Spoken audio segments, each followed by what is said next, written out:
in 2015, I was sleeping on the floor of an airport.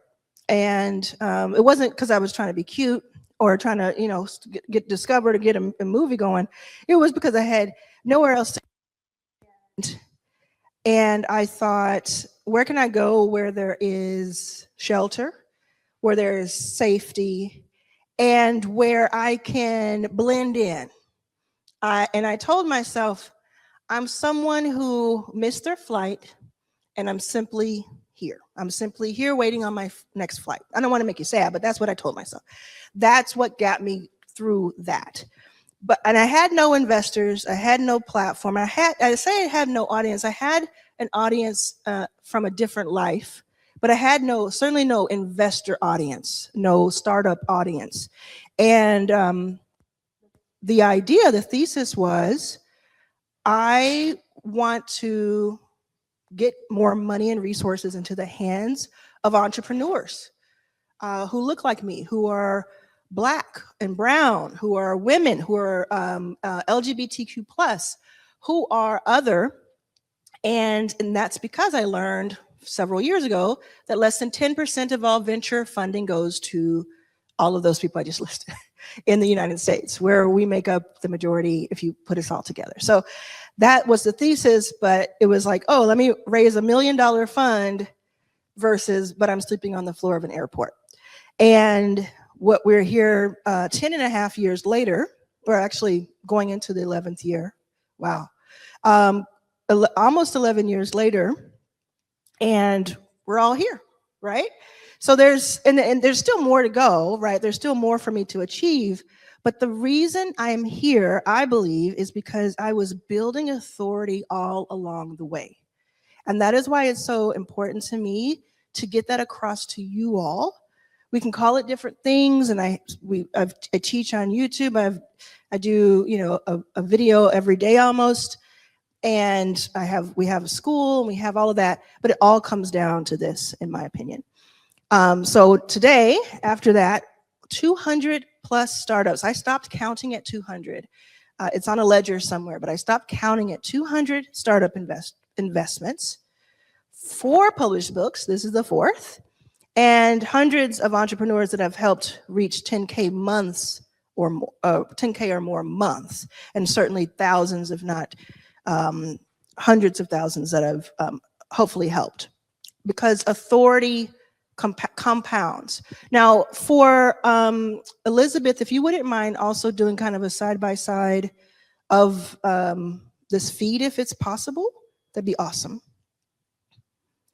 So the person people go to, you become the person that people trust, they listen to, and then they pay you.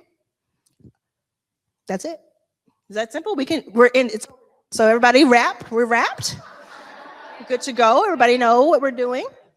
But there is a window, and I talk about this in the book. There is a window, and in my opinion, and in a lot of other people's opinion, it's a 12 to 18 month window. That's not to say that you can't succeed past that. It's to say that we have an opportunity like no other. The tools that are available to us today, there's never been a time like this before in our lives, and I don't think there's going to be, because as AI gets better, I think there's going to be some things that come along with that are going to counter it. So I do think we're going to be in this sort of really special period the next 12 to 18 months, and it's not going to stay open forever. So I want us to start, or not start, I want us to continue building authority, because I believe we have all been building authority this whole time. Does anybody agree with that? Anybody agree that what you know already has been contributing to what your authority is, right? A lot of times I'll hear people say, oh, I'm just a stay-at-home mom. I'm just a teacher. That's the one that gets to me the most. I'm just a teacher. Oh my goodness. So it's like teacher is misspelled saint, in my opinion. A good teacher is a misspelled saint. But all these things that we've done, those 20, 30 years you've done in corporate, that's all building authority. You are becoming known for something. And it's just about how can we package it, and how can we just figure out how we can help other people with it. So my book, Arlan's Authority Playbook. Again, let me see who has the book already in the audience. Okay, and let me see online. I know there's a little bit of a delay. Please put your hand in the air if you do not have the book yet. If I did not give you the book yesterday, please put your hand in the air if you are able to. And if you're not able to, but you fit that, just call out to us. So the team is handing out copies of the book. Yes. And I know y'all at home are getting your books. I will sign them later. Yes. Let's make sure everybody got, I think there's one. Yes. Come here. Come sit right here. Come here. Show the book. Yeah. Hey, Spencer, it's nice to meet you in person. Yeah, the mic's right. The mic is right next to you. We met at ROI. Did we meet at ROI? Yeah, oh, cool. Kind and gave me 5 minutes of your time. I did. Yeah, Spencer. My name is Spencer. Yeah, Spencer. And so, is this your first time you're holding the book? This is the first time I'm holding the book. Yeah. How does it feel to you? It feels authoritative. Okay. Yeah. Very good. It's buzzing with power. Yes. Cool. Well, I hope everybody enjoys it. Please put your name in the book if you're in person here, because we're going to have all these books floating around. And you ain't getting a second one, okay? You lost it, you heard? Tell us a little bit about being in Inner Circle.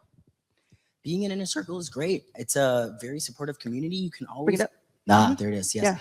Yeah. You can always bring your questions. You can always jump in, and you don't have to be at any place in your career. You can be at the beginning, you can be well established, and you can just come in, share what's going on with you right there in the moment, and get feedback immediately, which allows you to fail fast and make moves. And it's about being with these other people too, like the other people in Inner Circle. And I'm not the first person to have an Inner Circle program, but that's really what you go to, like why people come to these events or why people are online, is that like, what can I learn from the other person, not just the host? Yeah. And that's what I really love, is like we've put together such an amazing group of people. So just want you to say hi and say hi. Nice to see you again. Hi, folks. Yeah, nice to see you again. Take care. All right. So how are we liking the feel of the book? I'm very proud of the feel of the book, so I just have to hear that. We're gonna actually have I'm gonna have a fireside later today. And just a little programming note, we were going to have Teri Ijeoma today, but she's actually going to come in tomorrow. So make sure you're here tomorrow to see Teri Ijeoma. If you're not familiar, you will be. I'll just say this: $60 million cash collected in the last few years. So we're going to have my fireside later today, and I'll talk more about really why I chose this topic, but I want us to think about these pillars for ourselves. So it's very simple, and I know I teach a lot, I know I have a lot of things going, but it really does come back to 3 or 4 main things. For the pillars of building your authority, we have your offer, your audience, which is like the most important part. It comes back, like everything starts and ends with your audience. We get caught up in the offer, like what am I going to sell? How do I sell it? How do I build it? How do I optimize it? How do I promote it? But what we don't get to talk about enough is our audience. I love our posts and our memberships where we talk about like, hey, tell us about your members of your school. Tell us about the last 10 people that you worked with who were in your audience. Like, to me, that if you can come back to that, it's more than a North Star. It's like the core of everything. It's very grounding. And then you have your sales. If you don't ask, you don't get. Closed mouths don't get fed. A lot of people do not like to sell. But as you'll see in a little bit, sales is nothing but conversations at the end of the day. Some type of conversation, some type of exchange between 2 humans at the end of the day. And then your AI kit, which is the opposite of that, opposite of human, Your AI toolkit, which is those 12 to 18 months where I think there's so much, and you hear it every day, you hear it all day long about AI. There's nothing I can say to you about the foundation of AI that you haven't heard yet, I think. But I do think that there are some ways that we can use AI that we haven't started yet. And then your YouTube channel. Who here has a YouTube channel? Yes. And I know this audience online, we're going to try to convince you to put your first video up in the next few days, okay? Who's putting up a video today? Anybody? Oh, really? Amazing. What's your video going to be about, Carmen? It's going to be a story about how I got a psychic reading from a dog. Come up here. I'm just going to take 60 seconds and understand what's going on. So say that into the mic, please. Hi. I filmed it yesterday. Hello. Okay. What's up? So I'm sharing a story about how I got a psychic reading from a dog. Okay. Yes. So how did you get a psychic reading from a dog? Thank you for asking. Yes. I was at the Conscious Life Expo, and it was early. It had just opened up. And I'm walking around and I have to talk to every dog and look at every baby. Yes. And so I passed by a lady who has a dog and a baby Bjorn across her chest. And so I'm like, oh, baby, to the dog. And the dog puts his paws on my arm. And she's like, oh, he doesn't do this. And I'm like, okay. Oh. And then the dog and the lady look at each other and she's like, he told me your dog needs a bath. And I'm like, okay. And then she goes, and you need to clean out your fridge. And I said, okay. And then she goes, you want to have a baby, but whoever you're dating isn't it. We were not expecting that. I don't. And so the next day I take my dog to this doggy hangout play date thing. Yeah. And it's the first time he gets so muddy that I have to give him a bath. And then I look at the fridge and I clean out the fridge and it just felt so amazing. And then I went, oh, it's one of my favorite analogies. Yeah, you got to clean out your fridge. Yeah. Like in terms of you got to get rid of your limiting beliefs before you can install new, better beliefs. Sure. And I was like, okay. And the same day that she said that, I was on a date with the guy that I was seeing at the time. Yeah. And he said something and I was like, this is complete.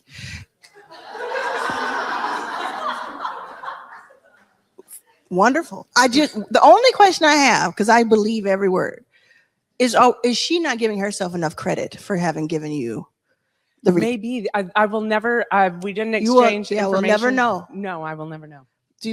When the dog looked at her, was it like a knowing, like, you know what to do? They were connecting. Yeah, there was a soul connection. And then she was like, he's saying this. And I was like, this is okay, listen. Interesting. This is going to be the best YouTube video ever.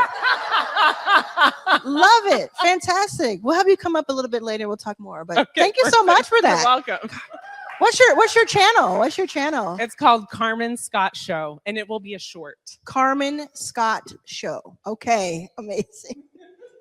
You just never know. You just never know what's going to happen. I think there's like 4 or 5 people in the audience who are like, what can I yell out where I can talk about my beauty brand? All right. So let's talk about your offer just a little bit. So you already have one. You may have not found it yet. You may. How many people here have an offer they feel good about? Okay, about half the room in the audience is what I'm seeing. So everybody who didn't put their hand up, the cool news is that you actually do have an offer. It's just we haven't pulled it out of you yet. You know, it's there though. One way you can do this, and this is just a quick way of describing what goes into deep detail in the book. Many of you have listened to the audio version. Many of you have already got your book in physical copy 2 days ago and have already finished it there. I've been getting all the messages. I've been looking at all your comments at night. But this is the lab framework that I've been talking about for about a year, which is what have you learned to find your offer? What is something that you have learned? I want everybody to think about this, especially if you don't have your offer. What is something that you have learned already by doing, by being around it, by being curious, or by necessity? And that same thing, have you applied it in your life? Have you used it? Has it worked for you? Maybe it's worked for someone else because it didn't apply to you, but you are the one who helped them with it. And then has it benefited you or that person? Did it produce a result? It's a very simple way of thinking about it. I always go back to this when I'm thinking about not just new products, or new offers, but like different ways to frame offers. And when you start thinking about it, there's like more than one thing, and then it becomes like, what do I choose? But you really have something there. So many people who are locked, and you feel like, I'm blocked. I do not know what I'm supposed to be. I don't know what I'm supposed to present to the world as an entrepreneur. You actually do. And this is, like I said, a very, very simplified version of what is very much so in detail in the book. So I highly, highly encourage you to get the book. You can get it at Stan Store. So stan.store/Arlan. I know we'll put that in the chat. And speaking of Stan, we're going to have the CEO, founder of Stan in the building tomorrow. That's pretty cool, right? Really cool. Okay. So then you can have authority, and most of us do. I can't think of anyone who doesn't in this room, especially the older you get. Like, obviously you can have authority earlier, but we start to count ourselves out the older we get. And I had a video up, I think the thumbnail said, are we okay? We're gonna pause for a second. Are we okay? Can I get some feedback? Okay, thank you. So we're gonna just hold. I don't know if we're live or not. So we'll just hold for a second.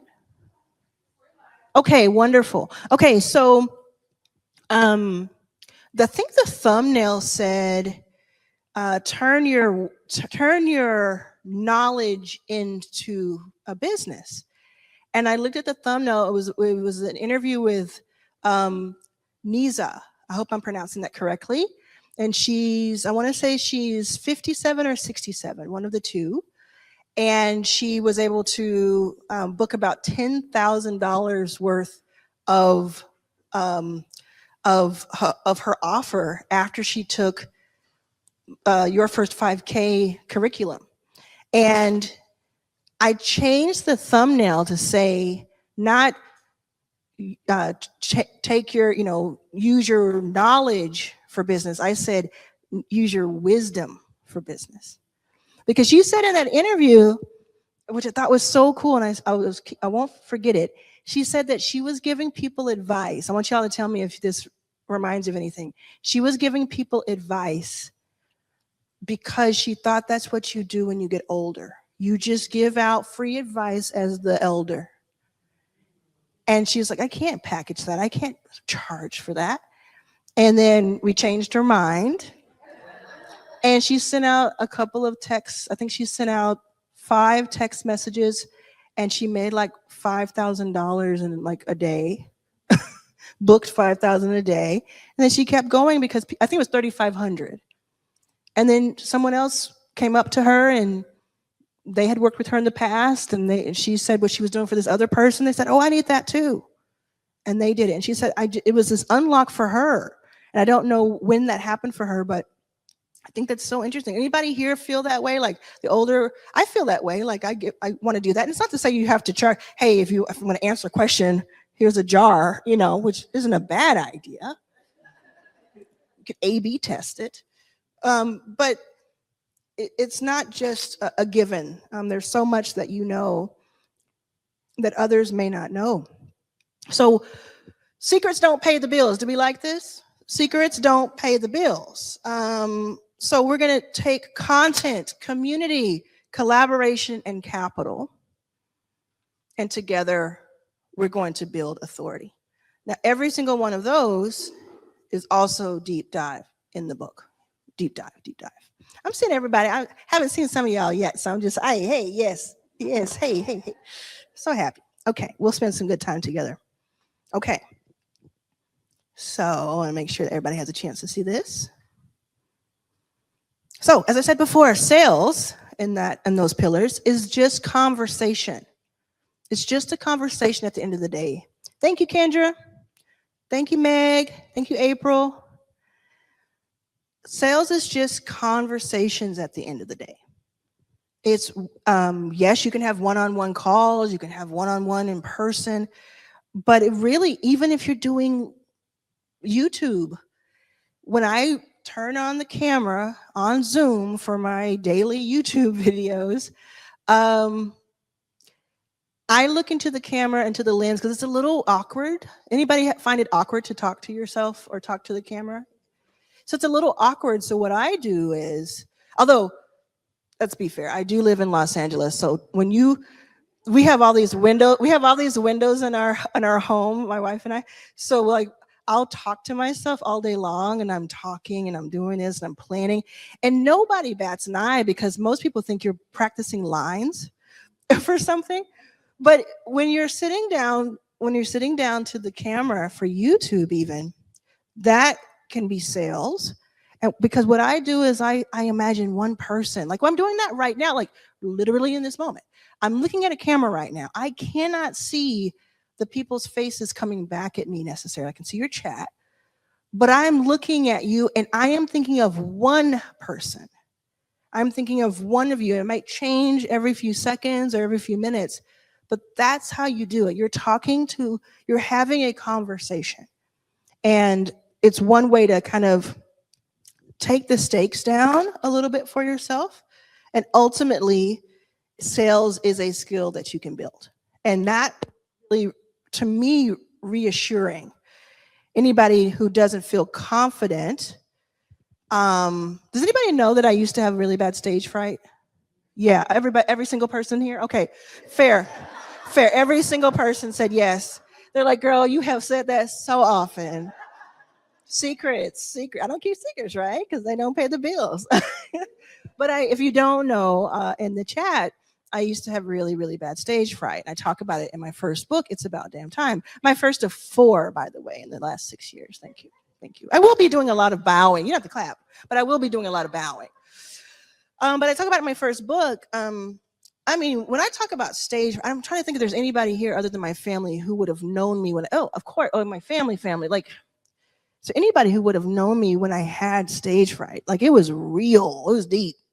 I couldn't talk in front of like this front row. I would have been like, I don't know what to say. I can't, my heart would have pounded. I would have been so scared.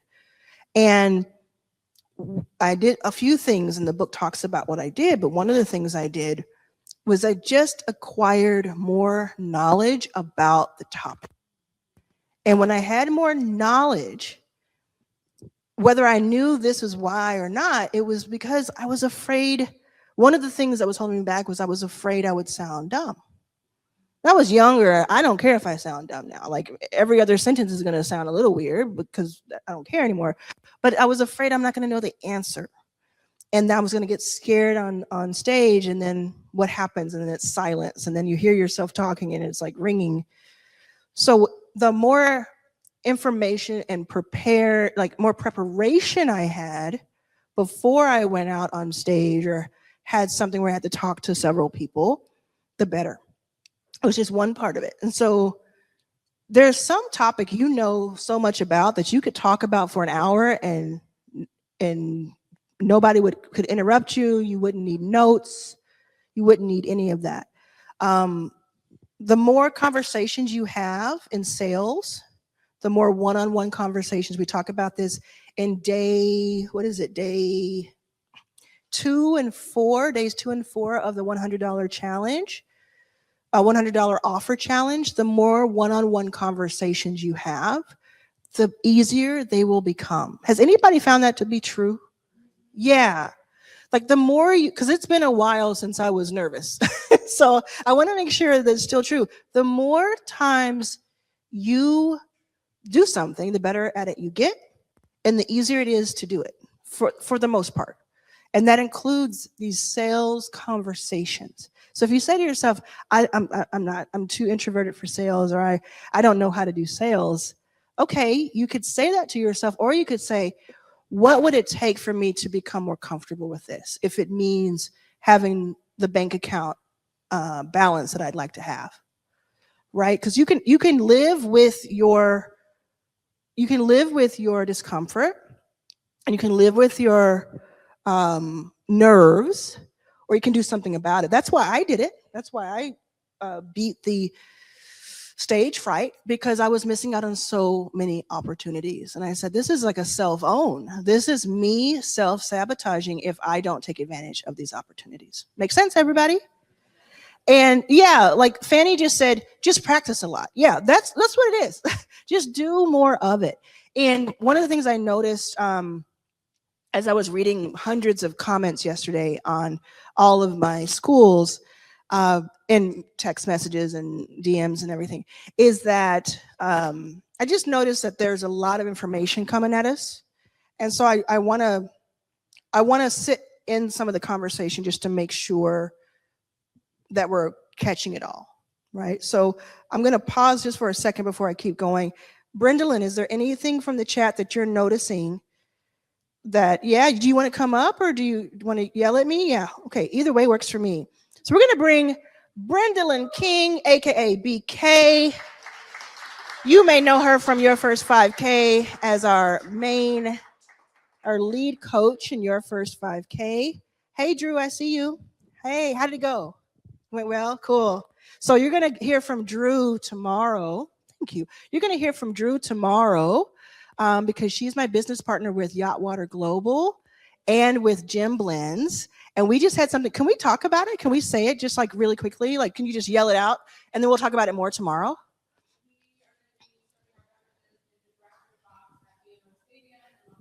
Yes. Whoa. Okay. So I'm going to tell you what she said. I'm going to tell you what she said. So Drew said, there's a stadium in Los Angeles called BMO from the bank. And it's a huge stadium, has concerts. It has our women's and men's, which I didn't know there was a men's soccer league, but there's women and men's soccer.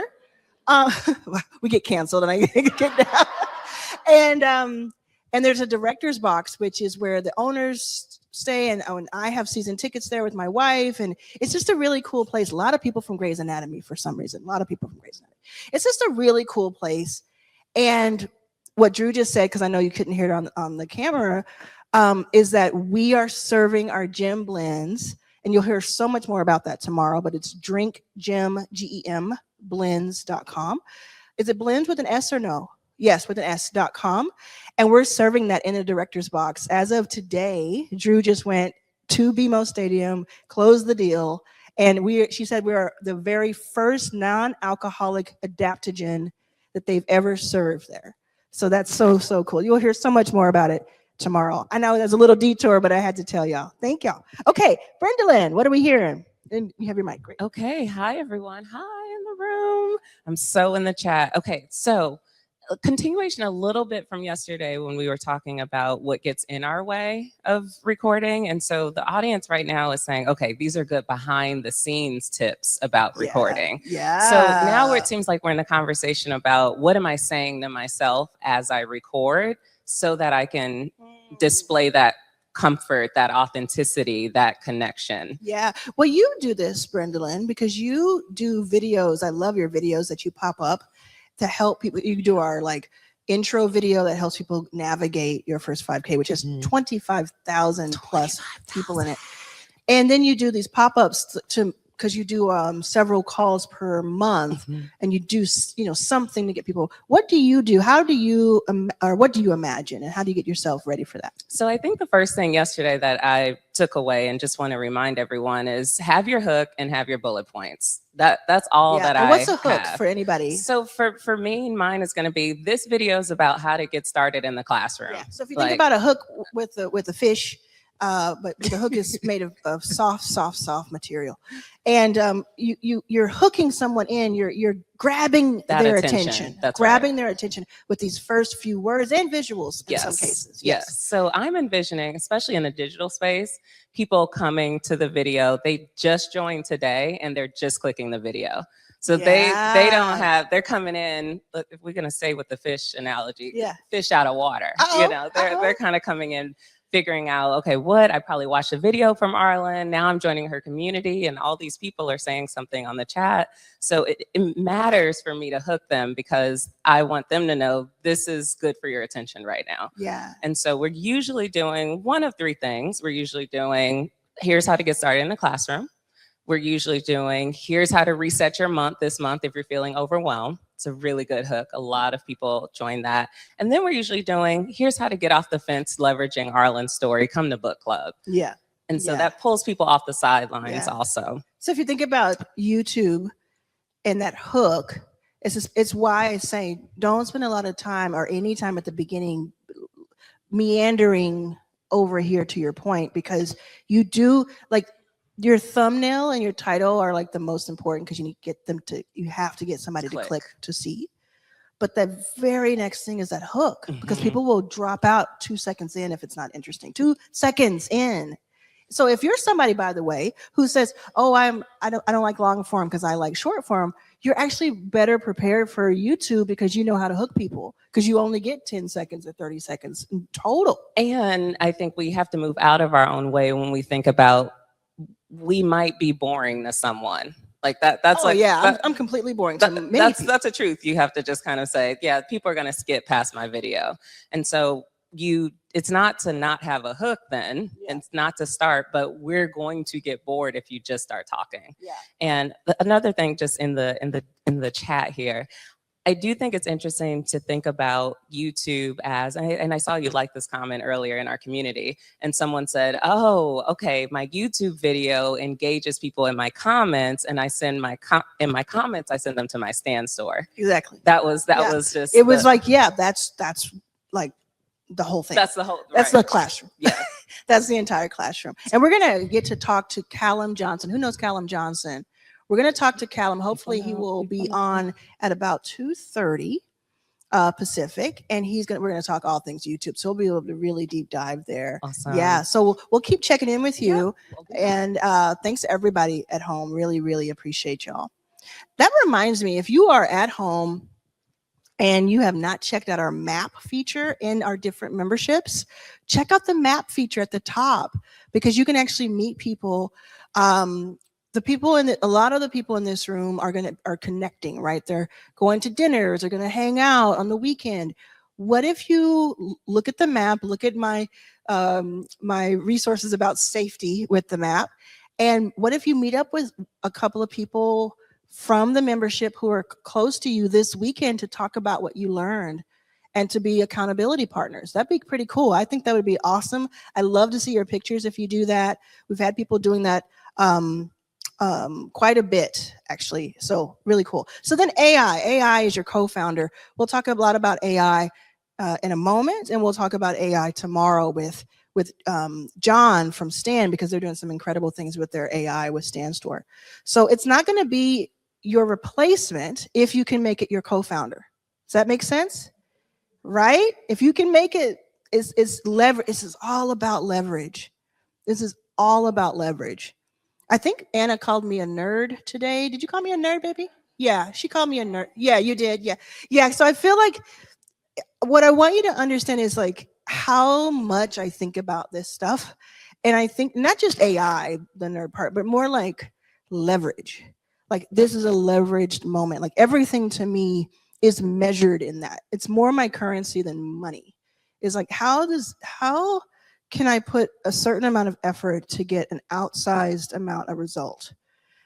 AI is one of those ways. AI is one of those ways. So we love ChatGPT. Some people don't like it, but we like ChatGPT, we like Claude, and we like Lovable.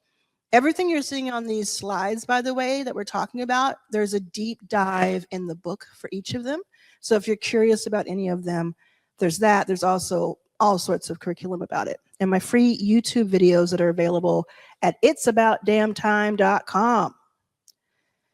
So YouTube is the foundation, and we'll talk to Callum about that too. So a video you post today builds trust with strangers while you sleep. That's the big takeaway. We talk about sales. You are selling in your sleep, because you've built this asset that's doing the work for you. So yeah, you put a video up and you get 3 views and it bums you out and you stop. But what if you kept it up for 6 months and in month 5, somebody sees it across the world and goes to your page that you have linked and they buy something for you? It's like, it really has nothing to do with the first day on YouTube or the first week or the first month. It's about building that authority and those assets over time. We had a really great conversation with my brother and my sister-in-law yesterday. Who was here for that? Anybody here for that? Really great conversation. They have 2 incredible YouTube channels, very, different from each other, and just built in similar ways, which is like you just stay at it. And the big takeaway was my brother has 1.5 million views. Angel has subscribers. Angel my sister-in-law has more than 50,000 subscribers. And the big takeaway was, how long do you work on it? And how do you work on it when you're only getting 5 views? Because everybody starts somewhere. You work on it for as long as it takes, but also like, if you don't give it 6 months or so of truly working on it every week, and I was gonna say every day because that's really what I think it takes, then not to say you post every day, but you work on it. You learn, you apply, right? With lab framework on it every day. If you give it 6 months, something's gonna break. Something will happen for you. If you're not, don't worry about getting 1 million views. Worry about getting the right views. Every single day, as I sit here, probably 6 to 10,000 people. No, 6 to 10,000 views. So maybe 1.5 views on average per person. So 5,000 people are going to watch my channel as I sit here over the next 24 hours. I will check my phone in a few hours and I'll have sales from people who I didn't have that one-on-one conversation with, but I had a conversation with, from the asset that I leveraged. Is it all coming together here? Right? It's all of that. Okay, so authority is compounding. Has anybody seen my video about compounding interest and about the compound effect? That's a good, so if you go into Your First 5K or Arlan's All Access and go to the search bar, you can do it later, just give yourself a note. If you go to the search bar at the top and you type in the word compounding or compound effect, I think one of those two, you should find in the classroom and post my video about the compound effect, how you do something a little bit at a time, a little bit a day, and how it builds. So I'll just tell you just briefly, the big takeaway for me from it is, because I work in investment, I started to see that in the most absolute way, because you make these bets early days. You see nothing. In fact, you see things that scare you for years, and then some of them just go to the moon, right? And it takes so long. So what most people feel is, let's say we're going to talk about a year, 365 days. They feel like, okay, so if I do something today and I do something tomorrow and I do that, it's going to grow by this increment over times 365, basically. It's going to grow this way. What really happens is you do something long time, and then it starts going up. And of course, when it goes up, it goes down and up and down, but it's always trending up, because the compounding is not like, oh, and if it's, let's say it's April now, in December, it's going to be whatever 9 months worth is. Actually, what happens is, if you put the same amount of effort every day, what happens is, on a day in December, you have results that are much higher than today. Another way of thinking about it is April to December. If it's April results, it's not going to be December I had those same results 9 times. It is, if I do the same thing, even if I'm not seeing results, at some point, let's call it December, I'm going to have outsized results. Is that making sense? Compound effect. Yes. Okay. So you have the experience. You've been giving it away for free. That was practice. Now it's time for profit. Anybody okay with that? So my question is, has anybody here in the chat or in the room, has anybody ever wanted to just send me a text message anytime you wanted and ask me questions about your business? Has anybody? And Selena gets to it. She still said yes. Has anybody ever just wanted to say, I have a question. I wonder what Arlan what advice she would give me. You go look at my videos and you go into my classrooms and you find that advice. Hopefully you find a lot of that advice.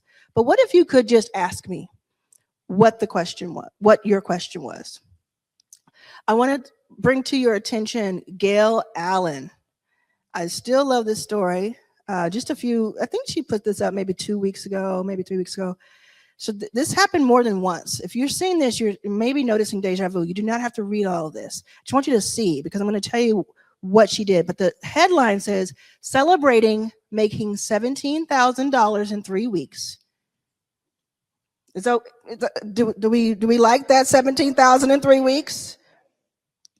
Gail is 69 years young, and she's been in Arlan's All Access, and then she's been in Your First 5K.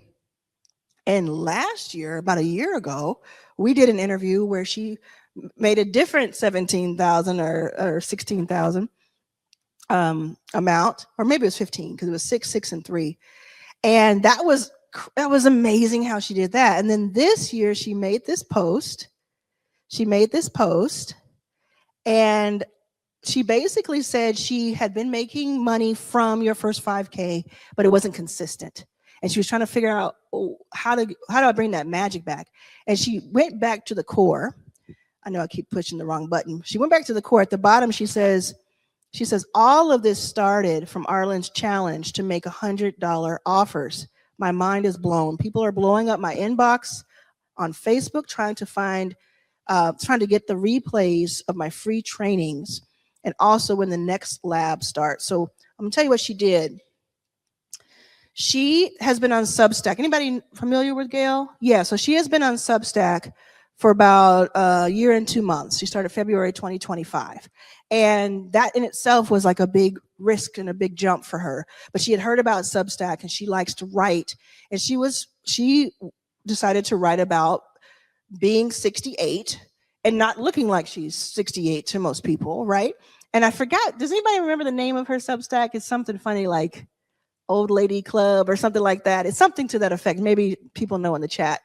But she started getting a lot of attention on Substack. And I won't tell you what happened before, but I'll tell you what happened this time. What happened this time is that because she started learning Substack about a year prior, and the most important part, if you take nothing else away, she stuck with it. Most people are gonna say, okay, I started Substack in February. July, I'm done. It's over. We're done. She kept going. Now she becomes what on Substack? An authority. So she realized she was teaching others, but not charging for her own expertise in this topic. So she invited her Substack members to a free training. She had 3 trainings. It might have been the one training, 3 different invites, or 3 different trainings. Whatever the case is, she invited this many signups. 110 people signed up for it. I did not catch her show up rate, but let's just pretend it was 50% because that's kind of normal. So she invited people. She got anybody she could to these free trainings. And then she, at the end, made an offer because closed mouths don't get fed. And she launched a 197 cohort. She called it a lab, a Substack lab.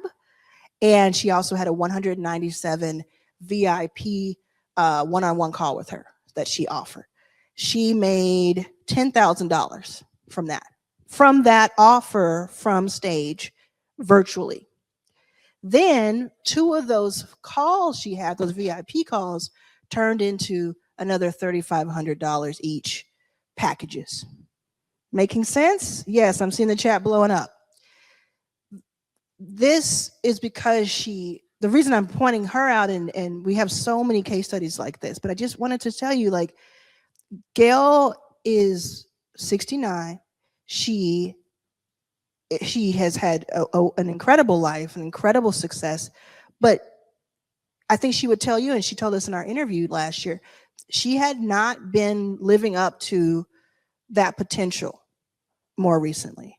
And she just unlocked it because it's already there. She just unlocked it for herself. So I just want you to know that that is possible. Does that make sense? Let's give it up for Gail. I'm really proud of her. I'm gonna call out Lauren again. Lauren, would you mind coming up for a minute? She's gonna work out. So we had Lauren here. Want to grab the mic? We had Lauren here yesterday. Just for 2 seconds, I want to talk about this. So Lauren is an Inner Circle. You want to say your name and where you came in from? I'm Lauren, and I came in from New Orleans. And she was not Louisiana. expecting me to do this. I know. And she says she's in our Inner Circle where you get my phone number. You can text me. And she said we exchanged 2 text messages and she made $2,000 from the advice, right? Is that accurate? And then she said 3 days later, that's when you closed it and you got a 50% deposit, right? Do you want to say anything about that? I know we talked about it yesterday, but many people on this chat have not heard the story. Yeah. I just felt like talking to you, even through a text message, Yeah. just unlocked a lot for me, and questions that I had. You just broke through barriers, and I felt more free. And I think it freed and my awareness to see opportunities I didn't know were there. Yes. And is like having the text messages is like one of my favorite parts of Inner Circle, even though it takes a while for me to get back to people. Have you ever sent me a text? I don't know. How long did it take me to get back to you? You can be honest. Yeah, I think it wasn't the same day for some of those texts, so it did take a while. Takes a little while because I'm only me. So I say like up to a week is what I usually say. So my question is, what if you could talk to me anytime, 24/7, anytime you have an idea, anytime you have a question or a major business block? Is anybody interested in that? I'm looking at the chat too. And I know we have a 7-second delay. What if you could talk to me? Well, guess what? You can. Woo! So you can now talk to me if you are tired of overthinking and under-earning. You can get Arlan's brain, which I don't know if you want all of it, because it's wacky up there. 24/7, and you can land your first or next $997 client in the next 30 days. And the 30 days is actually, the more people use it, the more I'm realizing that that is actually a very, very long timeline for what is actually happening. But I'm not going to change the copy because 30 days is great, but it's happening sooner for a lot of people. So it's trained on tens of thousands of hours worth of my one-on-one and group business consulting. It's like having me as a co-founder sitting right next to you. Lauren, you've been using this. You are a client of this. How are you feeling? Do you have to wait days to talk to me? No, I love it. I was using it today. So okay, Yeah, just great. mention a little bit about it because I'm going to bring a couple more people up who have used it. And if you want this, we can put this in the chat. Go to authorityxpro.com, authorityxpro.com. Please put in the chat. What is it like, or what have you been talking to about it, or anything you want to share? You don't have to say what the exact stuff. everything. No, I just like the fact that, because we can find your mini videos on YouTube, and there's a lot of those. So to find those, and you've even organized it where we can find them easier inside the groups. Yeah. But like if you're in all the groups and you're doing it, it helps me, instead of just, I was talking to someone about this. You always tell us about 50% learning and I think 50% implementation, and it helps me be able to implement, because instead of just searching for all of this stuff out there, now we have access to, like you said, kind of your brain, and it's just easier to get to the implementing. Yeah. It's faster. I even say on the copy of the sales page, which by the way, look at my sales page for, even if you're not going to get authorityxpro.com, look at the sales page and the copy and the order that I have everything, and think about how you can apply it to your sales pages, because I did it very purposely. But there's a part where I say 5 minutes to clarity, essentially, because it is that, like, you may have to wait a week or 3 days or whatever many hours to talk to me, even if you're in Inner Circle where you're paying thousands of dollars a year. But with this, you have the question, you get it answered, and it's not ChatGPT answering anything. It's trained on everything that I teach at the most elite, highest level, because it has more than just a few training documents. So some people might think, well, you have all these OSs, how is it different? This, I don't have in any OS all of my training, all of my one-on-ones, all of my one-to-many sales conversations that has been trained over 8 months, and that's how long it took to create this. So thank you so much, Lauren. I appreciate you. Does anybody use Authority? Yes, we can give it up to Lauren. Thank you. Has anyone used Authority X Pro who wants to talk about it? Come on up, Adana. Thank you. See what the chat is saying. Oh, Evolve says, I used it last night and I have 2 sales calls booked next week from it. Did we plant her? Did we plant her? Yes, Evolve. I love that. Oh, that makes me so happy. Hey, Adana, how are you? It's good to see you. Yes. So who are you? What do you do? And what's your experience been with it? Hi, I am Adana McCarthy. Say your name. Say your name. My name is Adana McCarthy. Yeah. Is Aaliyah still here? Is she still here? Because she's still here. I'm sorry to hurt your ears like that. I feel like that's an insult to you. I messed it up. Go ahead, Adana. So I help entrepreneurs who are stuck so they can get back into their bodies and unlock the next step. Okay, and you're in Inner Circle as Yes, well. ma'am. All the Yes, things. And what has your and we did not plan for this. I'm honestly don't know what your experience has been. I got a testimonial from you a couple days ago, but I have no idea since then what's been going on. Right. So I've been really focusing. So I had already trained my GPT to like think like you. Like, oh, okay. So I was already yeah. using that. Do that if you and so I was like doing all this stuff, and they're like, yeah, Arlan makes direct offers and all this other stuff, but it wasn't like you. Like it was very close in a lot of different ways and but when I used Authority X, I had been already making a bunch of direct offers, and then I used it and I was like, oh, there's an in-between offer. Like I had a high-end offer and a low offer, and I didn't have a middle offer. Yeah. And it gave me a middle offer that was really reasonable. I reached out to people right away. I was already in the flow of making direct offers. So like in the energy of just making a bunch of offers, I got a sale that day. What? Oh yeah, that's right. That's right. You know what? I'm tripping because I know that so much, but that's so cool. So that was the one that was in less than 60 minutes. Yeah. It was in less than, so you started using it. You're in Inner Circle. When you're in Inner Circle, in case you missed it yesterday, you get this included now in Inner Circle. And we only have 100 total spots. So if you want to be in Inner Circle, go to stand.store/Arlan for the last few seats. But you used it, and then something like 58 minutes, I think, is something. Like yeah, it was later. like within the hour. Yeah, it was within the hour. I had made a sale, and it was like the energy. For so much of it is energy. Sales is energy, and like if you are able to align yourself with, yes, I am aligning myself with my audience, I'm aligning myself with my message, and that Arlan's All Access Authority like just made me like that extra nudge. She's giving it a new name. I do. It's Arlan's realistic powerhouse. Yes. I'm really good at MSUing. I make stuff up all the time, but I also MSU. do. It's good. Yeah. No, but what's more important is that you use it. Now, answer me this, because some people are going to use it. It's like a chat. You can chat. Oh, let me do a pause. Okay. If you were here yesterday in our 360, etc. bonus day, you may remember that there was a call to add a voice to text. At first, I did a pushback because I'm like, it's going to be technically difficult. Even though you can do it, it's more reason for it to break, and I want to keep it very simple. Someone in the chat said, disabled people, that's all I needed to hear. And I said, yes, we're doing it. Last night, with my eyes like this, I added the voice to text. Yeah, so it's available now. It had a little bit of bugs, but thank you to Lauren and to Katie for helping me fix the bug that it created. And I think we're good to go. And we now have that voice to text. When you'll see when you press the button, you can just talk into it, press it again, and then send it your way. And so it's even faster now if you don't have that already on your phone. So what do you think is how, like, some people are going to use it a couple of times, but some people are going to be power users. How do you foresee yourself using this? Because it's not, some people might think, well, I'll get an answer and then that's the answer, right? But I found myself, if you were here yesterday, you saw me open up my own Authority X Pro, and I have like 90 conversations with it, more than GPT. So how do you see yourself using it? I see myself iterating. So like as soon as I get an answer, I might even plug the answer back into Arlan's and be like, is this really the right answer? Try to tailor it in and like lock it in.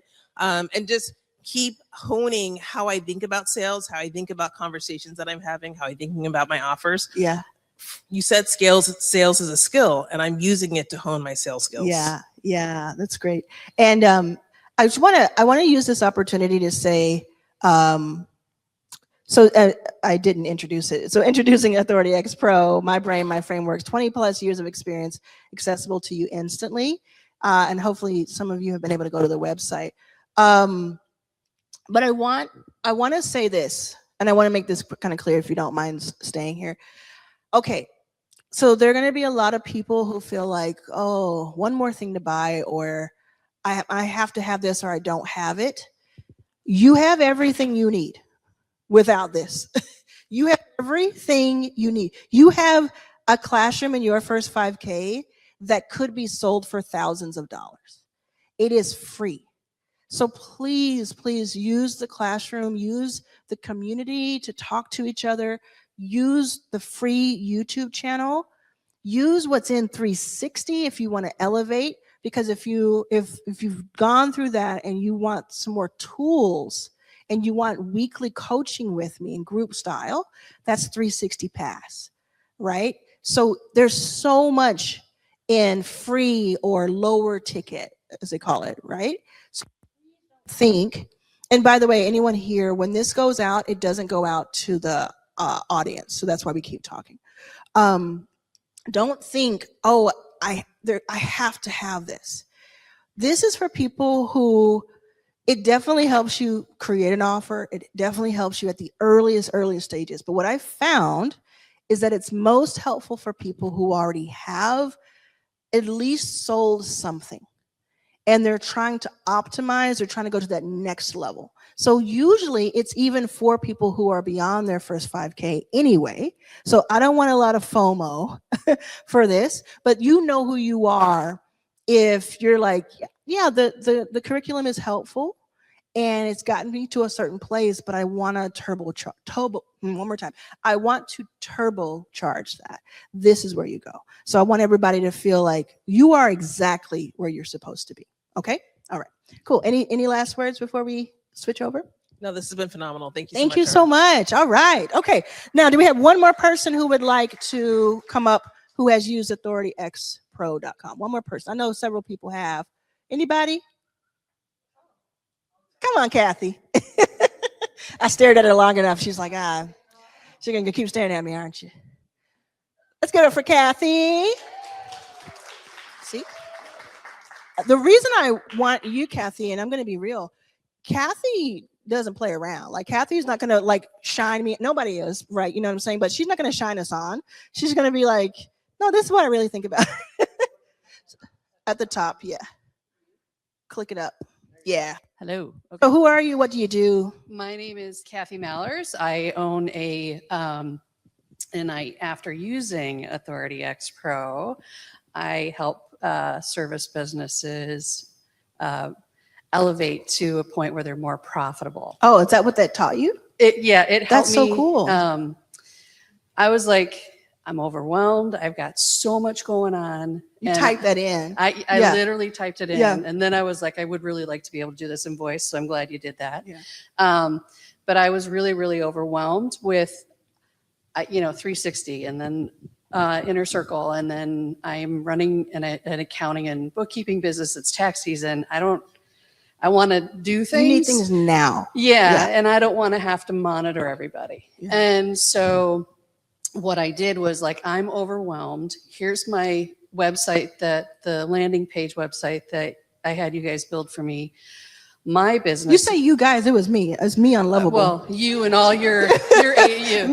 Why, thank you, Arlan. I appreciate no, you I just so want to make much. sure, like, there's no like big team behind it going. I'm like, out, you know? But it was, it was like, and it's a great Lovable page, but I also had it look at my business website and my LinkedIn, because that's really where posts get focused for me. And what I wanted was just a small step because I am so overwhelmed. Yeah. And I've only done like 2 chats so far. And my initial chat came out with an answer that I didn't like. So I was like, okay, let me be more clear, but I want to do this in a separate chat because my experience with ChatGPT and Claude and everything is if you keep going in the same chat, it just seems like a It never learns. ending. Yeah. Oh yeah. So I started a new chat and said, okay, let me be clear. Here's what's going on. I'm overwhelmed. I need you to evaluate my website, my landing page, and my LinkedIn, because that's where I focus. And it came back with, here's how everything's going to go. And, you know, it really does sound like you, because the first thing it said was, okay, we're going to start with everything's coming through YouTube, but we're going to focus on pushing to LinkedIn Yeah. and utilize that in a better way. Yeah. But the one thing that I had to change was just the description of what I do on LinkedIn. Mm-hmm. And that I did 2 days ago. And since then, I've had like 6 people want to connect with me. So it was just clarity. Come on. Yeah. It's crazy. One thing I forgot to mention yesterday is that when you first log in, you go through a few things where you can plug in your information. Yeah. And then you have a persistent memory that you can edit and which go is through. my favorite part. Okay, Like okay. because I clicked on the memory because I'm like, I want to see what's up. Yeah.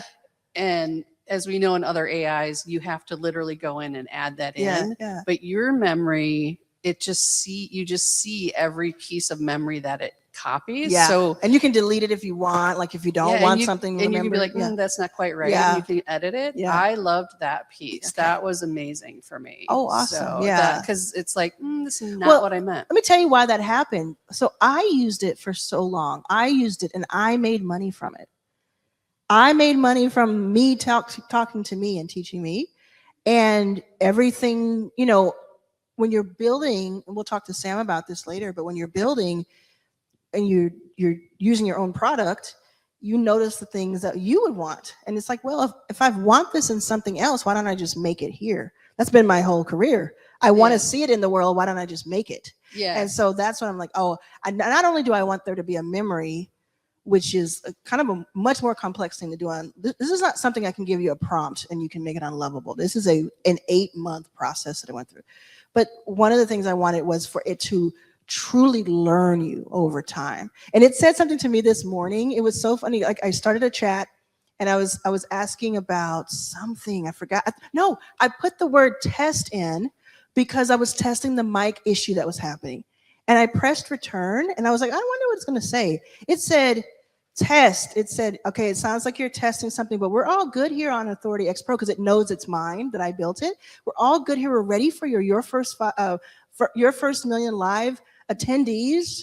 We're ready for them to come in. Like it was so crazy. And I was like, you remember that? You my boy. Now you remember that. I guess you my girl. I guess because it's me. I don't know. That's up to that's you. I don't know. You my boo. Yes. I hope that's not your only boo. Well, thank you so much. Thank you so much, Kathy. Anything else you want to say about it? I think the beauty of it is it's just like what you do. It's simplistic and very direct without being confusing on taking next steps. Oh, wonderful. Thank you. Yeah. Thank you so much. I appreciate that.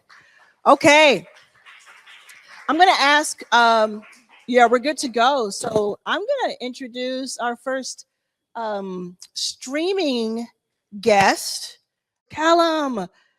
You have been one of the people have been so excited to be here, like in the audience, in person, on the chat.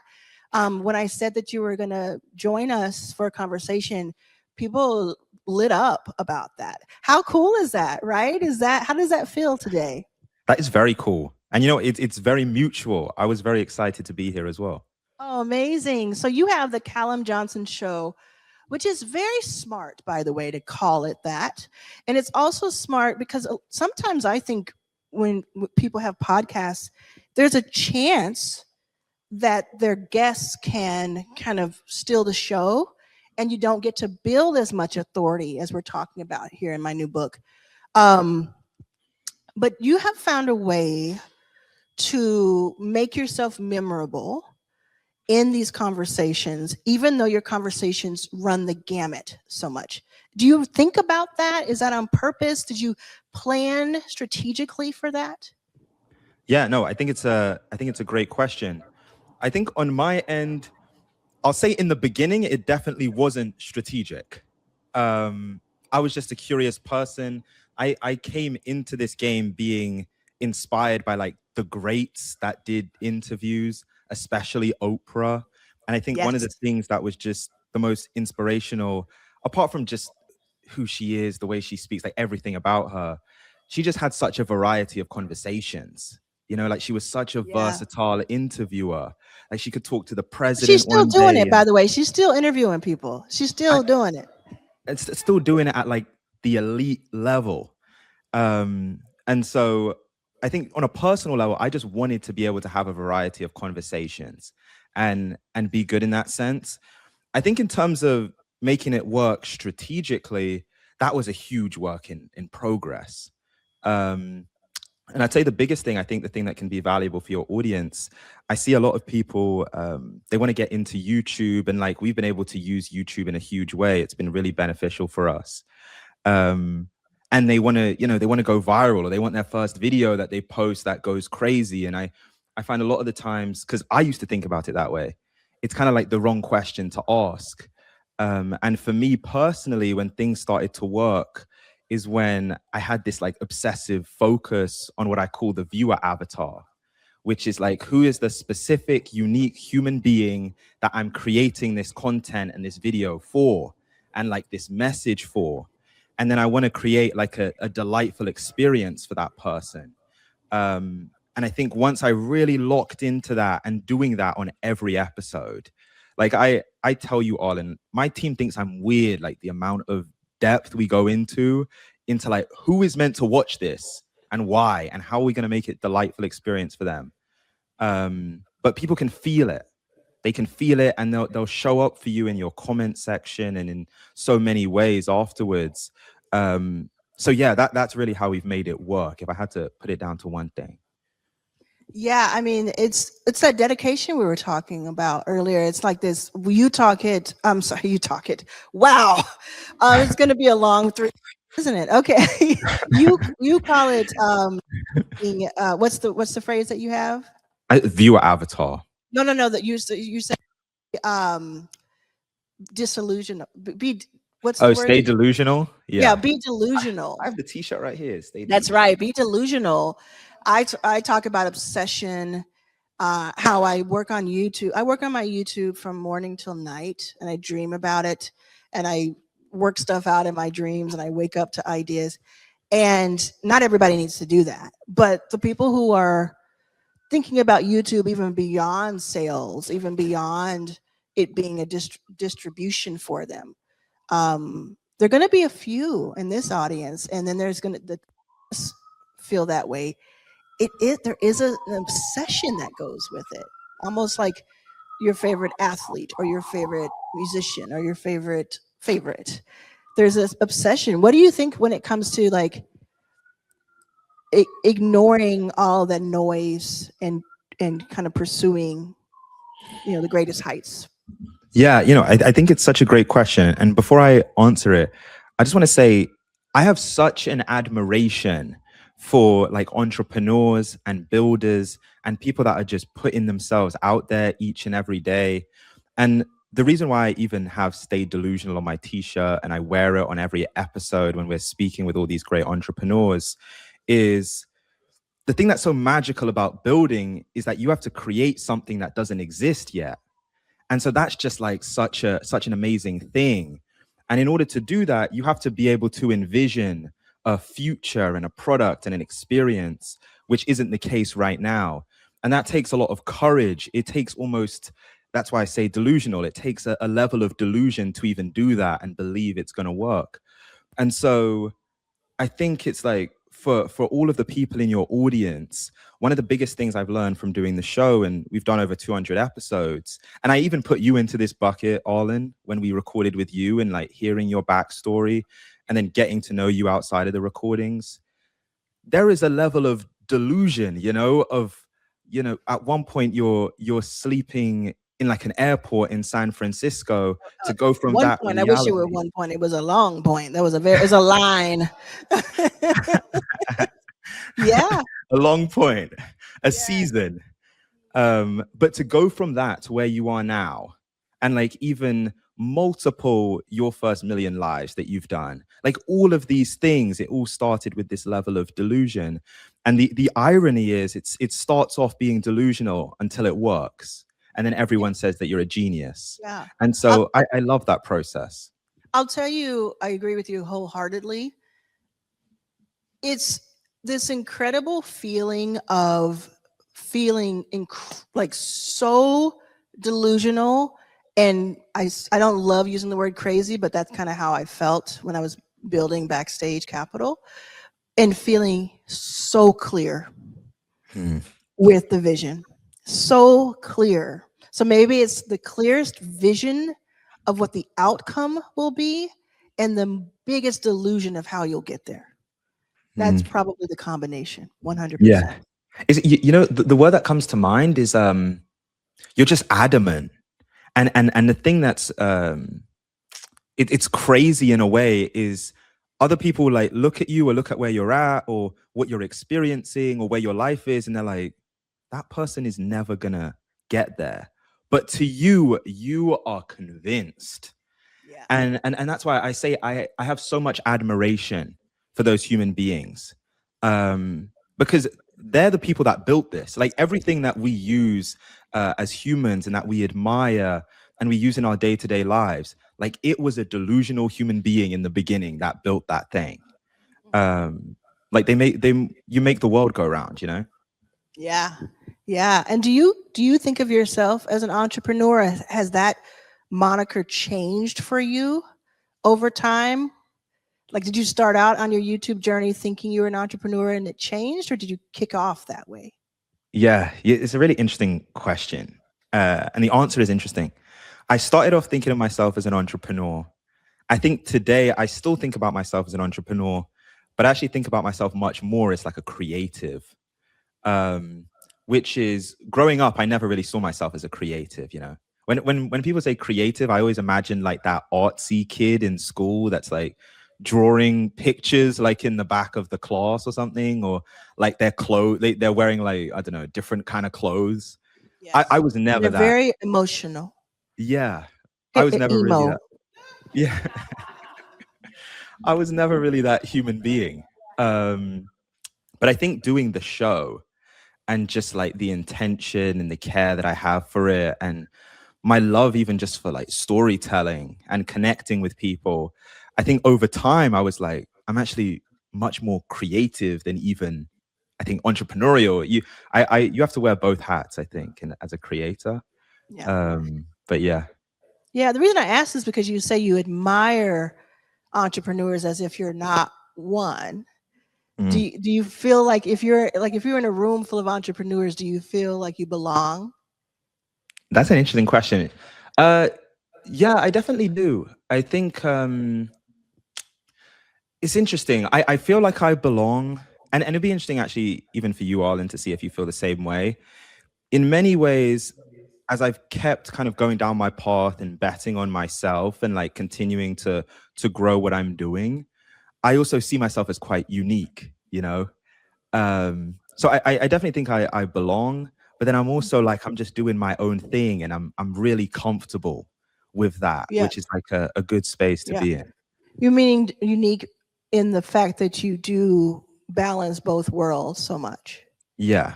Balancing, I think balancing both worlds, also just like what I do as well, I'm even this week, we recorded an episode earlier this week with New York City's divorce lawyer. I don't know if you know who he is, Arlan. Some people do in the audience, they're saying, yeah. He goes viral all the time on social media. His name's James Sexton. So I recorded that on Tuesday. The next day I was recording with like an AI expert about how people can use like Claude and Claude Co-work and OpenClaw in their businesses and in their lives. And so really I had this like surreal moment after I did the second recording, where I was like, I got into this game admiring Oprah and just the variety of conversations that she would have. And I'm like living it out. I'm like talking to a divorce lawyer one day about like relationships and breakups. And then the next day we're talking about AI. So I think that's what I mean when I say it feels quite unique to me. I'm like, it's very much my experience. For your channel, I know there's a story of you starting out in your sister's bedroom or somewhere in your home or your parents' place, and you did these Zoom calls and you did them as if your life depended on it. It was just so impressive to me. And you were getting few views, but you kept going like it was like a million view podcast. And I know after a while you had a young man, I think he was 24, and this was like this breakout video for you. What has been another breakout moment, whether it meant views that just skyrocketed or it meant a moment where things changed for you on YouTube? That's an interesting question. You know what? The moment that actually first came to mind, and it wasn't as like, I think in the long run it was positive for me, but in the moment it didn't feel positive at all, which is, so just to give the context to people that may not know, I've been doing the show for 4 years. The first year I was doing it like while I was working my job. I then quit my job off a whim, pure delusion. Quit my job. I'm like, I think Youth that this is what it's called. Youth. Yeah. Youthful exuberance is what we call that. And so I quit my job. The show is getting about like, I don't know, 100 downloads per episode at the time. And I moved back in with my mum because I'm like, this is what I was meant to do. And I'm like, gonna make this the biggest thing on the planet. And so I then I make this decision. I'm going to post every week without fail. I do that for 57 straight weeks. And so we have that moment where like one of the episodes goes viral, and that like changes life for me in that moment. I think that the second moment, actually about a year after that, I really kind of hit a creative wall. And like for the first time, this thing that had been so easy for me to create, and I would turn up with so much energy and inspiration and ideas.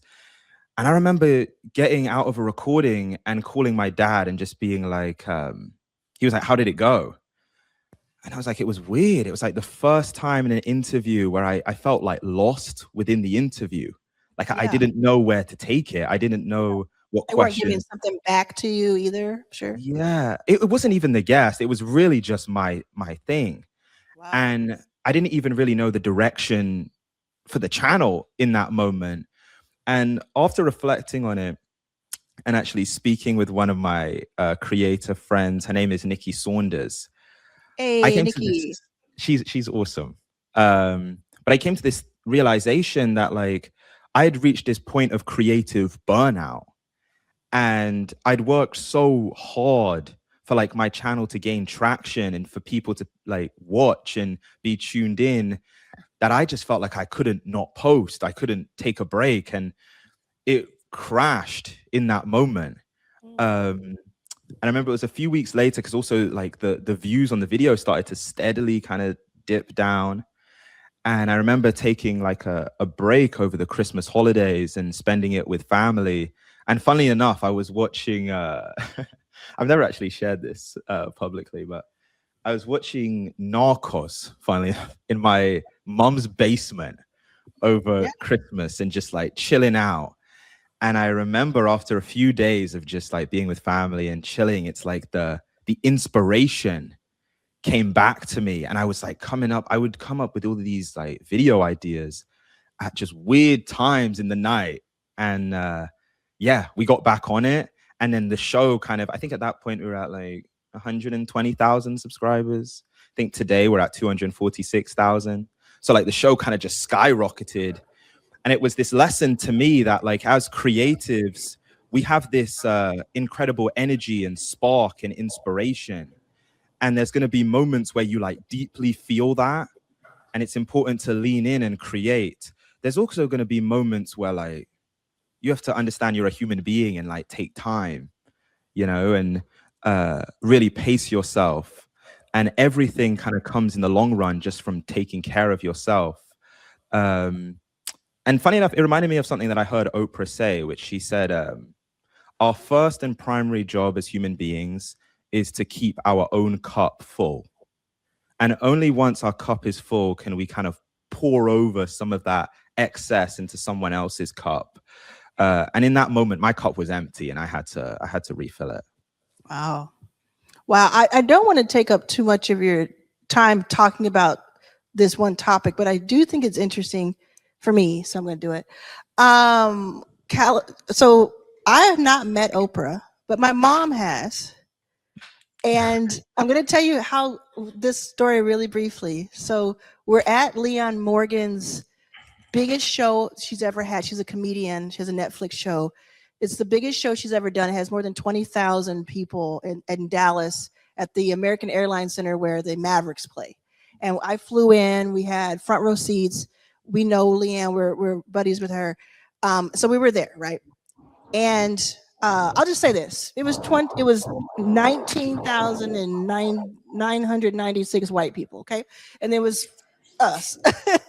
This is true, and it was wonderful. It was like we got to see her make history, and Oprah was there. And Oprah sat kind of in the back, but center, kind of where the best sound is, because she knows it's the best sound, kind of like 10, 20 rows back, best sound. And as we were leaving, my mother was being pushed in a wheelchair just because it was a big place and just easier. And I was walking behind her. My brother and Angel were walking behind. And Oprah comes with her entourage of 40 people, so many people. And all I see, because we don't have cameras out, we're just trying to make our way through the crowd. All I see is the crowd parts. Oprah Winfrey is holding my mother's hand and they're having a conversation. And they're just talking and talking. I still to this day don't know what happened over there. She will not tell me what she said. They just talked and talked. And then as we were coming back, I was fiddling from my phone. My brother was, because we are creatives, right? We're trying to do our thing, we're entrepreneurs and all that. And Oprah turns to my brother and she says, "You got to stay ready." And then she walked away. And it was like, boom. It's like all four of us were like, yeah, all three of us were like, yes, we are. And then I went up to Mom and said, "I'm sorry, I didn't get to take a video." She goes, "We don't need a video. We know." Yeah. So ask Mom after, ask my mother, Mrs. Sims, after what they talked about and see if you can get it out of her. Because I don't know. But I think because you do mention her, what would, and Oprah's not here, but what would it mean to you to meet her? You know what? Her? So before I quickly answer that, yeah, the limited amount, and I've met your mother a couple of times. I've been fortunate enough to meet her. The limited number of times and information I know about her, it makes perfect sense to me that she was the one that met Oprah. Like that perfectly tracks. Yes. Yeah, you hear that, Mom? He said it makes perfect sense to him. Yes. That's so true. In terms of what it would mean, yeah, it would be everything, like she was she's been such an inspiration in this space. Honestly, even more than just meeting her, maybe I'm getting a bit greedy with this, honestly, Arlan, is to interview Oprah would be I have "Stay Delusional" written on my t-shirt, Show your shirt, because you know what I'm going to do, Callum? Show it. I'm going to get this clip to Oprah because we do have a contact with her. So to meet her, be delusional. I think you would give, as someone you've interviewed 3 times on your channel, I can tell you that interview is going to be the most prepared interview of life. Like she's going to be very impressed if they can make that happen. Yes. So give us a last word here about, well, actually, we were talking in the chat. Does anybody want to ask a question, or have you seen one, Brendolyn, from chat about, I'm going to say from the chat first, and then we'll see. Anybody? Oh, yes. Well, go ahead and yell out your question. Go ahead and yell out your question.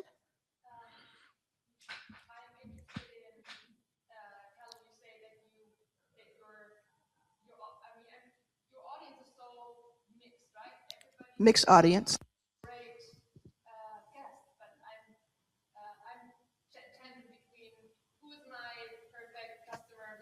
Yeah.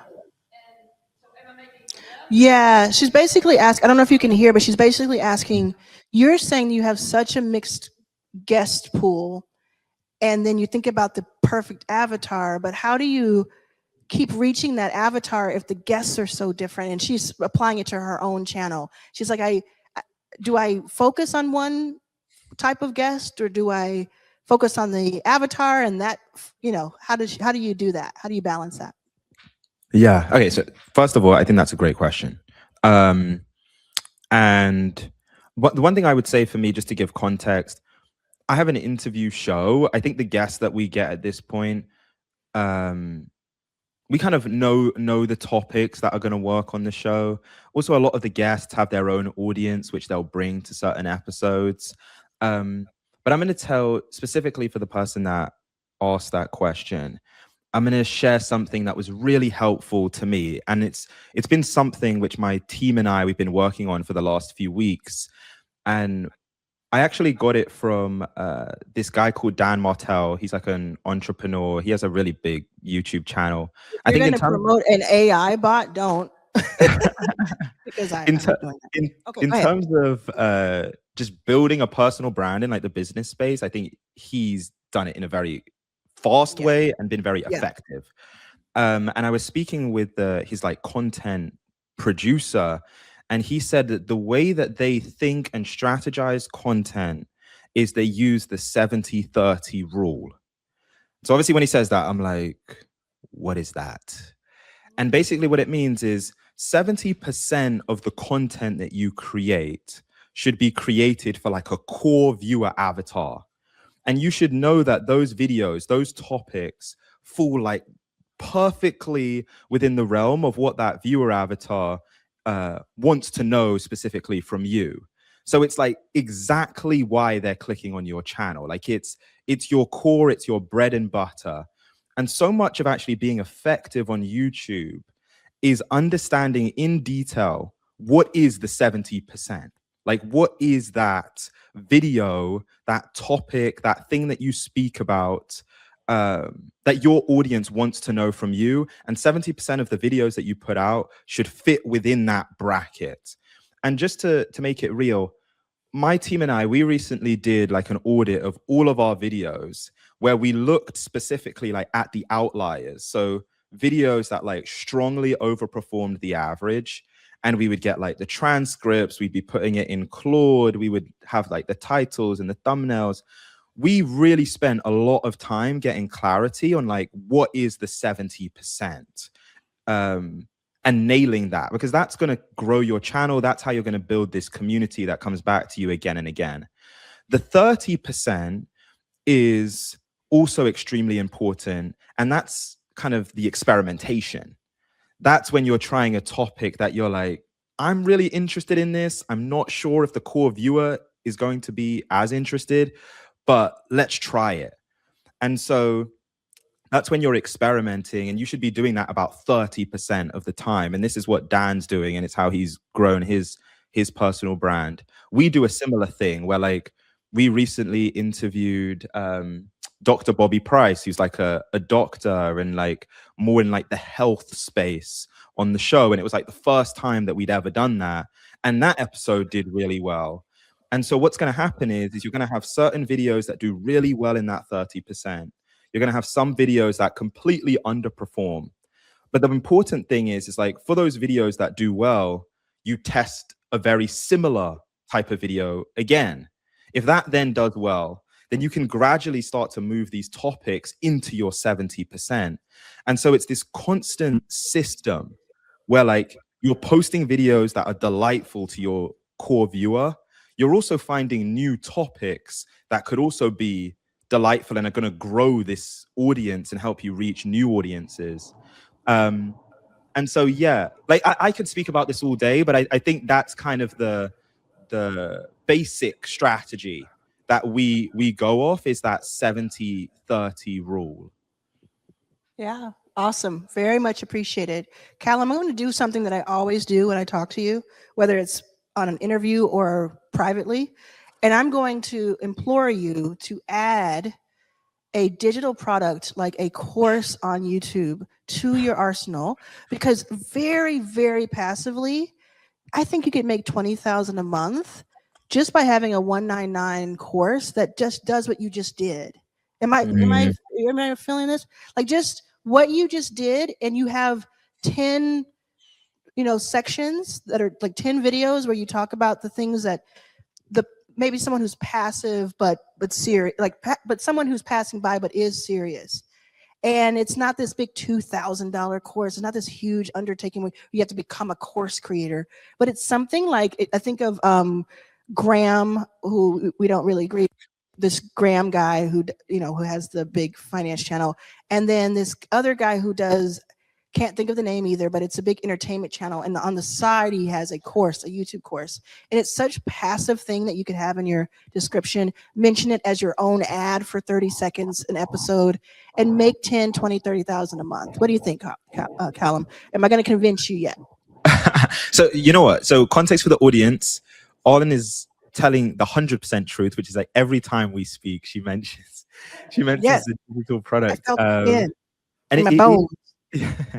And it is something that I've thought about. It's something that very recently even my team and I have discussed, and I think it is possible. I think at some point we will roll something out when it makes sense. But Boo. the thing I will say, and maybe like the creatives and the artists in the audience can kind of resonate with this. I really love conversation and interviews, and I see it as my craft and like the thing that I was put here to do. And so it's just like I love that. Like I love that part of what I do.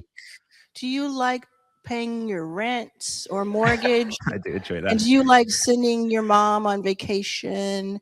And do you like treating yourself? And do you like having a savings?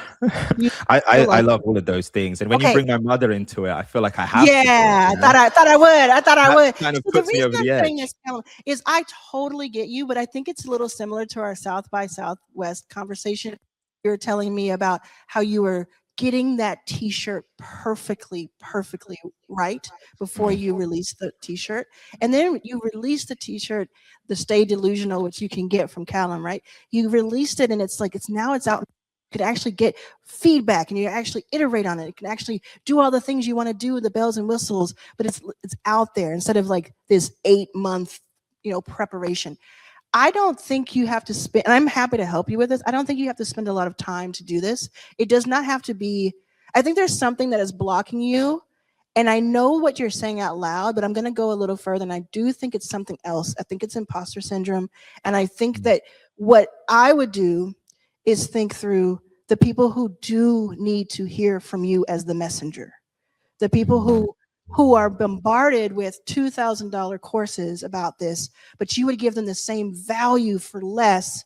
And they take that, and just like Oprah inspired you, you inspire them. So even if you don't make it a course, make it a series, but you get compensated for it. Do something with this talent and the skill and this brilliance that you have. And I think it's your, I'm being completely just honest. I think it's your duty to pass that on to other people. It's just my opinion.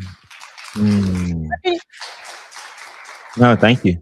I think when you frame it in that way of like, there's people that need to hear from you, I think that resonates. I'm sorry, Callum. What'd you say? When you frame it in that way? I said, when you frame it in that way of like, there's people that need to hear specifically from you, like that hits me. Yeah. That's where I see it. It's not like, because I can tell you 10 different ways to make $20,000 a month. I can tell you that. I just mentioned the amount because it makes it worth your time. And it's also so passive. You build it once and you just have it there. It's just there. And the people who need it, get it. Right? I just think there's something really special that is just like this downloadable thing that people can have. And you are a comforting presence. When you explain things, you explain very complex things in an accessible way. And I know from my own experience that is very valuable to other people. So I hope it sparks something, and happy to talk to you about it more at another time. Thank you so much, Callum. Really appreciate your time. Thank you I got you between recordings in New York. So I really appreciate you taking the time out. Arlan, thank you so much for having me on. And you know what? I saw this comment in your amazing comment section. Yeah. I think it's so valuable to have people like Arlan in your life when you're on this journey.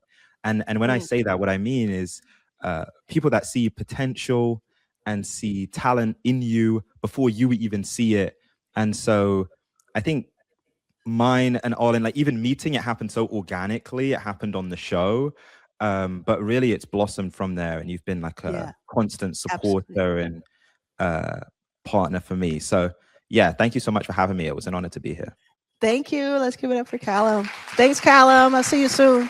Thank you. We'll speak soon. See you next time. See ya.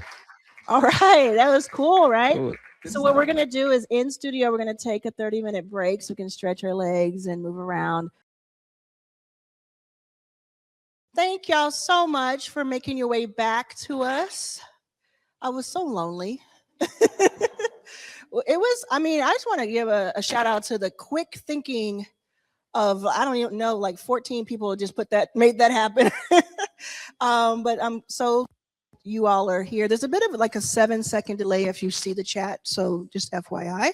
And if your mic goes out at all, the chat can still hear it. It's just out here. It's still going. Okay. So Sam Ovens, I was going to say, who are you and what do you do? But I'm going to still do that. Who are you and what do you do? Let's give it up for Sam, y'all.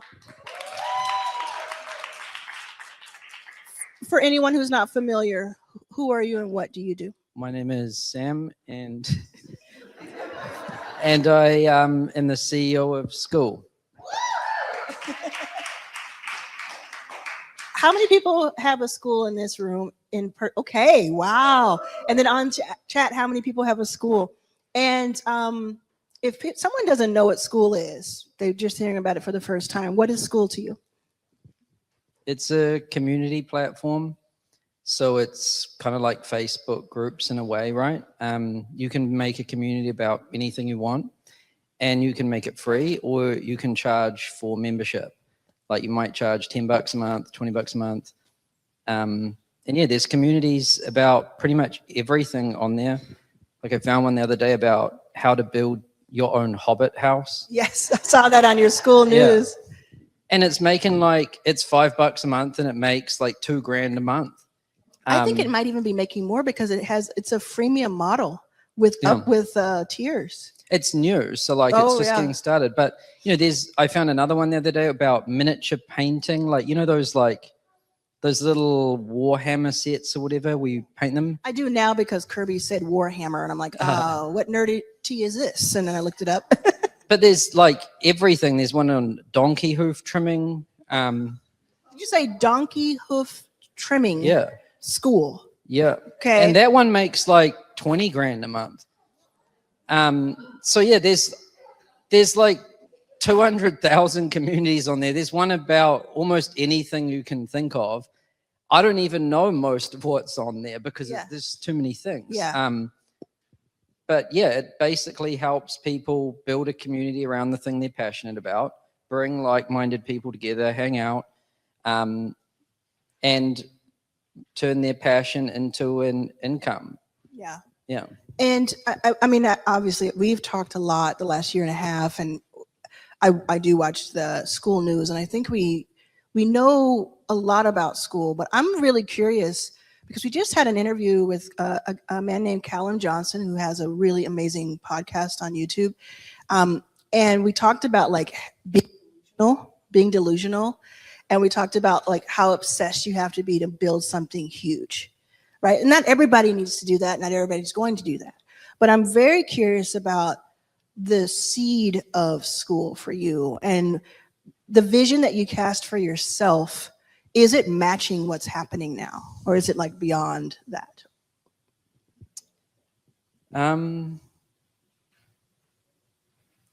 If it worked, I knew it would be this big or bigger, but I didn't know if it was going to work, right? So yeah, I thought if you get it right and it works, this could be huge because, you know, community is a very big thing, right? Like, I just remember I used to do this thing, and by thing I mean like making online courses in communities, right? I was doing it myself. Yes. And I've seen the evolution of all the tools. Like, I remember making an online course before there was Kajabi. I just put it in a Dropbox folder, the videos, and link. Yeah. And then I saw Kajabi come out, and that was the next evolution. And then, do you remember this chat thing called HipChat? HipChat. It sounds vaguely familiar. Campfire, do you remember that? Yes. Yes. Okay, yeah. So we were using Campfire for our community. Yeah, that's how far back it's going. So like, then I've seen the evolution of these things, and then it went from like Campfire to HipChat to Facebook groups.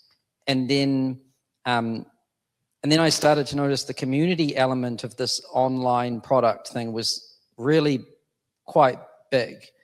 And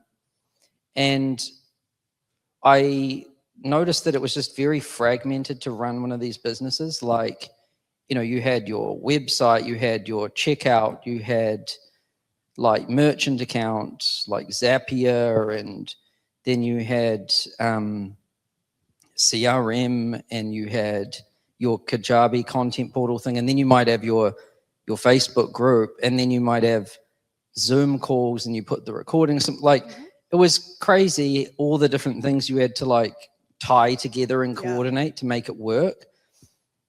And then, you know, the user experience sucked because you just, if you give someone a product that's in 14 places, like, what do you expect? You know, a lot of friction. Yeah. And I really loved this online space, and I thought I thought it would be so cool if people could do this. But when they see the tech burden, they're just like, okay, fuck that. Like, so I thought, well, what if I just made like the perfect kind of solution? What I had in mind was something similar to kind of like Airbnb, where it just does it all for you and just makes it so simple that anyone can just list their place or something, right? Right. And then the thing matters, not your ability to organize the technology, right? And so that was kind of the vision, which was like 7 years ago. And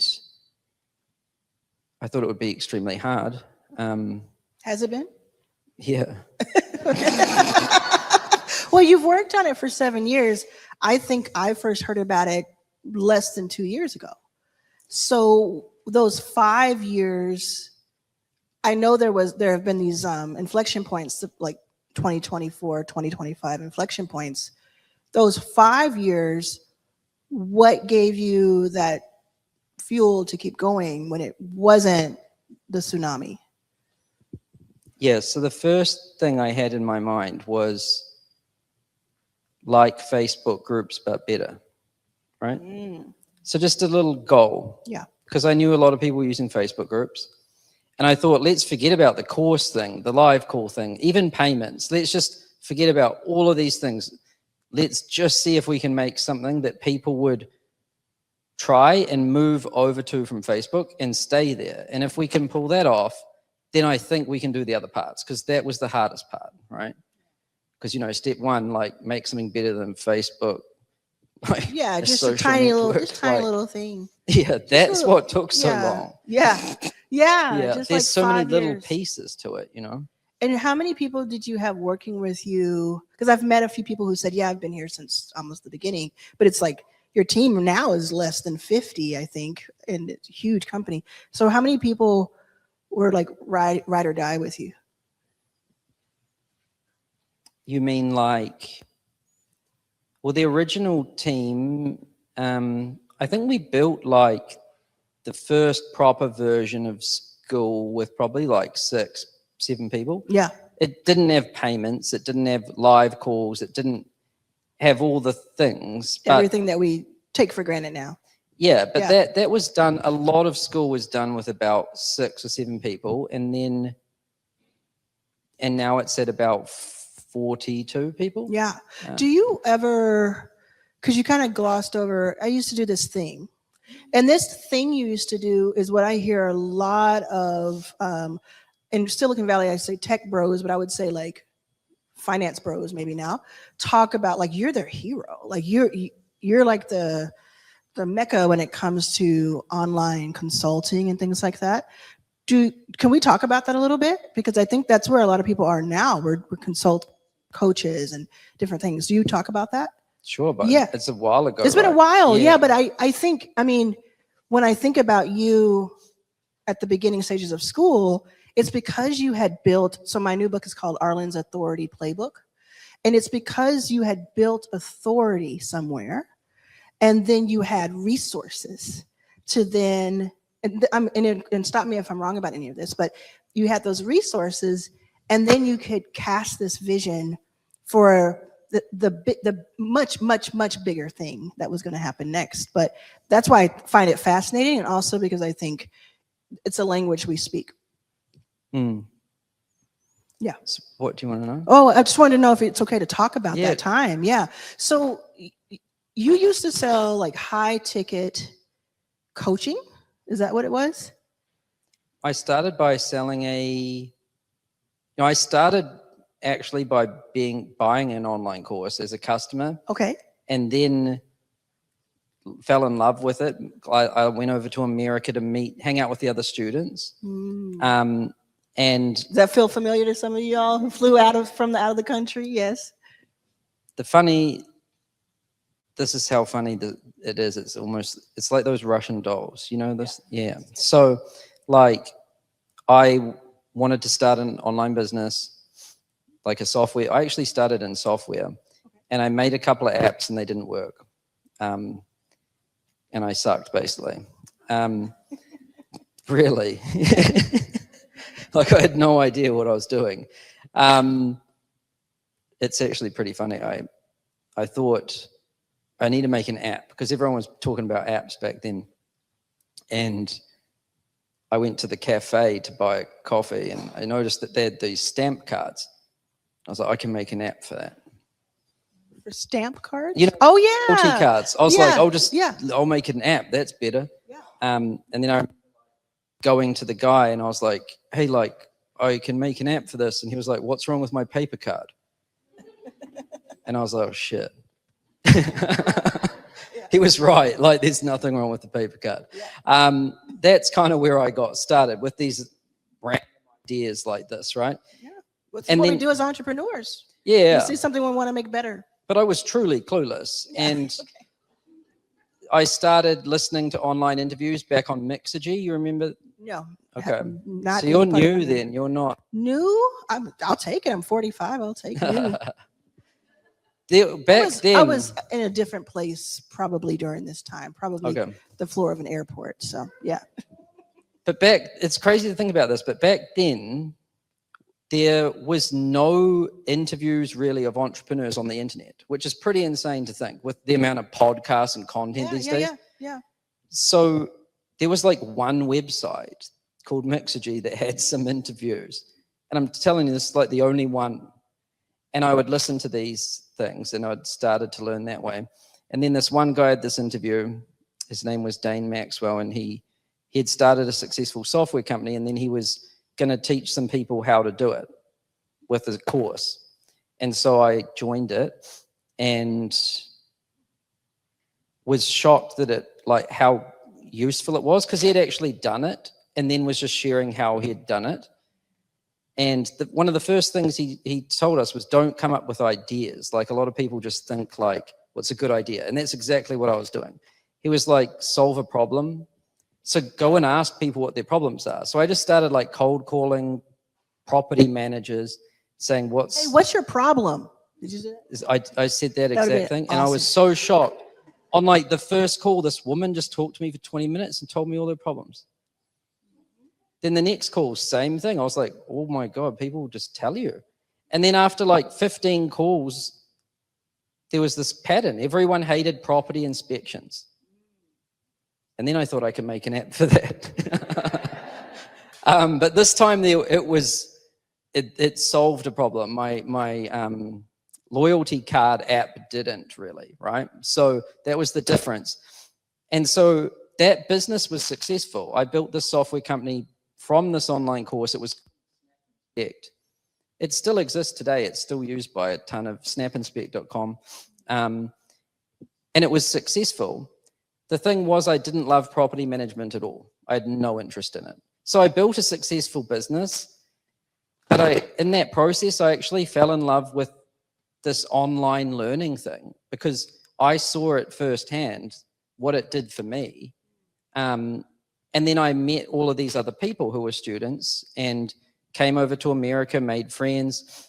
And I fell in love with that, like that experience. So then I thought, I'm going to do that.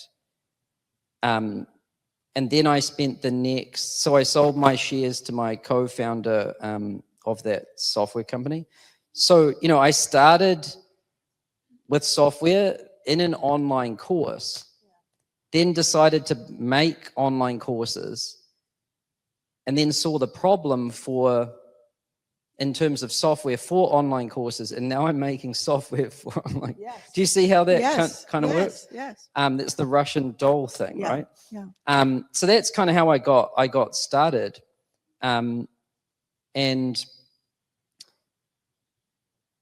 yeah, then I spent a good amount of time, like must be at least 5, 6, maybe 7 years, just making online courses and content. And, I had a YouTube channel, I ran ads, and I did all of that. Like a corporate kind of vibe you had going on with the suits and the. Yeah, I was insecure, yeah. Oh, say that again? I was insecure. Oh, can we stop there? Would I lose your train of thought? Are you joking or are you serious? I'm serious. Oh, can we talk about that? Yeah. When you say you were insecure, I've never heard you say this. When you say you were insecure, what does that mean to you? And how does that turn into you wearing a suit on the YouTube? Well, I was thinking, like, if I'm going to claim that people should listen to me about how to do something, like, why would they want to do that? So I thought, well, I need to look a certain way.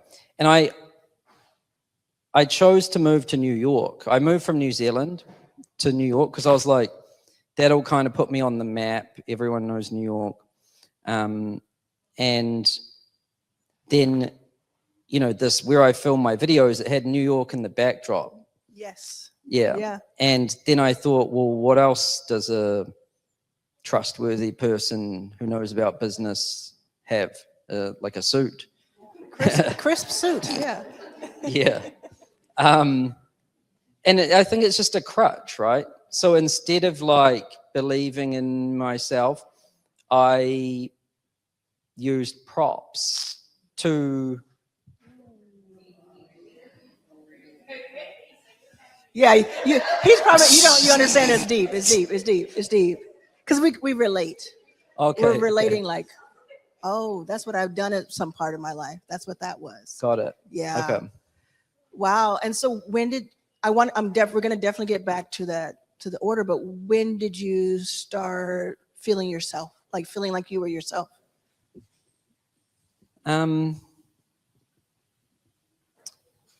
Probably. So what ended up happening is, like, that business was quite successful, made quite a lot of money. Tens of millions of dollars, we would say, right? Yeah. Yeah. But then I kind of hated what I was doing. And my wife was like, you need to do something else, basically. Because you're miserable. Yeah. And it's because it was all kind of fake, not like the advice or the claims or anything, but I didn't like New York. I also hate suits. Yeah. And I also don't like making videos. Wow. So you were a YouTuber in New York with a suit on. Yeah. Yeah. Like, And so basically everything was like not fitting with me being natural, basically. But my wife kind of knew natural me. And so then the first thing we did is she was like, let's just get out of New York. Let's go to like California. Over here. That was a good start. And then I grew my hair long. Yeah. And I've always, honestly, have always wondered that there's such a difference, because there's this like profile pic of you everywhere, right? And it's different. It's like, That's my disguise, yeah. yeah. I have the old photo of me on Yeah. the internet, but then I look like this and no one recognizes me. That's awesome. So you grew your hair out, you moved west, closer to the water, closer to mountains, everything, And started again. and started again. So that was like, you know, part of starting again is like leaving that place, very different setting, right? Like nature on the ground floor instead of being on like level 30. Having longer hair. I even remember being like, I'm going to listen to some different music. Like I was just, What you I'm just going to wanted to listen change to? everything Yeah. and basically start again. And this time I wasn't in a hurry to choose something to like commit to, right? Because I think a lot of the time if you rush the choice, you end up like kind of regretting it a bit later. So I gave myself time to find the right thing. And that's when this idea of Skool started to emerge. And I was like, okay, I'm going to make this platform and I won't need to make videos. I'll do the thing that I'm most comfortable doing, which is like building stuff behind the scenes. And yeah, that was the start of it. Yeah. Yeah. It sounds to me too, again, resources, like you created resources to have options, like you earned your way into choices is part of this, right? I mean, are y'all feeling this? Like, this is feeling real. Oh, let's see what the chat is saying. Yes, chat's going crazy. But that's part of it. It's like you built authority in a place maybe that you didn't want to build authority in, but people kind of think of you that way. And you had this advice for people in your consulting because you had lived it and observed it a lot, right? And a lot of pattern recognition. Is that accurate? Well, I think because I don't have much self-confidence, the only way I could ever talk about anything is if I've done it. So I was like, I'll just do it first. Yeah. Make sure I'm pretty certain I know what I'm talking about, and then I'll just talk about it. Yeah. And so that's how I did it with that business. I would just figure it out myself by just going like immersion. That's kind of my method, right? Yeah. I'm like, what is this thing I'm trying to figure out? Okay, it's this thing. And I just immerse myself in it, tinkering, trying all kinds of things, finding out who knows what. And then if I figure it out, then it's like, okay, now I'll share it with people. Yeah. I'm finding out so much about you, and it's really cool. Thank you for sharing all this. You then, I mean, we're skipping ahead a little bit. We can go back a little bit, but you then partner with someone who is the most confident dude I know, Alex Hormozi, right? You all are partners. I tell you, like, when I go to your Skool games, which thank you for inviting me, and I see you two, I'm fascinated. Oh, one second. By the way, in the audience, when it goes out here, it does not go out there, so no worries. I find it fascinating when I go to your Skool games just to see y'all's dynamic, just to see you both on stage. I will say you both like a good short, and a good laid back kind of thing. You both like that, but that's where it kind of ends. And I think you both have in common that you study things with obsession and iterate and do the thing. Yeah. But his confidence is like through the roof, and his ability or like willingness to be on camera, even though he only has certain types of videos he likes to make, that's through the roof. How does your dynamic work? And how does it work so well if it does? Yeah, so with Skool, I thought I'm going to just make a really good product and I'm pretty sure it'll work out. But it was basically blind faith. And I let go of everything in terms of content and distribution. I sacrificed all of my ability to do distribution to build Skool and make it good, right? So I sacrificed all of it because it's very hard to do both. I don't think anyone really does. And so then Skool needs distribution at some point, right? Yeah. Fuck. And then I'm like, videos again, like, come on, I've been here before. Like, and I'm like, there's no way I'm going to be able to make videos because I was struggling just to make Skool good. It's an insane amount of things just to do that. And so I thought, like, who can help me? And I think around that time, Hormozy did his first big launch. And the whole internet was just talking about him. Yeah.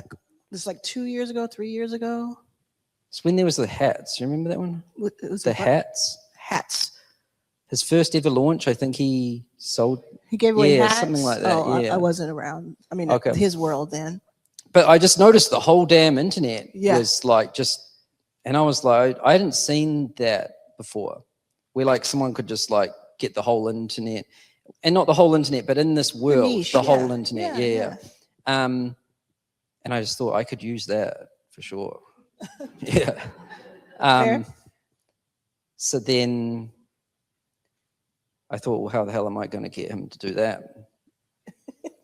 And then I have to know what you did. What did you concoct? Well, I got invited to speak at something, and usually I just ignore it. But then I saw he was speaking there. Oh, everybody catching this? You clocking?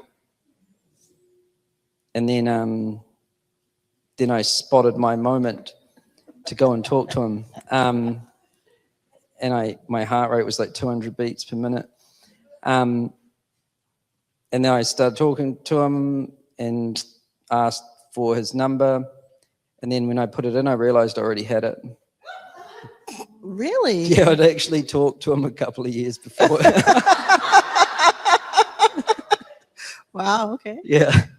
But back then it was, he seemed like competition. Because he kind of was, right? Yeah, you keeping your enemies closer. Well, we talked, but there was just not like, and I remember thinking, I can't tell him about Skool because I don't want him to compete with me. So, but then we had gone in different directions. And that was just the start of it. I remember I pitched him the idea of Skool, but I think he thought like, this is a stupid idea. Because, I was saying, oh, I'm going to build like a social network. And Oh, yeah. and he's probably like, fuck off. So many people do. Yeah. Yeah. But then it got better and more people started using it. And I think it just he kept noticing it. It was both of you all noticing each other because you had built your authority in these niches. Yes. And so, I noticed his like ability to promote things, and he had noticed Skool growing and being talked about in a good way. And so we had more conversations, but we didn't even start. It didn't even look like we could do a partnership until probably about a year after I'd met him at that place, right? So you all would just kind of have conversations here and there during that 1 year? Or did you even talk to each other during that 1 year? I met him at that place. Yeah. Then we had a meeting like in the next couple of weeks, like a call. But then we probably didn't talk for a year. Yeah. Right? Yeah. And then we started talking more, and then it might have taken, I don't know, like a few months to figure something out. And we talked a lot during those few months. But yeah, it takes time. I mean, try convincing Hormozy to do something. I mean, Yeah, it's partnerships. I mean, it's lateral and it's, ascending, it's all the things. But I personally think I could convince Hormozi to do something. Now you've challenged me. So now I'm going to do that. Okay. I don't know what it's going to be yet, but so when you realize It wasn't really convincing. It was more just a really good fit. Yeah, it became a good fit over time. It seemed like it became one. And you all realized that, kind of talked to each other, met each other in the middle, basically. You're like, this is going to work, right? Well, basically, I was like, I am never going to do the distribution like you. Right. And I was very confident that he could never build the product. Yes. Right? Yes. So it's like, it's kind of nice dividing the responsibilities a bit like that, because I can just make a better product if I don't have to worry about that other stuff. And Hormozi can also just be more prominent and more well-known if he doesn't have to worry about that other stuff, right? So it unlocks both of us in a way. And yeah, so it works really well. We don't try to I'm not trying to make more videos than Alex Hormozi, right? Yeah. He's not trying to make Skool features, right? Because when I met you October 2024, that's when I learned that you spend most of your time with product and the engineers. Mm-hmm. That's what I heard at the time. And that's just constant. I heard it and I was like, oh, okay, yeah, sure. And then I was like, no, that's so true. It has to be true, because what I witnessed you do, and you probably, if you're in Skoolers, you've probably seen this, is like, if someone says something, you'll like pay attention to it. And then you'll say, I would like you to talk a little bit about what you've been telling Skool, the Skool games, basically about how you determine what's worth working on and what's not when it comes to Skool. Because I see you doing that on a daily basis, but listening to your audience a lot. Yeah, so a lot of it is, and honestly, this is probably like one of the biggest parts of it, is just like sensing the landscape of like what is needed. So, to do that, I use the product myself, and that's very, very helpful, right? So I personally use it every day. And if something frustrates me or bugs me or whatever, like that's one signal, right? So my own personal use. I also talk to people that use it a lot. And then we have a community of almost 200,000 people who use it a lot. And then they're owners of communities with 25 million people in it, and they use it and they tell the admins. And so everything just funnels to me about, a lot of it is honestly just people complaining. Yes. Yes. Yeah, which is actually a great signal for making a product. Okay. But it's also kind of like painful. Why do you say it's a great signal? Well, how you make something better is by removing all the problems, right? Mm-hmm. That's all you need to do. Just remove the problems, remove them until everyone's happy. Yep. Yeah. But how do you say, because you're not people pleasing, because if we give everybody everything, it wouldn't be Skool. So how do you determine the most important things to work on in a given quarter or year or next? Well, I always put problems at the front. So like, and when I say problem, if something, right? Like this microphone? But like, if something's broken, like that should be fixed, right? Because nothing's worse than something that's broken. Or if something's buggy, it should be fixed. If something's slow, if something is confusing, like maybe it's not broken, but no one understands it, right? So those are all the things that are or frustrating, or, those are the easy wins, because you can't really go wrong fixing a problem, right? Yeah. So if you see something, especially over and over again, that someone's complaining about, even if it's a bug, you only need to see it once. And if it's truly a bug, then that is what you should do. You should fix it. And so there's a lot of that. But then the harder part, though, is once you've kind of exhausted a lot of that, it's like, what do we add? That's the harder part, because you can get that wrong. Yeah. And the hard thing about that is, like, when you add, it's hard to take it away. Yeah. People never complain about having, people like always want more, and they'll never tell you when they don't want something. They'll only tell you when they do. So like, yeah, that's what I mean. It's like, how do you filter all of these wishes and requests and, you know, oh, I wish it could fly, and I wish it could beam me somewhere. And it's like, great, I do too, but I'm gonna work on this first. well, that's where it's like more of the art of it. And so how I do it is I ask myself, why am I asking for that, right? And if it seems stupid, I just I ignore it. If it seems stupid, you ignore it. But I say, good idea. Because I used to say that's stupid, and I learned that was a bad way to deal with people. So that one actually took me a long time to figure out. Yeah. But yeah, I ask, why do they want that? And then I think, you know, you can't do everything too, right? Because if you do everything, the product's going to suck. Yeah. Because what makes Skool good is it's simple and intuitive. And it is like that because we're very selective with what we do. So it means most of what I do is basically say no. Yeah. Like I'm just a no man, basically. Yeah.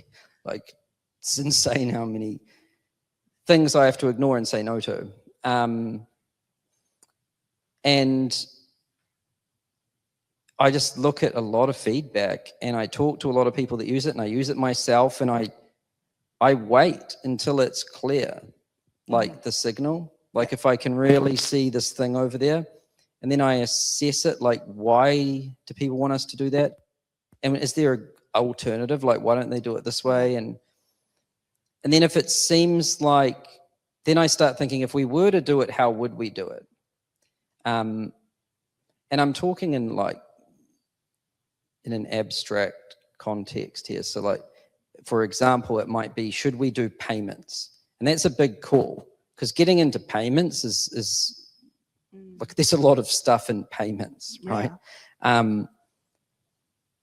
And I had no idea we'd end up doing payments, but it's hard to imagine Skool without it now, right? What did you think the business model would be? I had no idea. Okay. Love it. Love it. I mean, we talk about like waiting for perfect. We were just talking about this, waiting for perfection and waiting for, but you have to put it out into the world to start getting it. Skool working. itself didn't even have a business model until year 4. Say that one more time. Skool was free until year 4. Yeah. Yeah. It reminds me of Product Hunt. Like Product Hunt didn't know what it was. I didn't even know what the business model was. Yeah. People asked me, I was like, figure that out later. What was the core of the calling of this? Like, I assume there was passion involved and like you wanted to see something made better. I know that it had to do with the tech stack being annoying, but was there like, oh, if this could work for this could create X for people. This could. You mean like what was driving? Yeah. Honestly, it just felt like this is what I was supposed to do. And you didn't spend a lot of time thinking about what the impact it might have beyond it being more convenient and easier to work with. Because I mean, if you think about Skool, like I know you do, but if you think about Skool, it's almost 200,000 of these schools, right? And every one of them, like you just described, has its own ecosystem. And that's 20 million plus or 24, whatever number now, people using schools. Not just the few of us who have our schools, but what it means. Like right now we have a virtual event with people from all over the world watching, and they convene on Skool. I certainly had different, Mighty Networks and Facebook and this and that. So there are platforms. This just it's different. It's different. And so you're why is it different? I mean, it just feels like people check into Skool. Like, you know how Reddit, I guess Paul Graham told Alexis Ohanian that and his team that Reddit should be like the homepage of the internet. Mm. It kind of feels like Skool is like that first place you check in the morning. It's like a homepage for community to me. And I think it is in the simplicity and the way that you use it, and like you don't overbuild. I think that has a lot to do with it. I felt that like Mighty Networks was like a parking lot. It was capable of putting people together on the same pixels, but there was nothing that drove like, engagement like I think Skool does. And then between like people, people finding you in discovery, and you all are going to make that even better. There's not that on these other platforms, in my opinion. And then Facebook is just, I think Facebook is what it's right for is ads. I don't know that it's right anymore for certainly not community. It's a place people find each other, but I don't know if it's like what that word really means. So there's like this impact that is out of this world, right? Like, and that's just in year 7 of what will probably be a very long lasting situation. It's really like 6, but it took me 1 year to find a software engineer good enough to start. So okay, yeah, fair. that's why I say 7. But so did you ever at any time think about the impact, or do you ever think about it today when you see the numbers, 20 million people? it was so hard too, honestly, because the first part was finding, if you're going to try to do something like this, and for it to actually work, like this is hard to build, right? Yeah. Like it's essentially a social network, and now it's a marketplace and a payment system. I mean, these things on their own are kind of challenging. And you need like exceptional engineering talent to do that, because people are going to compare it to Facebook, and they've only got like Multi-billion. $2 trillion. Yeah. So it was so hard just to find a software engineer. Forget even writing the code, just finding a software engineer, that I couldn't even get that out of my mind. So the impact, it wasn't on your mind. That's fast. no, because I was like, I'm going to be lucky if I even find a software engineer. Yeah. Okay. So then today, then. So it seemed very delusional Yeah. to think about the impact Skool's going to have. So today, then, maybe it was too far back then, but today, do you ever marvel at the fact that there are 200,000 hosts and 20 plus million users? Each of them is a human. Well, I would say 99.9% of them are human. We do have some fun people that could try to come in. But they're still humans, by the way. There's bots. I think there's some bots. No, they're actually, like the ones we label as high risk Skool. Yeah. They're humans. They're humans. They're Yeah. just high risk. Yeah. No, I know for certain they're humans, Yeah. because we fight them every day. Yeah, yeah. But do you think about I'm gonna open it up to a couple of questions. So get ready if you're interested in that. Do you today? I kind of want you to. So if you don't, can you reflect on, like, is that important to you? There's moments where I'm like, oh damn, shit, we've come a long way. This is. Okay. But honestly, most of the time, I'm just trying to put out fires. Yeah.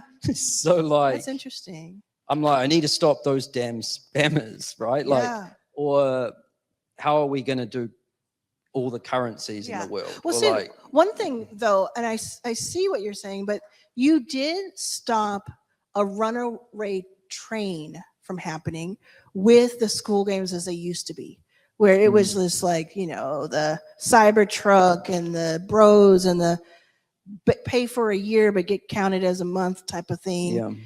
You stopped that from happening because it wasn't the right culture, and it wasn't what you wanted it to end up being. So I wonder, another way of asking the original question is, what did you see it almost turning into, and what did you want it to be?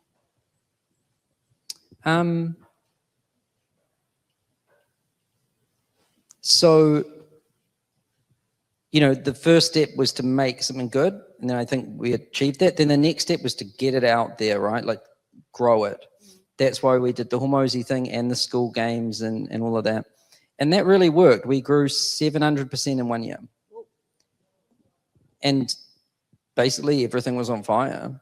That was crazy. And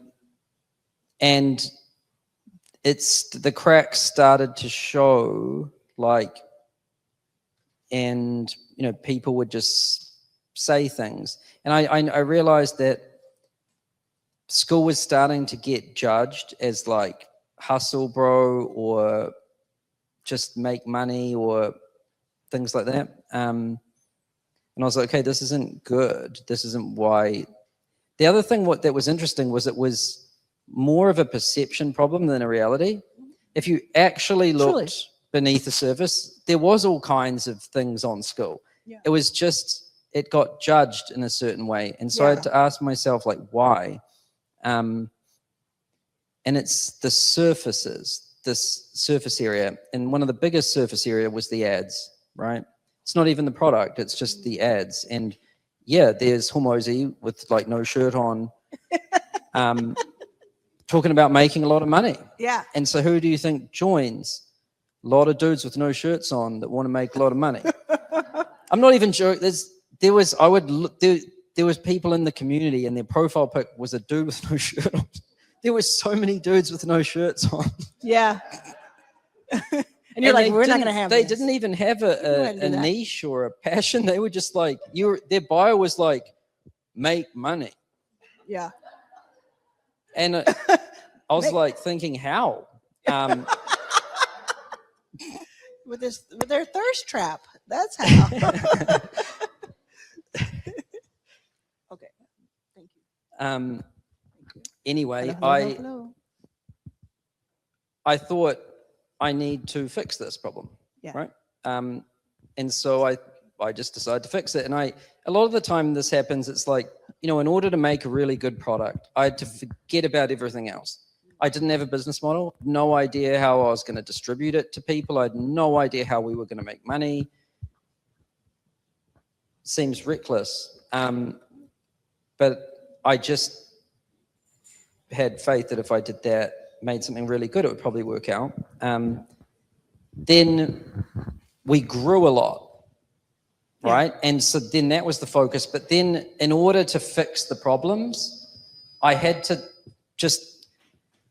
it's hard to decide because you're like, we're growing so much and I'm going to have to sacrifice that. Like, we're not going to probably grow for a bit. Right. But I don't care. It's probably I don't know all the decisions you've had to make, but from the outside, it was the best decision or the biggest decision you've had to make from the outside. As far $9 plan was pretty. Oh, the $9 that got plan? everyone all freaked out. Yeah. But I remember you some early VC telling me. investors tried to convince me for 5 hours not to do it. Really? Yeah.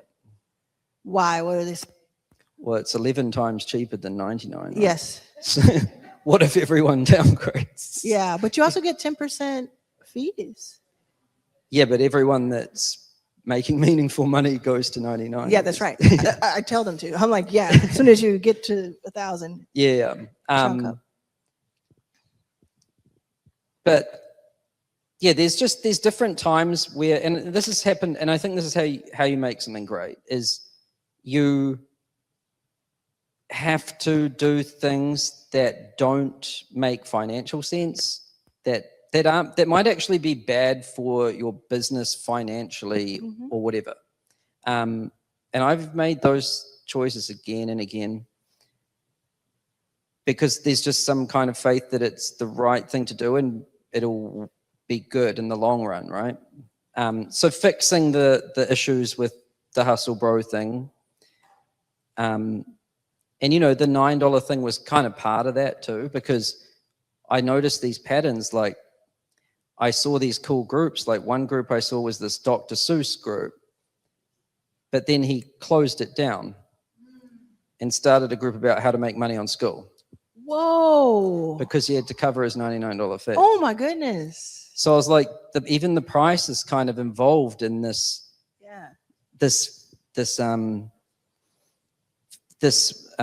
desperation to make money, and that was like permeating the thing.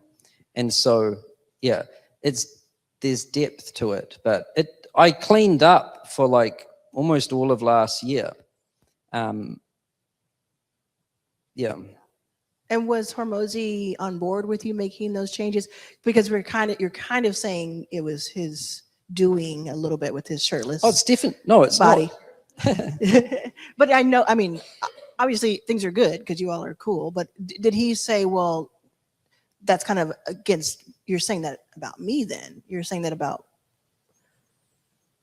No, I think he's smart enough to get it. I didn't say it was your fault or anything, yeah, and you it just said you definitely wanted a wasn't, different direction. because we grew a lot, and that was awesome, right? It was just, and it wasn't working as well as it used to. We needed a new way, basically.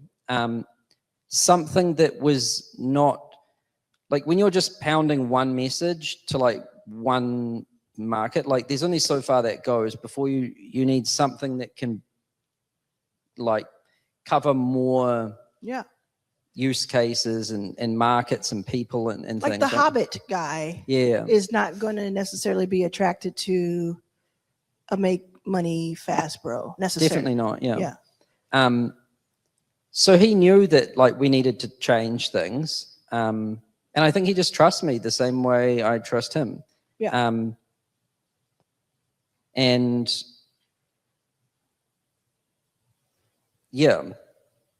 Because you gave him an opportunity too. Let's be clear about that. You gave him an opportunity, even though it was, you saw that. But like you said, he's smart enough to know that having equity and ownership in something this big, even 3 years ago or 2 years ago, is a smart bet to make an exchange, risk all of it. And it kind of works well, because I was like, I don't even know how we're gonna grow or what the next thing is, basically. But I'm like, I don't care. I'm gonna go and do all of this stuff. And then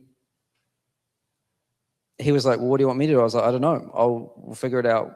Yeah.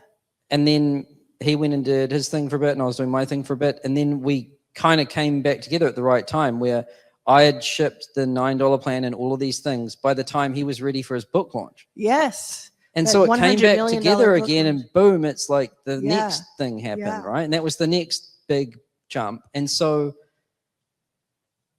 sometimes there's some kind of intelligence to this.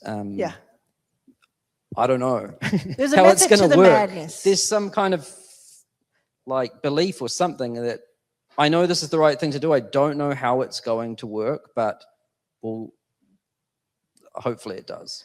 Right. What I would love to do is just take a couple questions, one from the in-person crowd, one from that Brendolyn spotlights for me from the chat. And then, do you have a few minutes to hang around and meet a few people? Yeah. Yeah, I think that we'll do that. We're going to kind of we'll cut it for a second so you all can connect. Do I have a question in? Okay, Adana. Do you want to, you can call it out and I'll just say it just because of time. I've noticed that some audiences in the 40 to 60 demographic are more. Okay, my bad. Come here. Because you're going to have. Yeah, you write it down. Hi, thank you. I've noticed that some audiences in the female 40 to 60-year-old demographic are more inclined to use WhatsApp instead of Skool. And can you talk about the levers that encourage people to go from one platform to the other? Even from Facebook, like. We come with the questions, Sam. I don't know. Have you figured out how to do this? What I notice is that there are people, it's almost like Apple and Android and stuff. It's like some people prefer, like, I really don't like being on WhatsApp. When people send me stuff, I look at stuff on WhatsApp and I'm like, oh my God, they wrote me 6 months ago. No idea. But there are a lot of people who have a school and then they have, like, their chat is on WhatsApp. Like one of our schools, our higher ticket, has a WhatsApp group that's separate from school. And that's great, but I'm not in it because I don't want to use it. And I was in someone else's mastermind who did that, and I paid a bunch of money, but I never used it because I'm like, I don't want to be over there. I just got over here. Are you in WhatsApp communities, or Or is it No, more like it's just little it's a group thread. chats? It's like threads, group threads, but it's Proper like easier. communities? And it's good for people who are outside the country, like easier and stuff. I know in Europe it's huge. Yeah. So it makes sense there. But it's different, right? A little bit. It's definitely Like, different it doesn't from do payments. It's just you like we're gonna have tomorrow. We're gonna have John from Stan Store here, and I use Stan a lot, right? And like Stan could be considered a competitor of yours, but I teach that it's not a competitor of yours. I don't really mess with their community because I don't think it's smart for them to have that, and I'll tell them that. But I think like I send people from Skool to Stan. I send people from Stan to Skool. Right now, if you go to my Stan, like a lot of my traffic comes from the Stan to Skool, you know, and so it's like these things that we can have and like complement. Yeah, because you asked me if I figured out a way. I just don't fight it. You don't see me saying on Inner Circle, no, we're not going to do that. I'm like encouraging people. Hey, have you seen the WhatsApp? I've never been in there, but I hear it's cool. Yeah, I just think it's like let people do their thing. I also have different types of schools, right? So I have a school that has 90 people, high ticket, and then I have a school that has 25,000 people, freemium, and it's just a very different animal. And I wouldn't encourage that on the freemium. I would encourage it on this small group. This is how they find each other. This is how they're meeting in person. This is what's working. And on this, huge like runaway train again, 200 people a day joining. It's like, no, this is like the perfect container for that. Like, let's keep it all here because it makes the most sense to do that. Yeah. Thank you for the question. Do we have one, Brendolyn, online? You're highlighting it. What's your biggest goal right now? Allison wants to know. Allison is a great friend. It's the discovery part. Yeah. Like, step one of Skool is make a good product, then distribute it to lots of people. Now we've got a lot of communities, like 200-ish thousand. Now it's like members. We want to drive members to groups. Because I think if you ask someone like, if you ask most community owners on Skool, like, what do you want? They want members. Yeah. More than features, right? Like, who wants features? I mean, sometimes when you need them, but like, would you guys rather features or members? Members. Yeah. So like, I like trying to solve that problem. So I've spent a lot of my time thinking about how can we give members to people. And so that's where the traffic sources feature came from. At first I was like, okay, let's break this down. Where are the members coming from? Like Instagram. You've seen this feature? The traffic sources one? I'm obsessed with it. Yeah. And I made $3,000 on one of my schools. Don't really touch on like sales. 3,000 just from discovery. Yeah. Because that blew it's me away 99 because I was products. like, discovery's been in there. 1 month, I should say, like per month. Discovery's been there, and it's honestly been the most neglected part of Skool. When I look at Discover, and I agree with the folks who say like we love pickleball, but if I look, Do you know at what blows my mind though is like we've neglected it completely. Yeah. It's always the same. I think it's quite boring. I forget it is there. Search is broken. Yeah. But we didn't think it did much. But so first of all, we had to build the tracking, the attribution, and then we're like, holy shit, 30% of people come from here. Yeah. Then I was like, how are they clicking on pickleball? Surely not.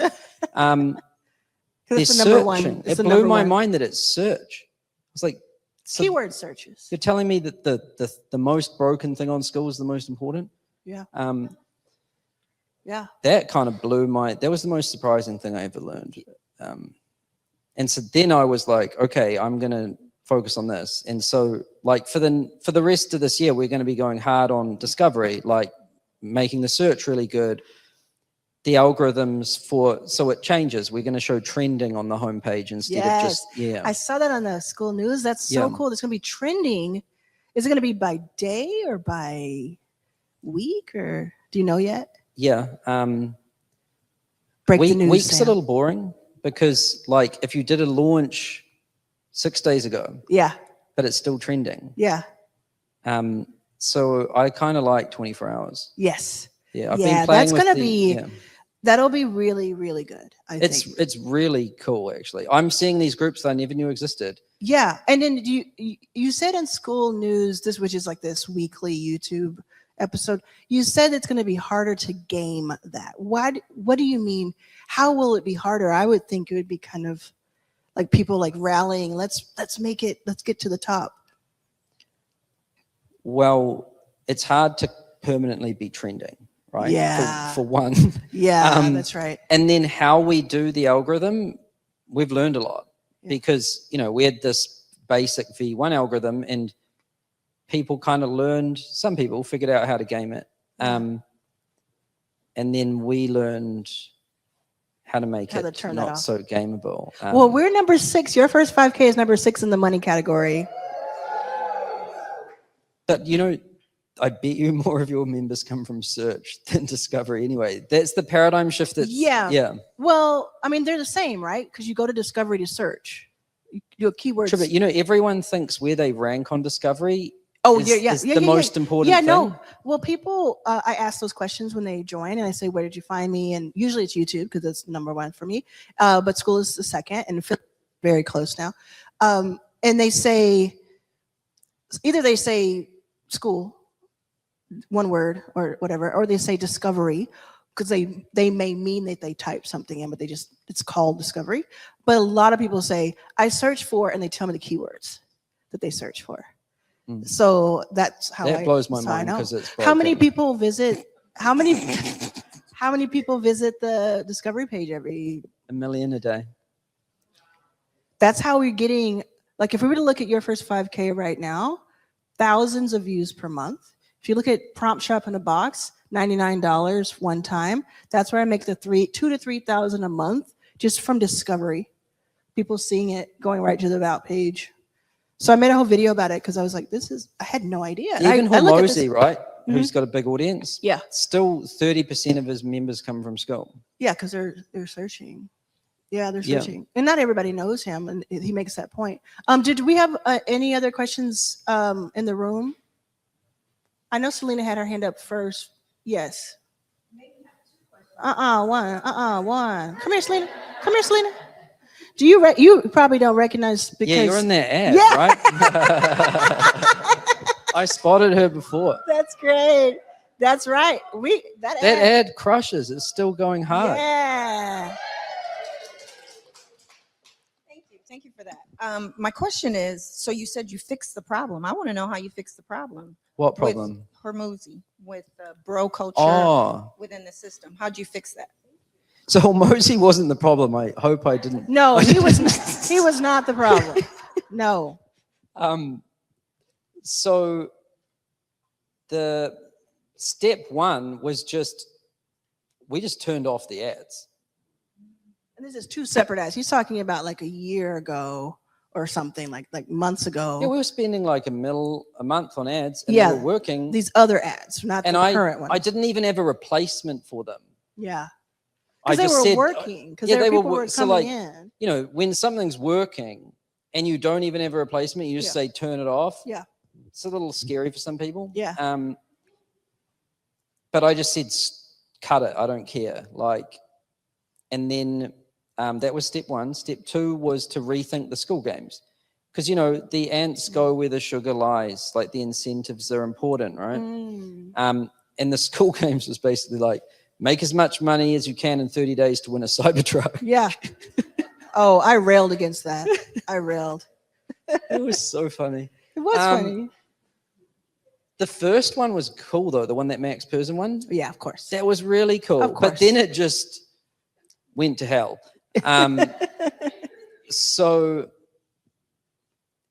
then we thought, okay, the Skool games, if you're trying to build a recurring revenue business, that is longer than 30 days because you need to care about month 2 when they're. And what was happening is we called it pump and dump. People would just sell a bunch of people in and they'd all churn. And yeah, they were doing some crazy stuff. But they'd win the games. So we made it 90 days instead of 30, right? And then we could factor in churn. So if people left, right? The other thing we did is we introduced a handicap basically in terms of price. So one way people would hack, it's not really hacking, but cheat or game, they would just make a product like 10 grand and buy it themselves sometimes. Oh. We found we had to build insane tools to like fingerprint people and cards and know if they were like buying from themselves and stuff. Oh my God. But the making a big price was an easy way to game it. And so we said, it doesn't matter what your price is, the maximum we'll count it as is $100. So even if your thing's 5 grand, 10 grand, it counts for 100. But if your thing's $50, it counts for 50. And that helped a lot too, Yes, right? completely. Because now if you want to buy from yourself, you've got to do it so many times. Yeah. The other thing is we removed the Cybertruck prize, right? Because thank you. I know you love Elon, but I do not. So that Cybertruck was just like someone cheated badly, and then I had to give them a Cybertruck. It wasn't Max, though. Max. No, it wasn't Max. It was some weird person. They're still on Skool. I won't say their name, but oh no. Oh, it's in a way. I feel like I know who it is. The game probably. They won the game, right? Yeah, like I know exactly if you set incentives in a certain structure, it's not like they did anything illegal or something. But yeah, getting rid of that prize, 90 days instead of 30, and then the categories. Oh yeah. Factoring in churn, the handicap for the price, and then categories was another way to do it. Because otherwise everyone that wins is going to be in money, right? Because and then that was part of the perception problem. When people look at the leaderboards and everyone's just teaching how to make money, people think school's only for people that teach people how to make money. Yeah. So I was like, how can we force this diversity thing in a way? So then we did the categories, and the top 5 in each category won. Yeah. So the money could only account for 5 people out of 45, right? Yeah. And a word you used right after that, like for the first games back from that, was wholesome. I heard you say it felt more wholesome. For sure. The winners. Yeah, because music people started showing up, hobbies. But that wasn't enough on its own. The $9 plan, which I called Hobby, was also essential to really get those hobby communities on, right? How many people here are on $9? Yeah. Would you use it if it was $99? Would you still use it? I think this group is entrepreneurs, but you guys are sophisticated then. Well, I think I know a lot of people, especially on our chat here and different, the $9 made it just so this gives me a runway to try this out. Instead of I gotta figure out how to get $1,000 as opposed to 10. There's all kinds of theories about pricing, right? Yeah, $9 feels like free. That was what I thought. The number 9 does. Oh, it's just I was thinking, what about fully free, right? But then I was like, then it's the bots, Facebook. the fucking bots. Yeah, the internet's a wild place now. If things are fully open, you don't know who's real and stuff. Yeah, my moderators will say that's true. Yeah, but imagine if creators were unknown too. It'd be totally wild. So $9 kind of feels like free, but it's not.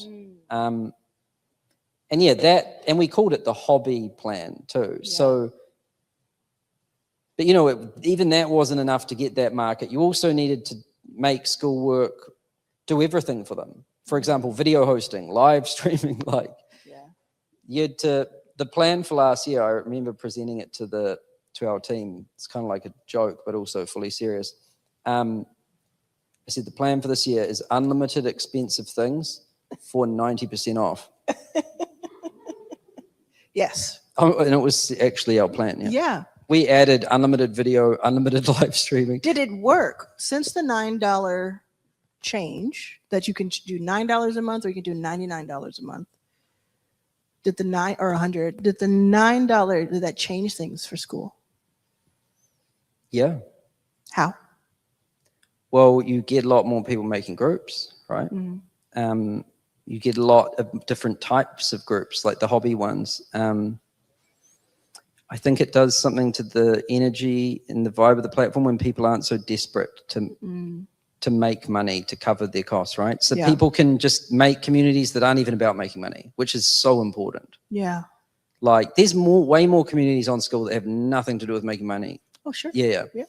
And they're like some of the best communities, right? Yeah. Because they're very pure in a way. Yeah. And so it did all of that. I mean, what it does to your financials is quite interesting too. So did it hurt things? Because I mean, you are in the business of making money, so there has to be the upside that you see at least over time. You'd think so. Oh, okay, fair. Are there any investors watching right now? Oh, they were watching. Yeah. Is it irreparable, or is it like, okay, we had to hurt for a while and now we're like, were you right about the $9? This will be the beginning of the video and it'll be some dramatic music. Were you right to change Skool to $9 a month? Maybe it's too early to tell. We're just gonna have it where you don't say anything. and then in the video you do. Do you still believe it's the right thing that you did? Like your prediction? Yeah. Like based on a lot of things, yeah, but the financial side is way harder because unlimited expensive things for $9. Yeah. But I'm like pretty confident we figured it out. Because you have people who ascend to 90. I guess maybe both of them work. Anyway, I won't get into it. Okay. Yeah. So there's different ways to do that. Yeah. But are you scared? Of what? Are you scared that it won't work? How? Like not work? How? Like Well, financially? you're saying financially it was a big risk, and right now we don't even know if it was a good risk. We're not going to die, but it Yeah. makes things harder, Makes it right? harder. Like Okay. because you really got to like watch the costs of everything and negotiate like everything. Because if you make your prices, we also have low fees and low prices, and so like we have to go to great lengths to like figure out like tricks to be able to engineer things in a way that we can get the prices really low, and then use our size and pressure on people to push their prices down. And these third parties and different. And things I love that, honestly. I love trying to make things cheap. Okay. Yeah. Yeah. I guess it's a weird thing, but I kind of love it. It's because it's an efficiency thing. It's Yeah. Because it's very easy to be wasteful, you know. Yeah. I think we'll take a last question from Camilla. Did you want to ask a question? Come on up. Of course. Wait. Okay. Hi. I have a question about something we sort of glossed over. One thing, a pattern I've noticed about your story is that you start something, you put it out there, you iterate, you kind of make it better. And I think as entrepreneurs, we all kind of do that. But there did seem to be some inflection points where investment is needed or money is needed to kind of get to the next thing. Y'all said something about you sold something for 10 million, your last thing for $10 million, kind of just in passing, like one of your early things. So I'm curious about those inflection points and kind of how you navigated that. Was that money out your pocket? Was that family and friends? You know, because that's what you need to kind of get to the next level. Thanks. Yeah, that's what we were talking about at first. Is like you got to a point, use those resources to do the next thing, the lily pad kind of thing. So you're asking, I think I know the question. Okay, great. Yeah, so one thing I will say is like this business is very different than a normal like online internet business. You don't need a ton of capital to like run an online internet business, right?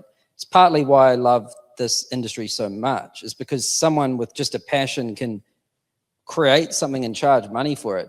A lot of people are charging more than we charge for Skool and they don't have to build Skool, right? So like this business is kind of interesting. You got to do a lot of shit for not much money. And then you guys get to like hang out on there and charge more.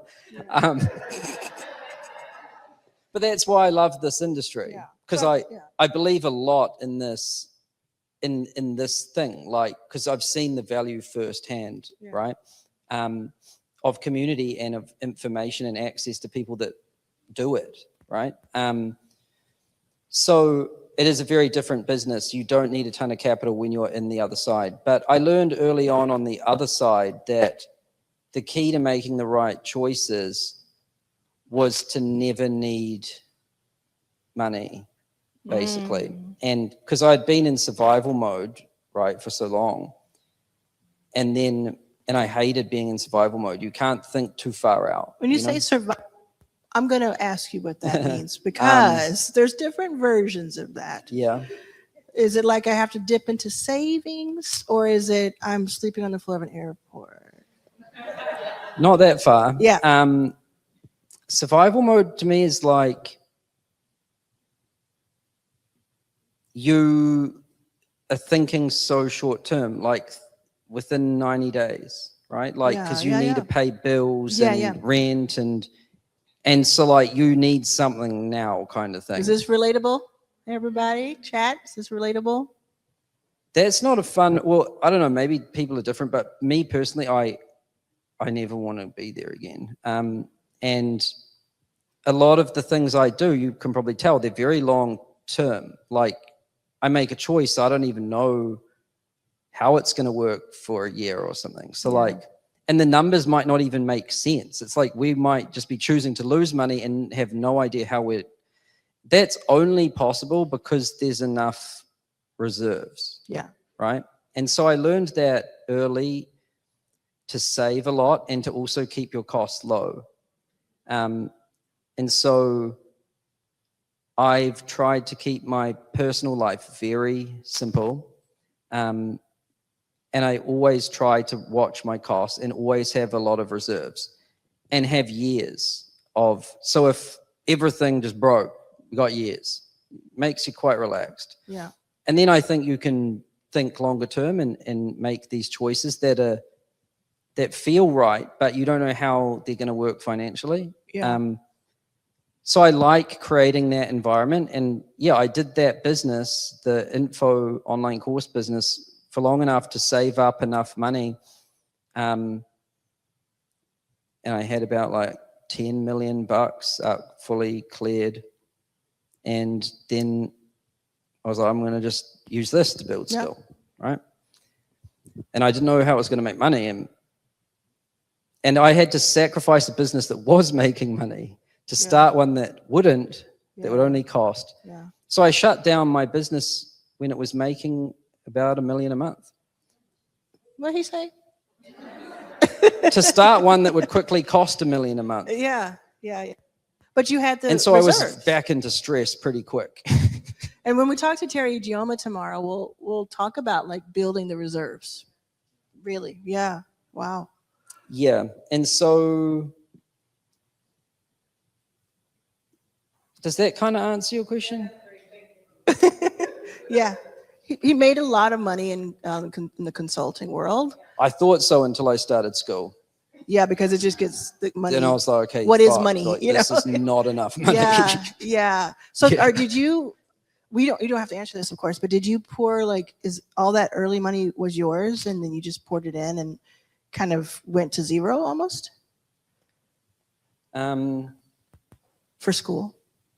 At its worst, I might have had like 200 grand left. Out of 10 million. Yeah. Whoa. Yeah. So I think it's important to get, I mean, that's the airport floor, your version, you know? It is. I mean, if you had 10 million in your bank account and you took And you used to be making one a month. Yeah, exactly. It was 10 plus. And then you gamble it all or risk it all on something you'd have no idea is going to work or not. Did you always feel like, if this doesn't work, I know how to make it back some other way? Like, I'll find a way? Yeah, I'd say to my wife, I was like, I don't even know how this is going to work. And she's like, who cares? Oh, ride or die. She was like, I know you're supposed to do this, and even if we lose all of our money, I don't care. Maybe I'll spend more time with you. Yeah. Oh, what does your wife do? She's an artist. Oh, yeah. Yeah. Does she have a school? No, she's got 2 children that she like homeschools. So Yeah. like kind I of. know a lot of yeah. people. I know a lot of people who have schools who have children. She should get a school. That'd be fun. Like she's a secretly. member. Secretly. Yeah. She's a member of some. Oh, is schools. she? Yeah. Oh, cool. And her mum has a school too. Does she? About chickens, yeah. Oh, wow. I love that. And I knew Discovery was starting to work when she would say, "Where are all these members coming from?" Ooh. And my first thought was they better not be those scammers. Yeah, yeah. So I went and checked every single one. And I was like, holy shit, they're all real. Wow. I was like, it's working. It's working. Yes. Yeah. Yes. I just released a new product, authorityxpro.com, y'all. And I knew it was going to work because it was making me money, right? It was doing the thing that I wanted it to do for other people, testing it offline. It was making me money, or like not offline, but so I was like, oh, it's so awesome when you find the thing, like you find, oh, that's the momentum. That's the unlock. That's the thing. Yeah. Okay. Thank you so much. You've given us more than your time. Thank you so much, Sam. Let's give it up for Sam. Yes. Yes. So I am going to switch things up just a bit. How much do you have? A little time, or would you use the So what I'd like to do, we're going to do this because I do want to get this filmed. What I'm doing is cutting some of my stuff off. Can we get the award so I can film this if you don't mind? I'm going to just film this real quick. It'll take just a moment. Oh, okay. Careful. This is a great piano player, right? You were playing piano before? Yes. Okay, thank you. So this is not for you, Sam. I'm sorry. I made it awkward. I made it super awkward. So sorry. I just realized that sounded like that was for you. It ain't. It's not for you. But I was supposed to do this after. And we're going to go to break. Yeah, my luck. I'm sorry, Sam. It's okay. You're okay without the award. I can get my first one. Yeah, I can get one made for you. No, it's okay. I kind of like not having any. Yeah, I can get it made for you if you like. That's okay.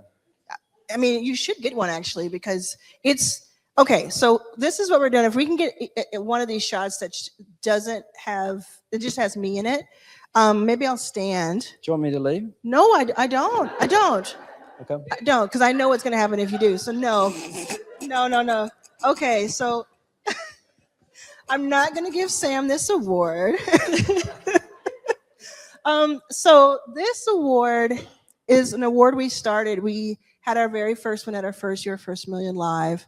And I'll put it on its side. It says the Holly Anderson Laveau Impact Catalyst Award at Your First Million Live for being an impact catalyst. And it's presented to Bozma St. John. Do y'all know Bose? She ain't here either, okay? She ain't here. I wish it would be so great. We were gonna have Oprah walk through the door and Bose, but I wanted to present this to her, and she doesn't know I'm doing this. So I wanted to present this to her because I think that the representation and the impact that she's had in media and culture is worth noting. And she's been incredibly kind and supportive to me for years and years. Even, she's the star of the show. Have you seen that gif of me and Bose and I move my hand? That's Bose in that picture. Yeah, so you've seen that. Just look up my name on Skool. Look up my name, first name, and you'll see that most likely. But I just wanted to present this to her. And I wanted to give a shout out to Holly Anderson Laveau because if it were not for her, we would not have Your First Million. We would not have had Your First Million 2024, and we certainly wouldn't have it ongoing. And she does such incredible work. Both of them do such incredible work on a day-to-day basis that most of us don't even see. So I just wanted to give them their flowers and give them a shout out. And we love you, and thank you very much. Thank you. Go Bose. Okay, thank y'all for indulging me. And Sam, I'm gonna, you gave me an award. Mm-hmm. You gave me this awesome award. What if somebody wants to win Skool games? What's that hack for them? How do they do? Because the Skool game award is so cool. It's harder to hack now. Yeah. I mean hack in a good way. Like what do they need to focus on? Um, to have a great honestly, school? making a good community, Yeah. but you have to charge money to win the school games. But what does that and mean? Does that mean being in it every day? What does it mean to have a good community or a great community? I think it's easier to tell when you charge money because churn, right? Yeah. If churn's really high, it kind of tells you like people might not like it that much. Yeah. Or it's just too expensive, right? Yeah. Like, but if people join and people stay, then something's working. Yeah. The current school games just closed end of March. And then the new ones are up now, right? Because this is April. They started April 1st. Yeah, so it's every quarter, everyone, and they're different categories. All you do is if you have a school membership, go to the Schoolers account, which is the School for School hosts, and look at the games tab where you would normally see like memberships and things like that. And good luck to everybody. It's one way to use Skool is the games, another way is other ways that we teach. And I think it's just go back to that audience we talked about at the beginning. Oh my, how's everybody feeling? I know it's a marathon, but man, that was quite a conversation. I love that conversation. Is Sam still in the building? Thank you, Sam, for everything. Like that was such a different, that was such a different conversation than I thought we were going to have, and it really was special to me. Okay, so speaking of special conversations, we're going to give a big round of applause for Miss Carly. Carly! Hiya. So we're going to mix, do you want this pillow, Carly? Yes, I would love that thing. So we're going to mix it up, and Carly's going to interview me. We're going to have a fireside. Ooh. Yeah, I know I got it really. We're going to have a fireside, and this was actually going to close out Your First Million Live, but we have Teri coming in tomorrow now. So I thought it would be a great thing to kind of middle of the conference, kind of see where we are and ask those questions. And we'll just see how it goes for a few minutes. And then, but I feel good. I feel like we've had a lot of accomplishments the last few hours. I completely agree. How are y'all feeling out there? Yeah? I'm glad everyone got up and stretched their legs a little bit. Yes. What's up, chat? Yeah, hi, chat. How are we doing? Before we start, can I ask our teams, did people make it into our stream? Because I know we had like that broken link. People come in and feeling good. Okay, great. We brought them all back. That's good. Welcome back. We're happy y'all are here. Welcome back. All right. And did everybody pick up their copy of Arlan's Authority Playbook in the chat? You can find it on the Stan store, stan.store/ARLAN. And then you can go to authorityxpro.com, which I would love to have on the screen during this conversation, the website. Okay, Carly, take it away. All right. Well, y'all, I am honored to be here. Every time I am surrounded by y'all, and I'm speaking directly to the community at this moment, every time I'm around y'all, I feel it in my body and I feel a difference in my soul, truly. So thank y'all all for traveling and making the time to be here. I brought my Your First Million 2024 jacket just because it was so special. If you know, you know. And that's why it's sitting up here, because it's just a piece of history. Yeah. So Arlan, thank you for having me. I every time I'm in your presence, it is the same thing times 1,000. I admired Arlan in the beginning, and not so much now. I admire her forever, but from afar, the from afar part. And somehow here we are on stage together now, and we have traveled to a bunch of cities. And I hosted my first ever book talk, and for her first book, It's About Damn Time in Austin in 2021. Woo! So it has been 5 years. Yeah, we've done so much since then. Yeah. And during that one, I kind of blacked out and don't remember anything I said, so I don't feel that way today. So that's really good. That's great. That's great to hear. So let's talk about that journey. Okay. So we are on book 4 now. Yes. Book 2, I also got to be a part of the whole tour and, helping take you all across the country. That was Your First Million. For Your First Million, launched right? Which launched series. in the conference that we did in 2024. Yeah. So now here we are with the Authority Playbook. Yeah. And why now? Why Authority at this moment? What does it mean to you? and why this book? Yeah, I mean, I think I'm not the first person to have a book about authority or talk about it, but it's truly, it encompasses so much. And I think people overcomplicate it, what success is.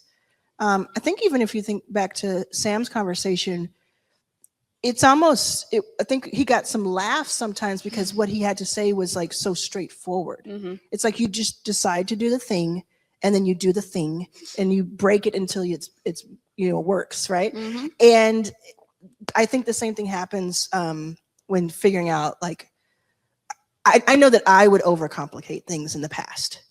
And when I veer towards doing that today, I always go back to like some core tenets and core things. And I said, well, I could have made a book about it, almost anything. And I said, what is that next thing? Because I was going to do like the YouTube revenue playbook or something like that. And then I was going to do, I'm going to do community revenue playbook because I'd done revenue playbook, right? Yeah, right. So, but then I thought, what is it? Just what category what does this fall under? And it's all about like building, yes, brand, but it really is about taking brand and trust and combining them into authority. So that's why I was like, if I did this and it was just this monster of a book that encompassed all of that, I could drill down to all these things. Skool is mentioned in it. YouTube is mentioned in it. Stan is mentioned in it. AI. And I think that I write books or I produce books that are meant for me 10 years ago. And I definitely would have wanted this playbook for myself. Yeah. Can you repeat that sentence? The last one? Yeah, I write and I produce content for me, for the person I was 10 years ago. Yeah. I just want to sit with that for a minute because I think you mentioned this earlier, this idea that, well, I'm not the authority, right? Well, I only have this much experience. You're only a teacher, which is not ever and only. Yeah, I hear that so often. And so that, or I'm only a mother. Like, right, no. Right. An entire human came out of you. Exactly. You have created things. And then you raised that human. Exactly. And you keep doing it Yeah, every you single keep day. doing it. They keep asking to be fed. What is that about? Every single day. And you also mentioned trust, which I think trust plus brand equals authority is what I heard you say. And to me, I just made that up, by the way. It's brilliant. It's brilliant. I mean, I wrote it down. It's brilliant. And one of the things that I do in my work is intentionally cultivating high trust ecosystems of people, capital, and ideas to help things grow, right? Like to create world-changing things. And you are the quintessential person that does that. And so thank you. Thank you for what you're doing. And I think I'm really glad that you did find the umbrella above what is not just it being YouTube or not just it being, just one lane, because I really think that this, knowing your brand, knowing you for many, many years now, this is it. Like it's Arlan's authority. Yeah. I'm very, very excited about it. Like, I never want to say like one book is better than the other because I love all the books, but I just think it's the best book for entrepreneurs in this moment that I could produce. Yeah. I think it's like, it just has, I mean, if you've read it in the chat, you can say what you think, but I just think that it's, it just gives you the steps. And then now we have the tools and, it keeps going. Right. So let's talk about this moment. You said this is the moment, right? Earlier you said 12 to 18 months from now, there's a window of opportunity. And so when you think about this moment and you think about the people in this room and everyone who's online with us, what does this moment mean for you? And what do you hope to see in the next 12 to 18 months from your community and like specifically? So when I talk about that time period, a lot of it does have to do with AI. And I know probably some of us are tired of hearing about that, but that's kind of the point. Yeah. Like if you get tired of hearing about it and you're just like, push it to the side, it is going to pass you by. It is going to, I used to say when I was raising money for Backstage Capital, like 10, 12 years ago, I used to say diversity is you're either going to ride this wave because it is coming. You're either going to ride the wave or be crushed by it. I love And it's that the same quote. thing. It's the same thing here. Yeah. It's like there's so many nuances to if all these different parts of AI are good for us and good for the environment and good for people, and Right. they're certainly not, just like parts of the internet aren't, and Mhm. parts of the very phones that we use to complain about it are Yeah. built mostly by children. right. So like you can go, I'm just being real. Yeah. Like we are saying, well, I don't want to do that because, and it's like, well, I totally understand that, but it's here already. So Right. how do we figure out a way to be the solution to the problem that we see? Mm. And maybe Oh. we can use these tools to do it. Yeah. Maybe we can use the tools for good. Just like I say about YouTube. Right. If there are people who upset you and you see their channels, they say certain things. People all the time, I'm watching these entrepreneurs who I love their work, but I hate the way they talk about it Right. because it's misogynistic sometimes, Yes, or it's yes. racist sometimes, or Yes. it's ridiculous, or it's Right. like ableist sometimes. All these Uh-huh. things, and I'm like, Mhm. I'm so mad, and I'm like, oh, actually, I can record something right now, and I can say it. I can say it. Yeah. I can hold my own space to say what I feel too. Right. So I think we use AI and all these tools at our disposal that are, I think, not fleeting, but they are going to be different in 12 to 18 months than they are now. Not just in their capacities, but in how people interact with them, how much of a monster they become that we cannot control anymore. And Right. so I think we use this really interesting 12 to 18 months that I see to build the treasure Ooh. that will allow us to make decisions for ourselves a year and a half from now that we're going to need to make. Or those decisions are going to be made for us Yeah. because we don't have the power and the leverage and The the authority and resources. the resources. Correct. So it's just the same thing, the same drum I've been beating in different lanes. Yeah. You know, it's the same thing. It's like we cannot sit idly by and just be upset. We can be upset about the disadvantages and the actual facts, not just feelings, not just being woke, and I'm woke as F or AF, but the facts, we can be upset about it, and we should be, but we should then do something about it. What are the other people doing who are in power who you don't like or respect? Are they able to do that? Why are they able to do those things? Because they have money, leverage, and control in certain places. So why shouldn't we at least attempt to do our version? To get that version? And that may not be somebody's cup of tea, but it's truly what I think we need to do. Yeah. Y'all, you and I have talked a lot about intimate spaces and intimate rooms, right? Yes. So when we talk on this line, I think a lot about historically the rooms where, you know, women suffragettes were starting to think about the right to vote, or, you know, historically those small rooms where it wasn't publicized and it wasn't talked about. Can we get Sam one of my books, please? Can Cam, can you get one of my books? Thank you. Go Bye, ahead. Sam. Go ahead. Thank you, Sam. Yeah, thanks, Sam.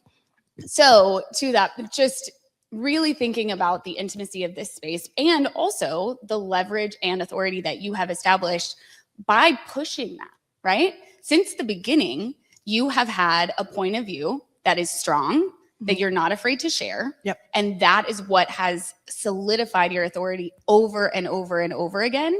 And it continues to power the work that you do. And so with that, has that always felt easy for you? Oh, I'm going to be cliche. Everybody ready I to be love it. Let's cliche? hear it. Is that our mics? Okay. I think we're good. Cliche is never easy, but simple. Mm. It's like it has to be done. Yeah. It has to be done. So no, it's not always been easy because of those forces, especially with, I don't know if everybody knows Raising. like all the backstory, but you can read a lot about it in Your First Million, because I do go into I go into it, and it's about damn time, like where I started and how I broke into Silicon Valley. So definitely see that.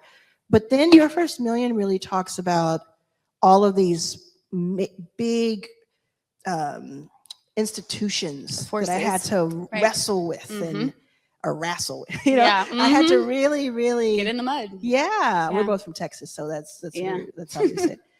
But and so it hasn't, like, I remember getting into multiple Twitter battles back when I was on Twitter with millionaires and billionaires. Yeah. Like, people who were like really out to get me would send their minions after me. I had to get all kinds of security for a while, and on my dime, and you know, it was real. Yeah. Like, but I was never not gonna say it. Right. Because that's simple. Yeah. That part's simple. I think it was Michael yesterday who mentioned people will start and then it kind of like fizzles out, right? That energy of like trailblazing and pushing through. And I discovered you because you were pushing against those things. You said the Twitter battles and other things, and then also got to be beside you with your first million and like see the journey and see some of the scary stuff and see some of the challenges that came from that. And y'all, and this is just to y'all as a reflection for me, to watch that tenacity in a human being who will not stop. Like, I'm just honored. We are all honored that we have you as a leader in this moment in time. For all y'all. She's saying y'all are all Raise your honored. hand if you feel some of that is true.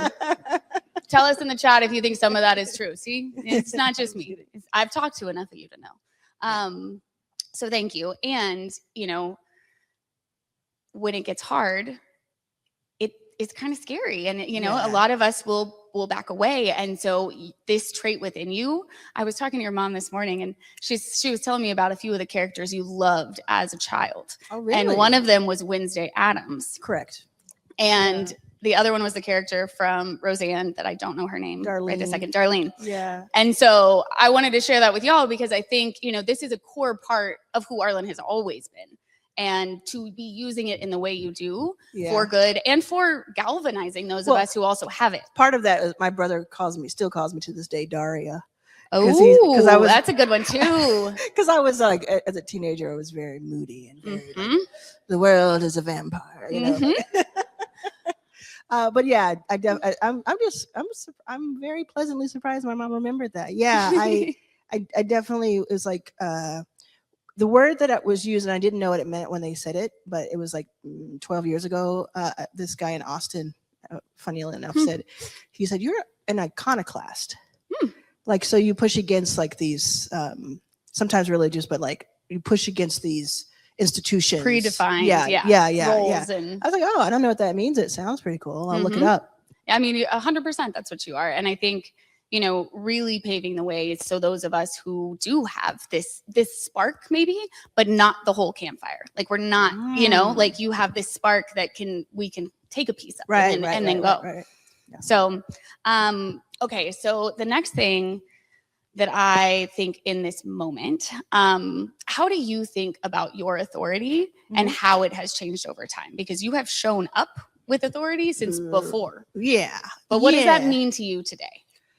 For you personally, I get to see one of the reasons I'm so adamant about us all recognizing our current authority and then building more is because I have actually watched in real time what changes when you build that. Because if we go back to its brand and trust, like you can have a big brand and everybody knows who you are, but if they don't trust it, if there's not a depth there, then it's, you know, you can be canceled any moment, or it can be this whole thing.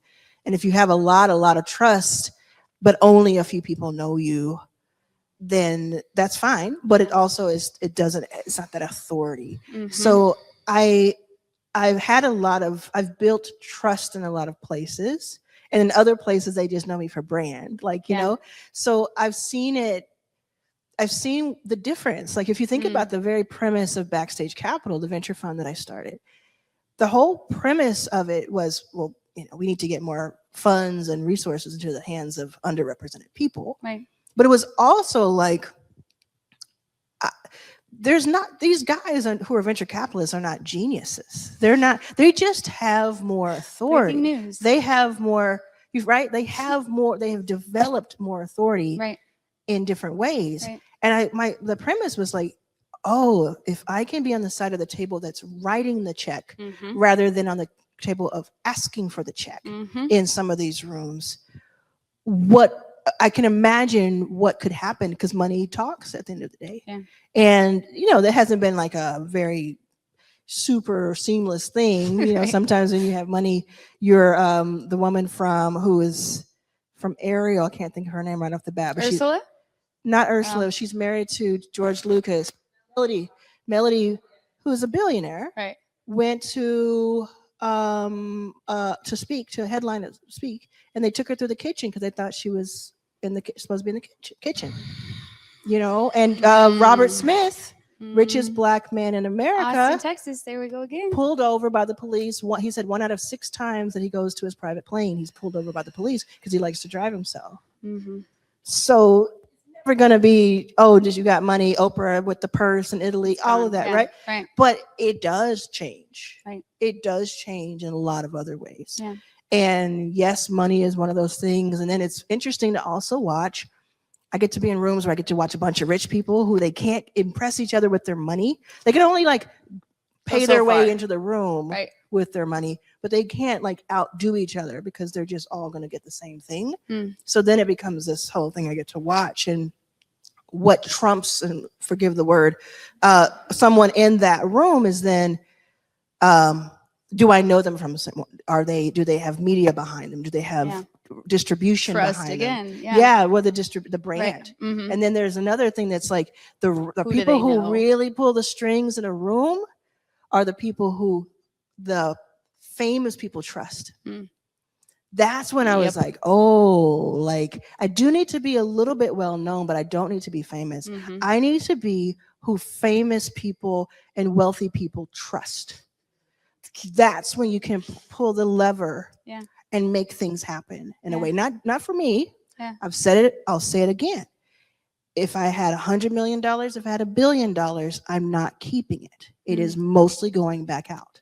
So it's not for me. Yeah. It is, okay, how do we get into the room, sneak in, kick the door in, whatever we have to do, and then how do we redistribute this wealth?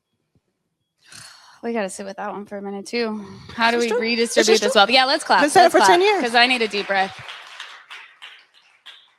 And it's incredible because I have 2 branches from that, but the one I want to start with is the commercial pilot. I don't remember her name right now, but that y'all funded to go through pilot school. Yes. I just watched your video last night. PETA. Yeah. About PETA. And this is just one example of, there we go, how you have leveraged your resources at different points to support other people. PETA. Also, Peyton is another example if you want to. Yeah. So PETA, my mom and I helped put her through pilot school. Yeah. I didn't know you were going to ask about this. I know it. I didn't either. It just came to my brain. So PETA. So let's see. It was either 2019 or 2020. I think, yeah. My mom and I started doing scholarships at different places, and the very first one was Oxford University for a Black undergrad, 4 years, full ride, and housing and stipend. And it was because I was asked to speak there, and I said, where are the Black people? There were Black people there. I just didn't.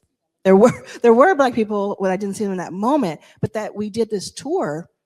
And I asked that question. It was a very proper tour. And it was very fancy. Yeah. And I was like, so where are the Black people? Yeah. And the woman, to her credit, and she should get the credit for this because she said she was an older woman who I think just does the tour. I don't know if she does anything else, maybe Hosts former faculty. But she said, this is a very good question. And I asked myself that a lot. And she's like, obviously we have Black students, but we don't do a good enough job of recruiting. We don't do a good enough job of letting them know that this is for them too. Right. And I just looked at this pristine campus where it looked like someone took a little tiny shears to cut the grass. It looked like everything was, and I know there's parts of it that are not this, but there were some parts that looked like Hogwarts, you know, it was like just 100%. gorgeous. And I was like, we should be in these spaces too. Like this doesn't make any sense. So I did some research. That day I committed to a scholarship and did some research, and we just made some decisions. We put like 4 people through, and this is going to come back to Peta in a second. So Yeah. that was in England that happened. Right. And their second one was at Dillard Yeah. University in New Orleans, because HBCU, because my mom graduated from there, and she wanted to put a student, we couldn't say male or female, but she wanted to put a student through psychology with a psychology degree, because that's what she started with there, and she Yeah. went there. And so we just What a kept going, legacy. and we did Harvard Law, and we did, and there was this woman, Peta, a young woman, and she got in touch with me. So when they announced these, Yeah. I got like hundreds of emails People and reaching out. DMs, Yeah. and I couldn't, it was very specific. You know, I also have like 7 nieces and nephews. I gotta Yeah, think I about know. like You- who. That's who- the other who's gonna branch go- is how you yeah, support your family. I was thinking and love this your 6 family. years ago. Yeah. So Peta gets in touch with me, and it just caught my eye for some reason. Yeah. And I don't know why it caught my eye, the subject line, but I'll tell you why it caught my eye, the copy. Body. Yeah. She said, I am, my mother is African. We are both in London. My mother works, I think she said something like 16 hours a day, 7 days a week, Yep. back-breaking Yep. cleaning work. Yep. To put me through, I'm taking flight lessons in Greece. Right. And she is putting me through. We have been trying, and she doing there was everything just you so can. much they had already done. Yeah. And she said, we just need like a match of that. Yeah. And of course, they come to me with sad Different stories us. all the Yeah, time, because they right. know that I'll relate. And I looked at that and I was like, if all we need to do is like prop up what's already being done, let's right. take one of those jobs away from her. Right. Like one job, she still does the job. Right. And then the other, she can get some sleep. Like, Right. how about we right. do that? So she can sustain yeah, herself. we got on my mom and I got on a Zoom with them, and Yeah. got to meet them both, the mother and Peta, and it was just the right fit. Yeah. So I started sending money directly to the school, and it's very, very expensive, extremely expensive to put one person through commercial pilot school. Flight school. Yeah. Flight school. And it felt like everything was sort of, not only was she navigating that, but she was navigating, I'm a Black woman in Being Greece, uh-huh. learning this. In and addition to. yeah, being it's a female pilot, lot. In addition. Yeah. So it took, I think, 3 more years, and we got her through. Her mother continued to contribute. Yeah. So we did half seats basically, right. and we got her through. And I flew them both out in 2024 to Yeah. LA. Yeah. And it's just been remember. amazing. So there's a video if you want to see it. It's on my Instagram. Arlan Mhm. was here, where Peta talks about it. Now she flies commercial. She is a commercial pilot. All over And England. she gets to go all over the place. Yep. Yeah.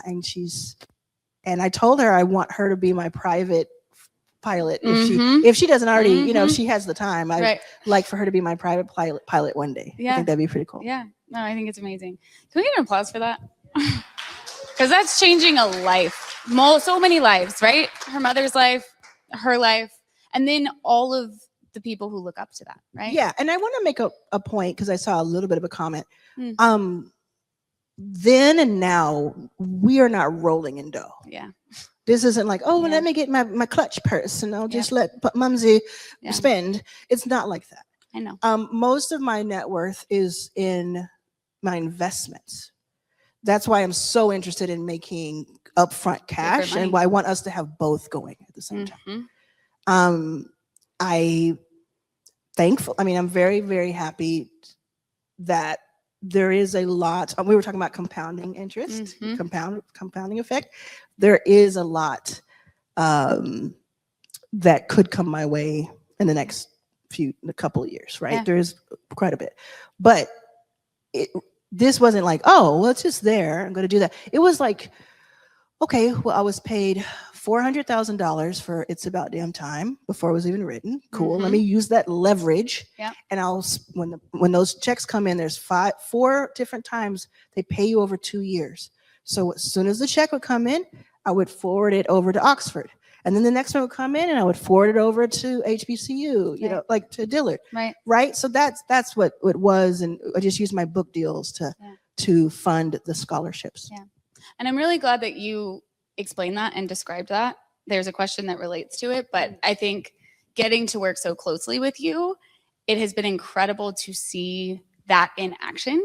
Like, it is Yeah, there's a lot of behind the scenes Exactly. stuff that we don't talk about. And, yeah. and for those of us who know what it's like to not be able to pay rent in 15 days and to be afraid and to be, to have those things, like you I know what that still, feels like. you know very well, right? Yes. You know very, very well. Unfortunately. And you continue to prioritize how you give back, how you build legacy for Yeah. you and your mother and your family, like at every single point. Yeah. And so I just want to have a nod to that as well, Yeah. because it's easy to wait until you have what that comment said, F you money. But you didn't wait until you No, had and I'll FU tell money. you what, there were 2 or 3 Black women who said, I can't make it to your first million live. Yeah.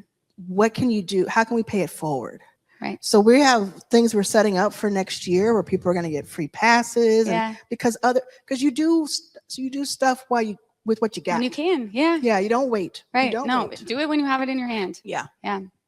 Okay. So the question that's related to that, what is something about this season of your life that people don't see that you would like them to know or be aware of? Well, I think in general, people don't quite realize how much I do in a day. And I think I know that, but based on the questions people ask me and the requests people give me. I'm so glad. Yeah. Yeah. I think if I did like some sort of documentary, Rook, get ready. If I did some sort of documentary for like 24-hour period, I think it would shock people. I know think it would.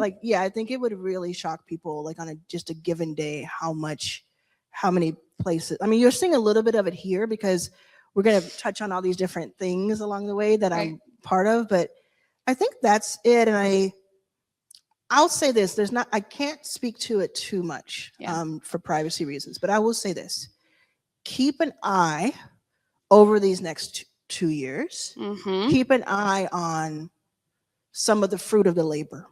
Ooh. And what's done with it. Okay. I love the way that felt. All right. Carly's like, I got it right. You heard it here first. And we all love fruits. So okay. And we have about 3 minutes. Okay, Yeah. cool. I will say, just if you'll allow me. Yes. On that note, I have worked with executives all over the world, all over the state, all the places. And having known Arlan from afar, knowing her brand, knowing what she does, then to be day to day with you in different environments, different things, there is no one who does more in a day.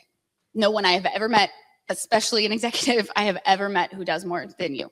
And I'm sure they exist, to the but point we haven't met them. That as I've been working with her, one of my big goals has been, how do we get you to take a vacation?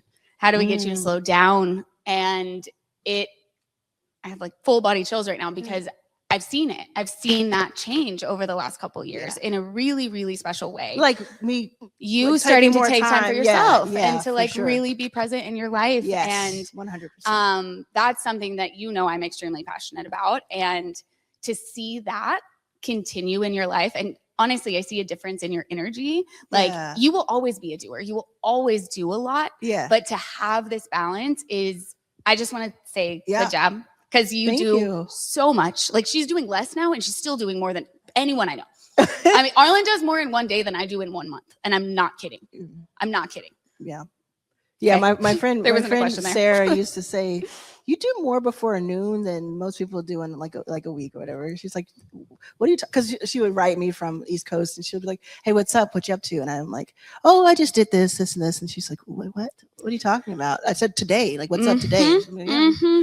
I know, it blows my mind. And so I was telling some of the inner circle, go ahead. Well, I just want to say that being busy is not being productive. Exactly. It's not the same. Exactly. And also, it's almost like, so what that I do a bunch of stuff, it's like, it's really about the output and it's about, but you asked like earlier, impactful what do people not really know? Yeah, and so I was just gonna say, like, it's like when I make it to a Zoom right here, it's after probably having, a board meeting about some sort of, deep tech thing. And then over here, it's probably talking to some person who's on TV who wants to use YouTube or use something that I'm teaching to help them bring in more money Leverage it, because it's not as easy as it used to be to make money in television. Yeah. And then over here, it might be, helping someone get through this chapter in their life. And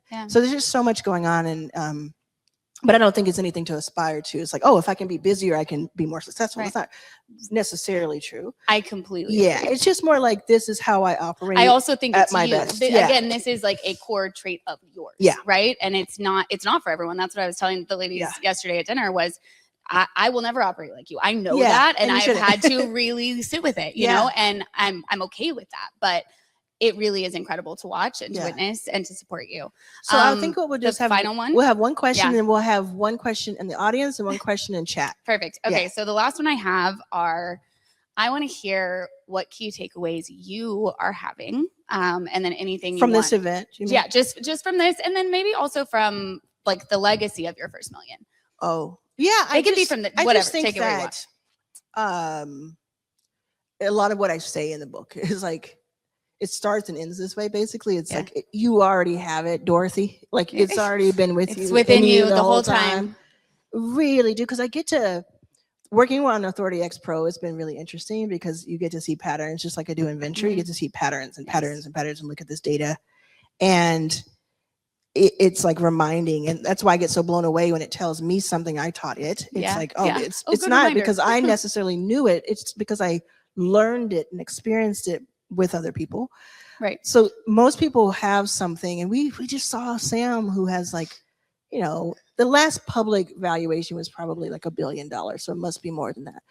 Skool. He's saying, I have imposter syndrome. I don't have high confidence. I don't know what I'm doing. Right. So, but I hear that so much, but you really have a lot more than you think. That's one of the reasons, truly, and I'm not trying to only pitch. I am pitching. I'm never going to be afraid to pitch, but that's one of the reasons I love Authority X Pro, is because one of the first things it does is it asks you about yourself, and then it tells you like what you already have. Reflects it back to you. This is what you already have in your arsenal. Let's start there. Let's start with what you got. Yeah, because so many. So you don't feel like you need to add this credential or this thing. Exactly. Like the big takeaway is like you all have it. You all have $1 million businesses already. If you were not to add another thing of not another piece of knowledge or experience, it's just about, are you willing to be to take the advice, then be consistent, to hone in on, I guess it's home. Who told me that? Was that Anna that told me it's home in? I don't understand. Hone, yeah. I thought it was hone with an N, but apparently it's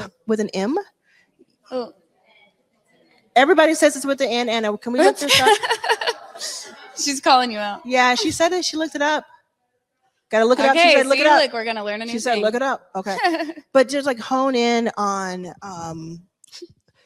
finding your ability to cut out the noise. I used to say this to to startup founders all the time. Yep. Your job is to listen to advice and to start to learn what is noise and what you keep. Yeah. What do you That take is on? like your 100%. you have to hone in. Yep. I gotta go home with, I'm gonna say it's tune in. home. I used to tune in. Tune into you. Yeah, y'all in the what's true chat. for you? Yeah. Well, so just kind of crafting this instinct. And we talked about how instinct builds wisdom. Like you get wise by having more instinct, and the way you get more instinct is by doing and failing and learning. That's how you build wisdom over here, is by building instinct here. Well, how do you build instinct? You go out to market with it. You don't sit around for 8 months and say, oh, I think I'm going to put it out. So everybody who's like, oh, your YouTube channel, I'm going to put my YouTube video out in 3 months. Why 3 months Just when do it's it free? today. Do it and You've been just telling me get this it for wrong years. and Yep. see what was wrong about Yep. it so you can get better at it instead of waiting for the perfect thing. Yeah. I mean, it's my takeaway for sure. Okay. Yeah. Okay. Questions? We ready for questions? Oh, yeah. We have one. Yes. One question from the Suspense. audience. You want to come here? Yeah. Come on over. You can take Carly's mic. Yeah. Please introduce yourself.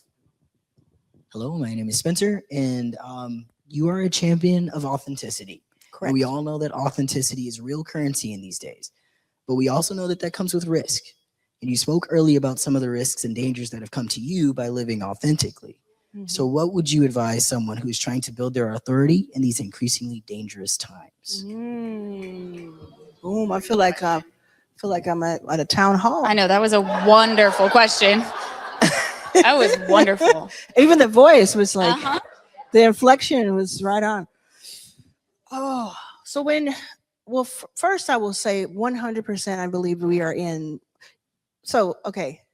Mom, we remember like Mama Noon used to say, who is my great grandmother, used to say, these are our last days. How many people have somebody that says, these are our last days? Yep. But they've been our last days for decades and centuries.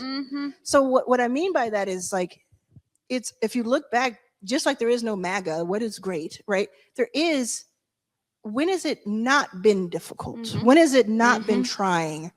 When has it not been Dangerous. Where we're human, where we lose people and this happens and that goes away?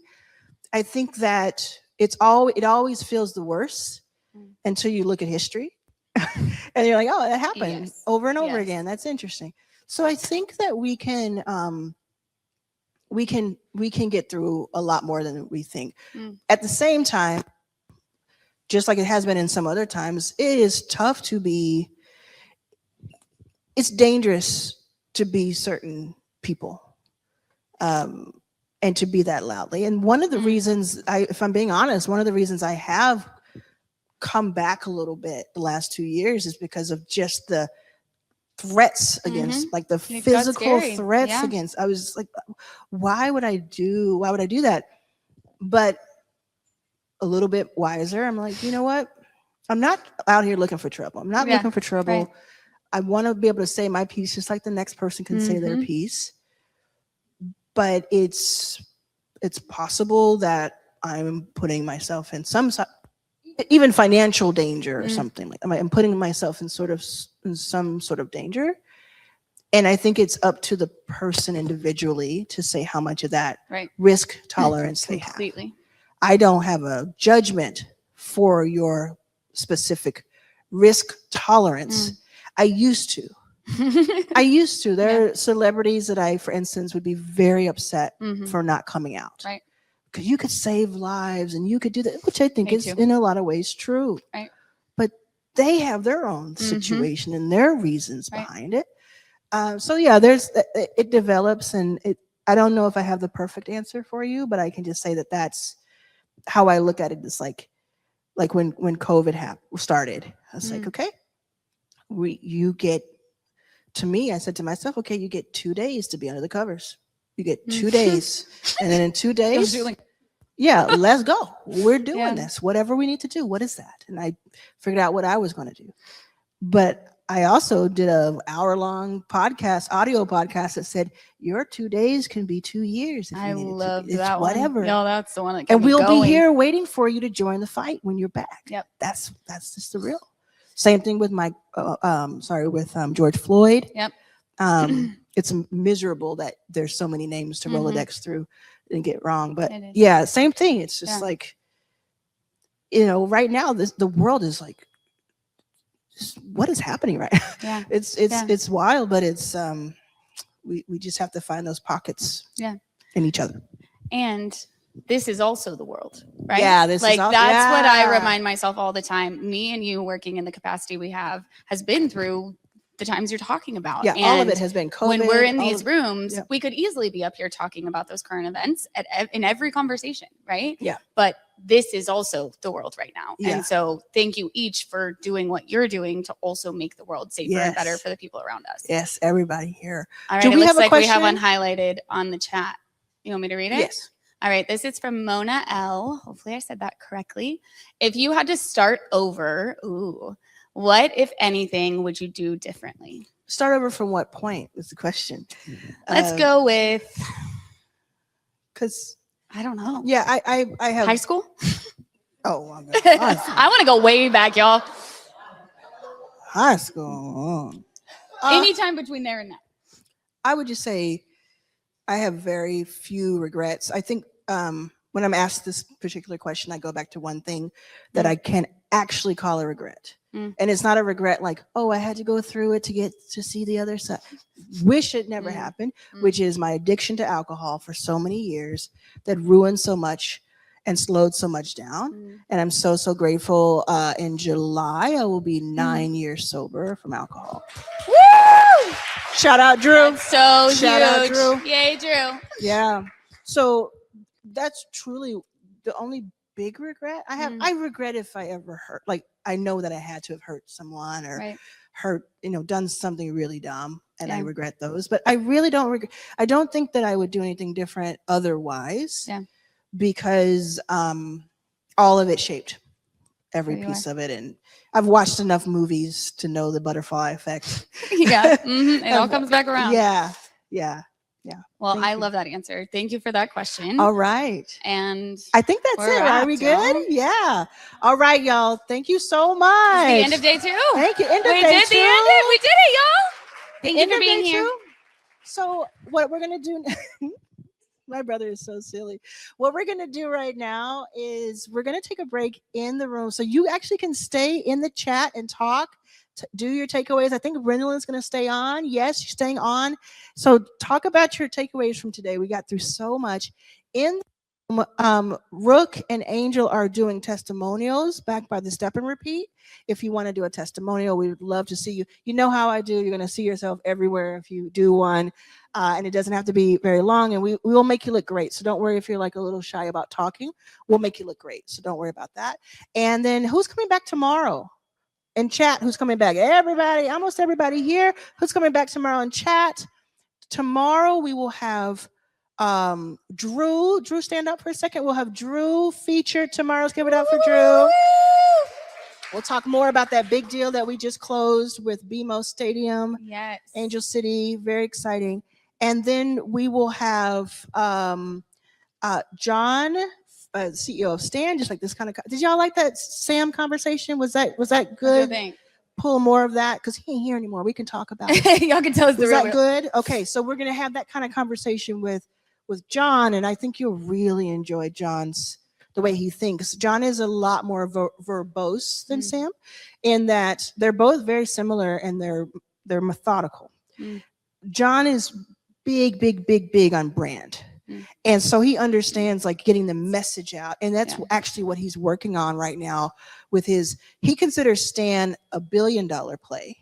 And he considers what he's working on within Stan behind the scenes a $10 billion play. So we're going to really go in. That's why I was visiting him in Venice a few weeks ago to get that video clip.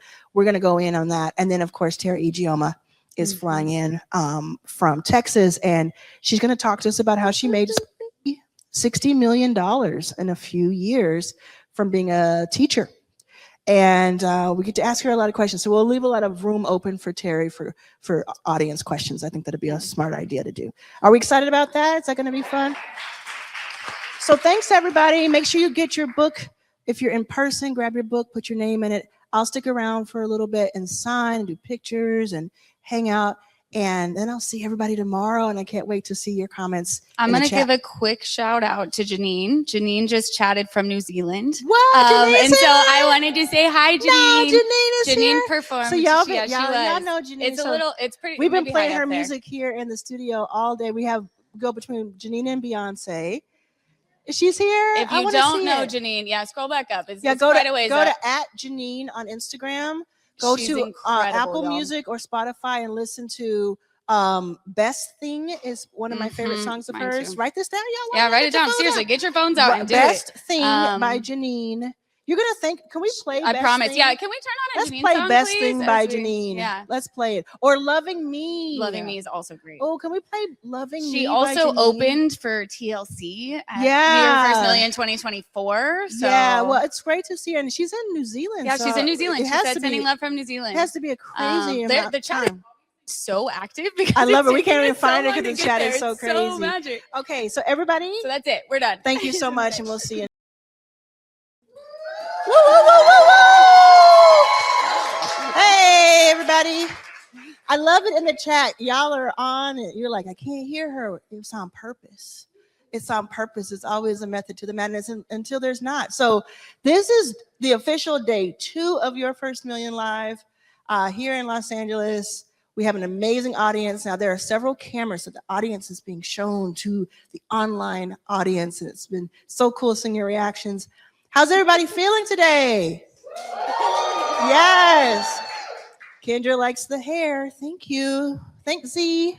Z still in the building? Okay. So I am getting a little bit of feedback, just FYI. So I'm here with like probably our most special guest that we will have of the entire situation, Mrs. Arlan Sims. Yes. Looking fabulous with her eyewear line on. You're never going to find her without it. How many people here have a pair of her glasses? Yes. So cool.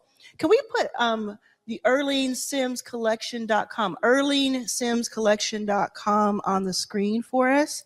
So I just wanted to say hi. I just wanted to chat with you just for a couple of minutes, just to talk to you as an entrepreneur, but also just to thank you. Just to thank you for your existence and for giving me my existence. Aww. And I just wanted to also thank you for jeans. Yes. Yes. And I just wanted to give you your flowers. Hey, Peaches in the back. Wave for everybody. That's my Aunt Peaches. She's really my cousin, but it's her auntie. And I just appreciate you so much. And what I love is how much this ecosystem loves you. Like I hear it everywhere I go. The reason we weren't scheduled to do this, but the reason we're doing it is because so many people said, "When's your mom's conversation? When can we hear from your mother?" So that's what we're doing. So I'd love to hear from you. Who are you and what do you do? My name is Arlan Sims, and I'm usually bossed around by Arlan Hamilton. Arlan Hamilton, because we have switched places. Like when you get to be my age, that's what happens. Yeah, and we find Peaches is my actual niece. She's 10 months younger, but she's my niece. And we find at our age, that's what happens. The dominant child becomes a parent. But the good part about it is I love it because you don't have to really think that much, because she's going to tell you. I'm going to argue, but she's going to tell you. And it's because you all know Arlan, it's usually the right thing. Oh, but I do have to argue about it because you have to keep her in a place. Understood. Yes. Understood. Mm-hmm. So you would like to go by Mrs. Sims, Arlan Sims Collection now. Let's not it, but it is Mrs. Sims. And your glasses you're wearing now, or how many of these designs do you have available as of now? Because I know 2 sold out. So how many do you have available? 4 available. 4 different designs. 4 different designs. One of the audience members has one. We have 2 audience members with us. I know that. She my has bad. one. See, I told you. And this other audience member Can we get a camera on and these she's 2? going to switch in just a second after she's been filmed. Oh, you have a second pair? Yes. That's okay, Adana. Oh. Hey, love it. So there's one more. And what I love about it is that they're perfect for them.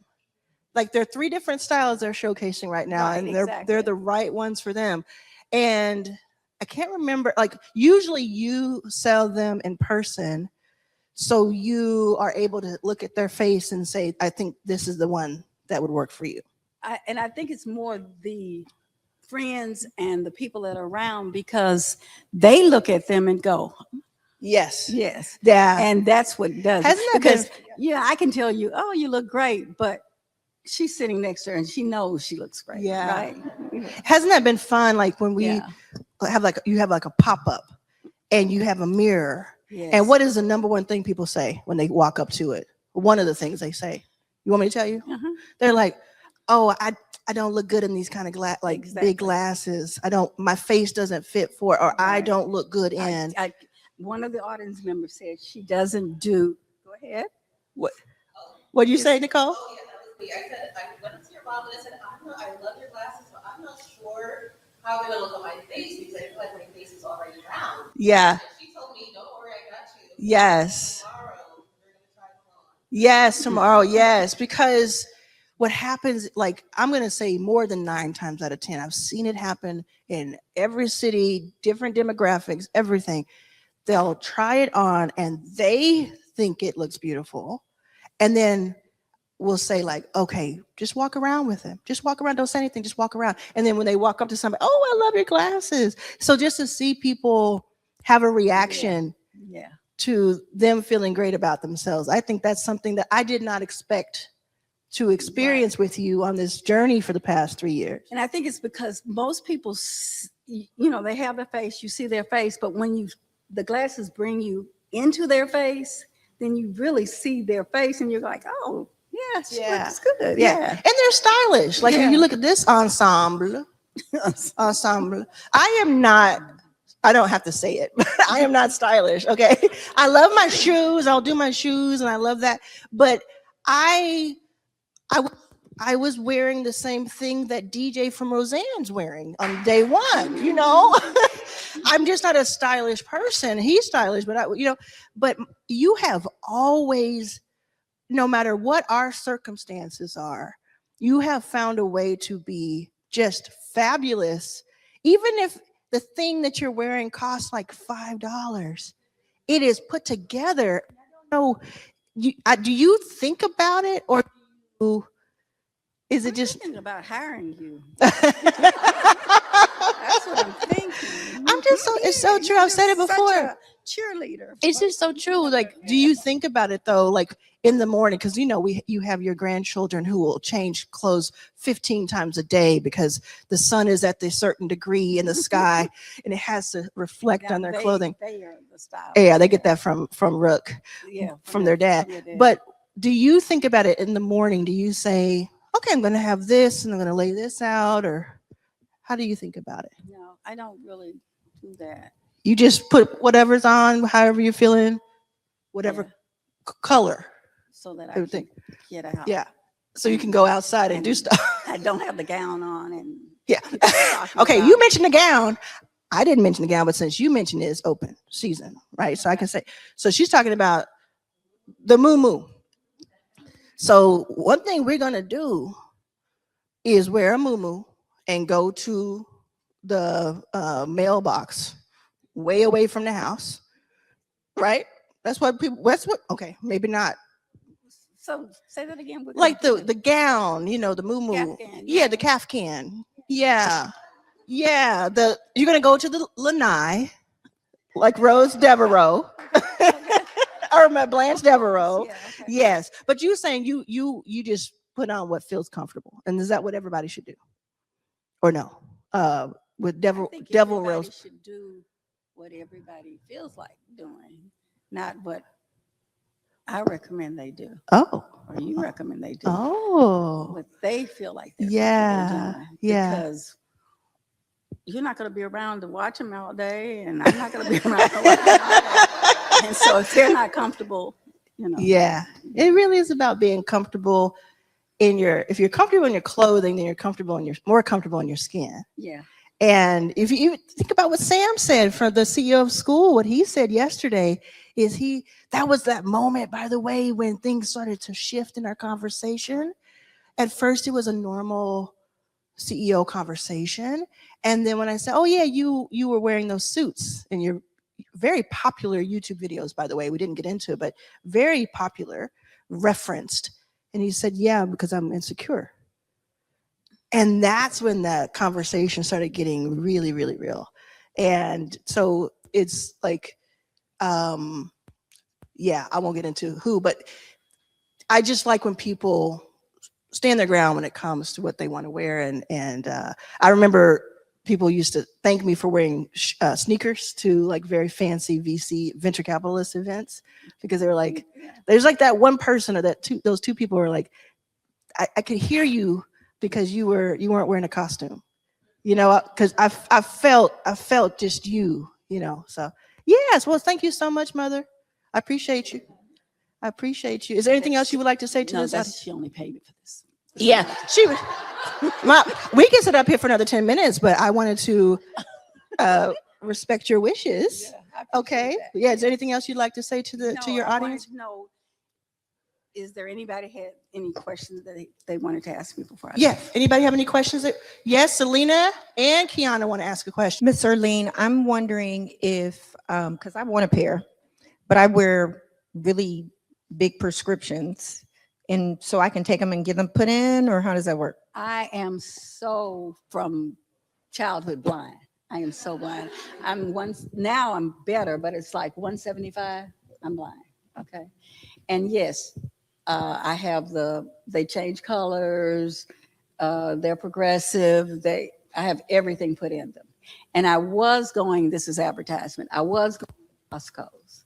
As of this year, Costco's no longer are able to fill the prescription.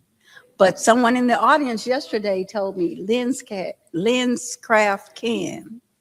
Yeah. But yes, anywhere that will fill your prescription, they have no problem with it.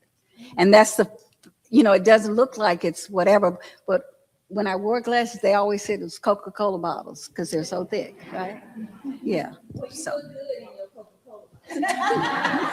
thank you. I appreciate it. Okay. Hello. Yes. So I would like to ask a personal question. I would like to know how was Arlan as a young girl, as a child, and at what point did you realize that she was gifted like she is? I think it's Greek mythology that talks about Artemis or whatever, that she was born fully grown and in armor.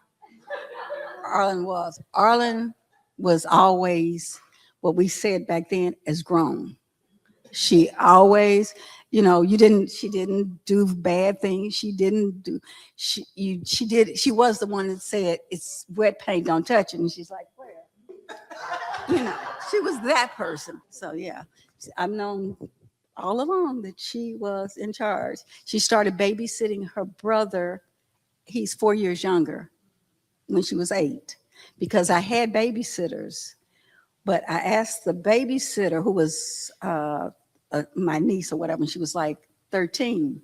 I said, what happens, because we lived in an apartment. I said, if maybe like there's a fire or whatever, what do you do?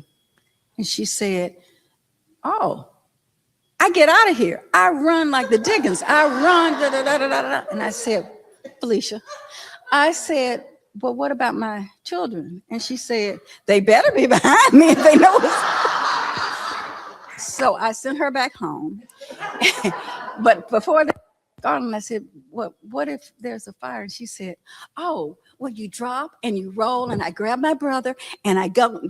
So I was like, oh, okay. Now that's what we do. So yeah, she's always been an adult.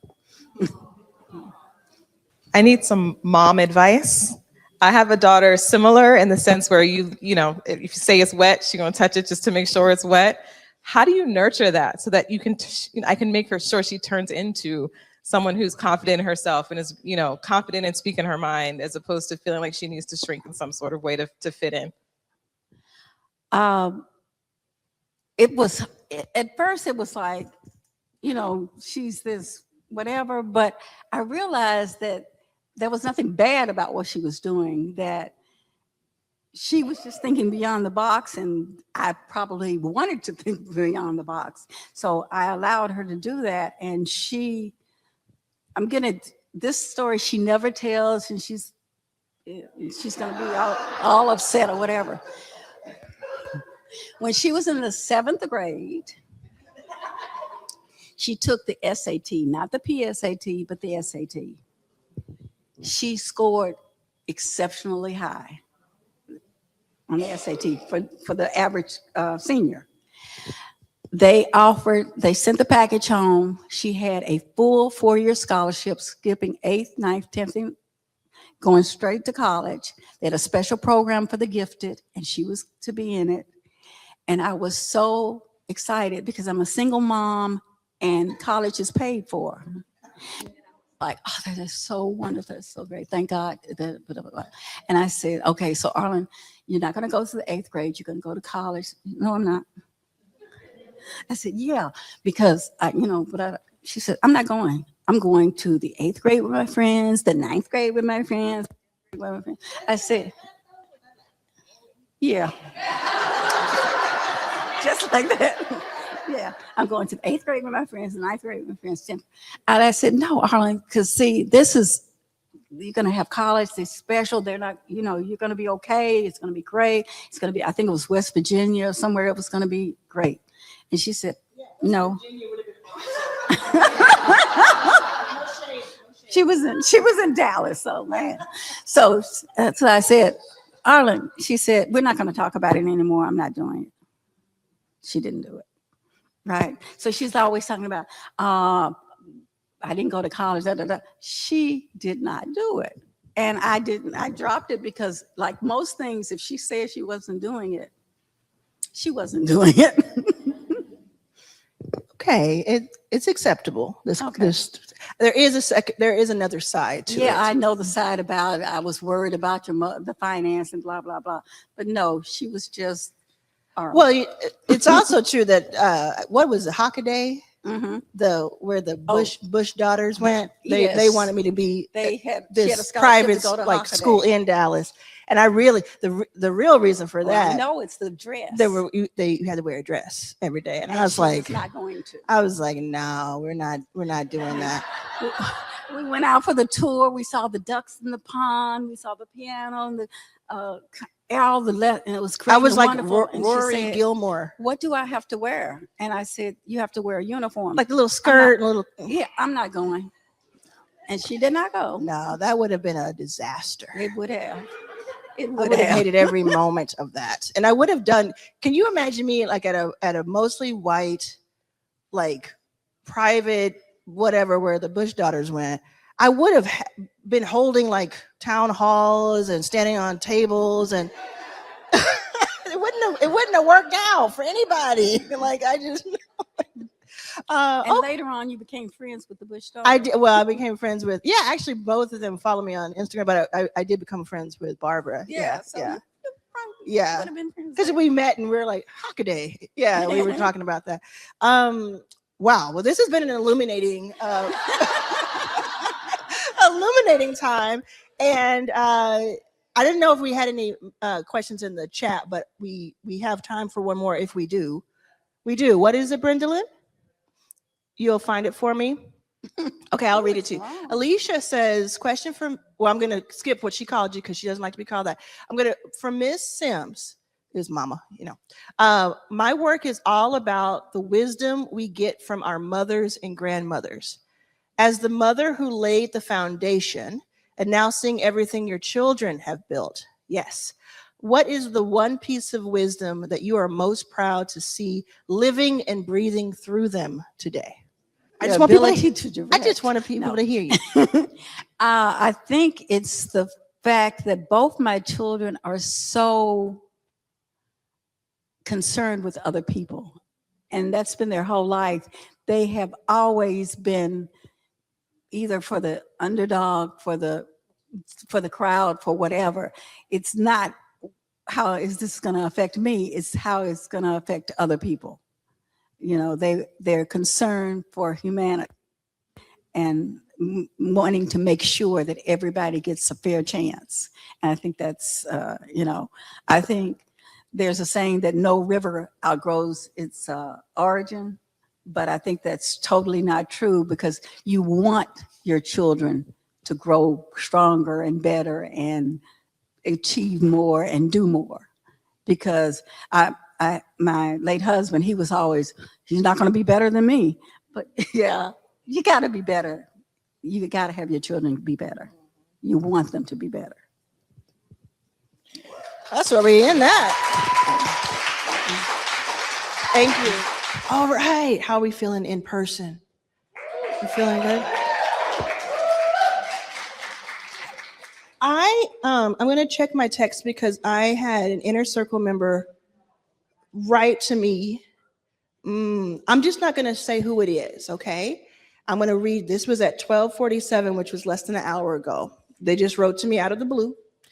And they said, I'm sitting here just completely blown away. I've been using Authority X Pro. I did not ask them to send this to me. I've been using Authority X Pro for the past 3 hours, and I've got to get up out of my office chair and stretch.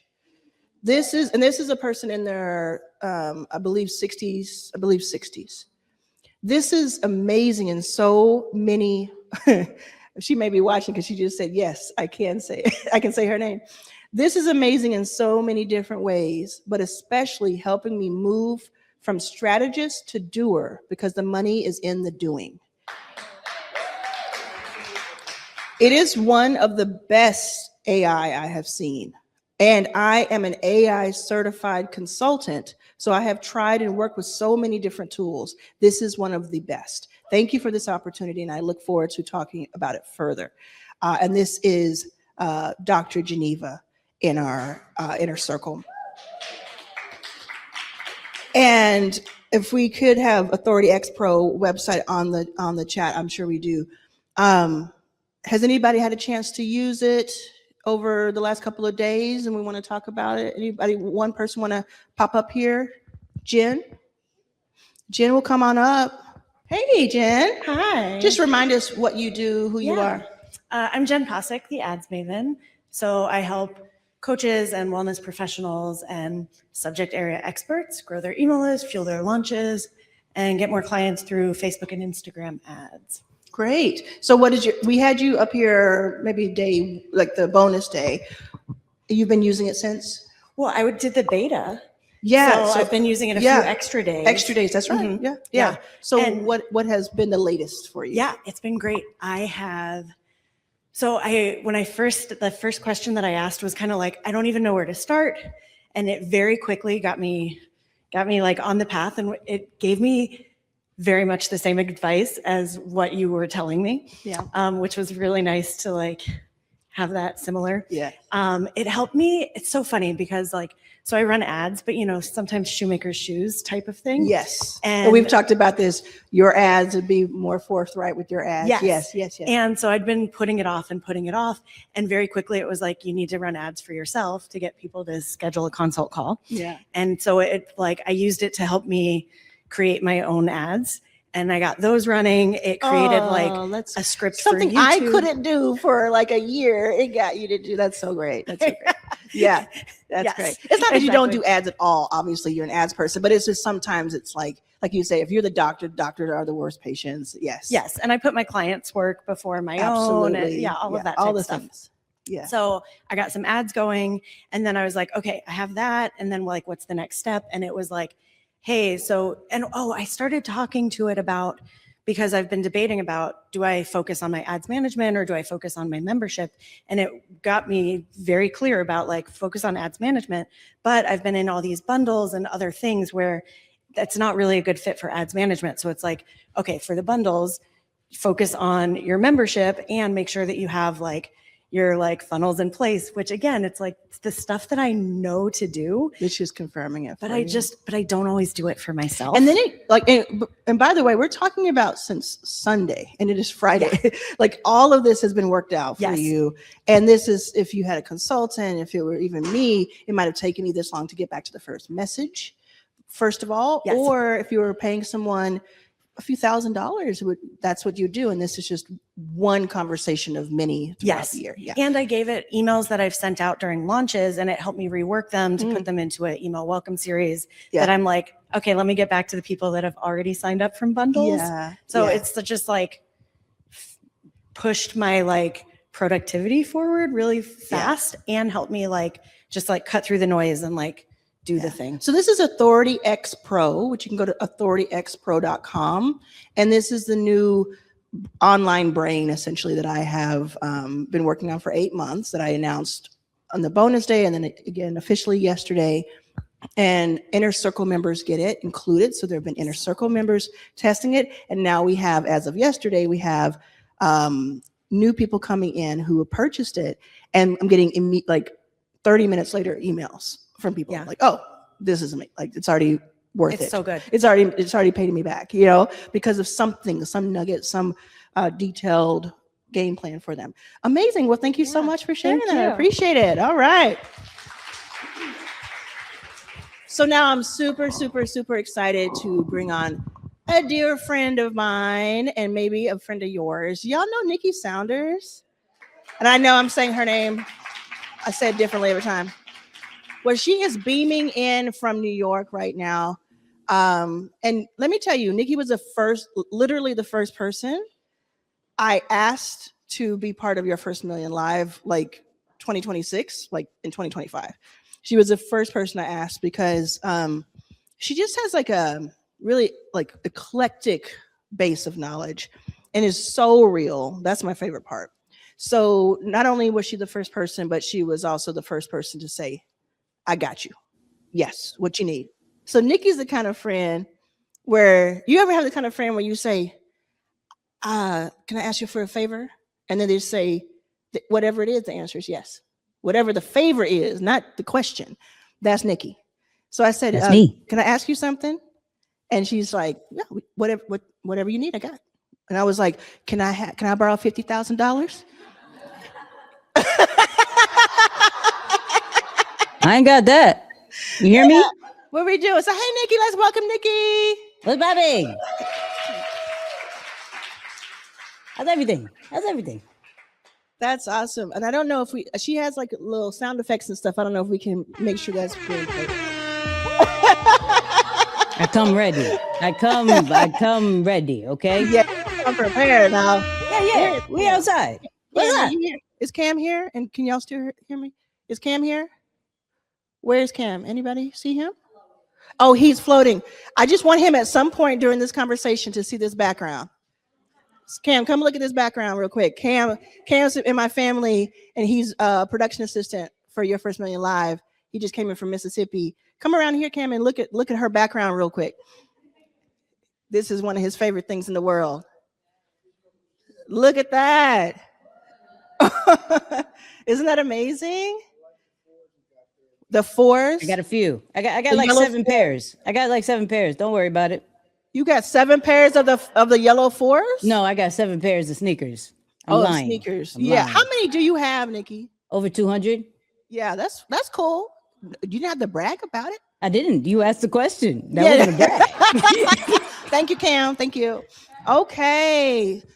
One thing we're going to talk about AI. We're going to talk about YouTube. But one thing I haven't really talked to you about is like we were just talking to my mom about her sense of style, like your sense of style and being so genuine to who you are. We were having this conversation a little bit earlier. Where does that come from? Like, was there a point where you made a decision? I'm going to be me, and I'm going to be this professional expert and me, at the same time, because they're one and the same. I don't know anything different. I mean, like I went from 2 extremes. I went from Navy, full military, to like back to me. So Yeah. if I don't have to wear the uniform, you're gonna see me however I am, and not really having to adjust to where I'm going. Like that's who I am, and those who accept me, great. And because I've always been around, I don't go in different environments that I'm not accepted. So I wouldn't even know what that would look like if it's like, nah, certain dress code, you get okay, I'm not even going. I promise you, I'm not. Yeah. So, You're not worth my time if you won't let me in. Yeah, I get that. And I know you told me you were in the military before, but I think I forgot because what also I kind of pick up on is you are on this creative side, but you do things in a very strategic, almost methodical way, because you're always researching and you're always, how do you do that type of research? I guess a little bit with AI, right? Like, but how do you research about AI so quickly? Whereas the moment a trend is starting, you're right before it. How do you keep up with that? Well, my notifications are disgusting. I will say that. I Okay. have over 1,000 notifications a day. So let's just start there. All right. But it's a joy of mine. Like I walk, like first thing I do, wake up, walk the dog, but then I walk and then I'm researching. Like that's free time for me. Right. If I'm not, constantly there's a interview a video playing in the background, just as noise. So Yeah. if something is happening, I can pick it up quickly. Like there's not necessarily a moment that I'm not paying attention to something. And it's not like I don't like it or it's a distraction or something to that I need a rest. Like I really enjoy what I do. Like, Yeah. so really finding out what's about to happen, what new feature, Seed Dance just dropped, you know, like I get really excited about that, where maybe other people be like, yo, that's boring. Now, granted, of course, AI speeds up a lot of the stuff. I have a lot of things where I could just put content check and it has a whole research and scout that puts it all in one Notion page for me. So that is great. But I actually still enjoy getting the brief, but then going and kind of double checking my AI, like, you still not smarter than me, dog. Like, I'm still going to check this. Yeah. You know what I mean? So, like, Yes. yeah. So in case, I mean, the chat is going crazy. Everybody here exploded with applause when I mentioned your name. But for people who don't know you or may not have known they know you, here or in the replay, how do you describe yourself? I would say a kid from Queens who is a techie at heart, right? Who has a big heart for introverts and ambiverts to take their ideas and actually feel comfortable being themselves and creating content and having a social media presence. That's the heart part. The work part is, of course, just helping personal brands and companies get their message out through AI and content workflows. But what are some of those major brands that you have worked with? I would say Dr. Eric Thomas is one of them, one of the main ones that everybody knows me for, turning his social media from 300K to over 2 million followers. I've worked with EYL, Fat Man Skool. I've worked now with OpenAI, Google, Hey Gen. So now it goes from like personal to like all AI companies now. When I saw you in person, it might have been the first time we saw each other in person, although we knew each other, or knew of each other. You were there with Opus Clip. Yeah. So like a lot of people in my audience use Opus Clip because I scream at them for it about Shout it. out to them. But you were like representing Opus Clip. I had never heard of them, and I learned about them from you at that conference. Opus Clip is still goated. There still isn't an AI that can get the best clips like they can. Explain what it is to anybody who's not familiar. Oh, for sure. So Opus Clip is, I'll say, one of the best, right? Everything's evolving. Tomorrow something can happen. So as of right now, they are the best, right? To take a long form video, whether it is your lives, your YouTube videos, whether it's Zooms, Google Meets, whatever you do, you put that in Opus Clip and it gives you social media ready clips all day. Like about, if you do, let's say a 30-minute video, is going to give you like 20 clips ready to go. Now, being honest, not all of them are great, but a good amount are there. Okay. Yeah. And now they give you enough to find the 7 that are. Absolutely. And they give you captions. You could publish it right there. And now they're working on Agent Opus, which is allowing you to do faceless content for those people who don't like being on camera. You could just give it like an idea and it'll create a whole video for you. It's pretty cool. I think I'm going to use this opportunity to talk about faceless with you because so many of my members ask me about faceless, and because I don't really care for faceless up front, like as a priority, I don't have great answers for them. I have a couple of examples that work, like sharing your screen and taking people through a presentation or things like that. On the faceless side of things, I know you play and work, right? With a lot of video creators, like creation, AI, and different things like that. How does somebody, I'm going to ask on their behalf, how does somebody do a faceless YouTube, for example? And should they, in your opinion? I think they should. There's one I've been looking at that is been killing it monetizing wise. I think it's called Nick Invest. Right? What is it called? Nick Invest. Nick Invest. Yes. And literally it's just it feels like a ghetto Family Guy, right? Where it's just like, it's this one character talking about investing, and you can hear that it's just a voiceover, but they just put like certain AI pictures and animations to go with it, right? So it could be that simple. Like you could do a voiceover, or you can allow 11 Labs clone your voice, or you find over 100 of those voices, type out whatever you want. It does the voiceover for you. And then you can create a character. Nano Banana is one of the best ones right now, right? To do a character. Put it into Kling, which is Kling, or I will say Seed Dance is very impressive. So all these different ones. Let me pause you for just a second. If anybody, first of all, I want my audience, I want you to not get distracted if this is not your lane. If you have been waiting for this information, what I think you should do, we're going to keep talking about it, but go follow Nikki on YouTube and Instagram, because she's going to give you the details in the different links and everything. Her newsletter is amazing. And then you can do a deep dive. But we're not doing like everybody's like, okay, I gotta know what Clink is, and I gotta do it. It's not that, right? No, it's like the ones that no. are serious. But keep going, because I think you're making a lot of people happy right now. They come to me for this question, I never answer it. Okay, so we'll do it like this. Okay, get your idea from Claude, right? Claude or ChatGPT, whatever your preference is. I'm not married to either or, right? Yes.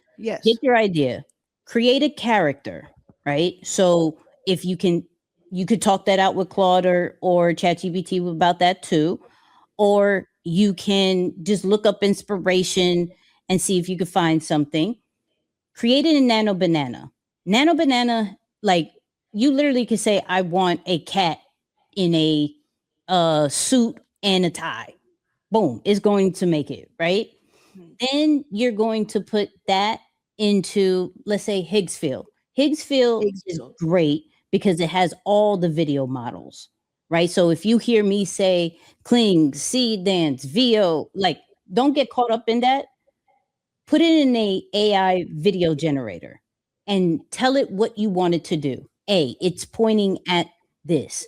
It's going in and talking to a person. And think of things like scene by scene, right? Now, granted, you can go and Agent Opus is, like I said, is doing really good with faceless content.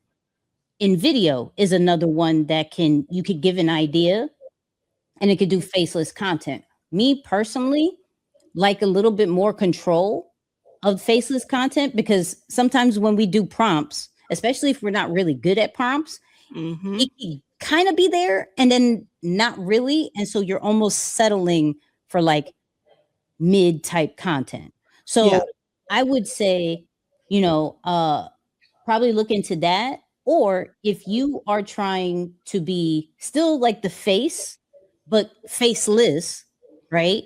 Meaning I want to record once and then let's clone myself or make me into a character. And then we could do other things. I'll do talking head videos. HeyGen is really good for that. HeyGen, they just upgraded to Avatar 5, which before it was like, hello, my name is Nikki. And I want to talk to you. So that was like Avatar 3. Now we're in Avatar 5 and it's doing all my it's doing everything.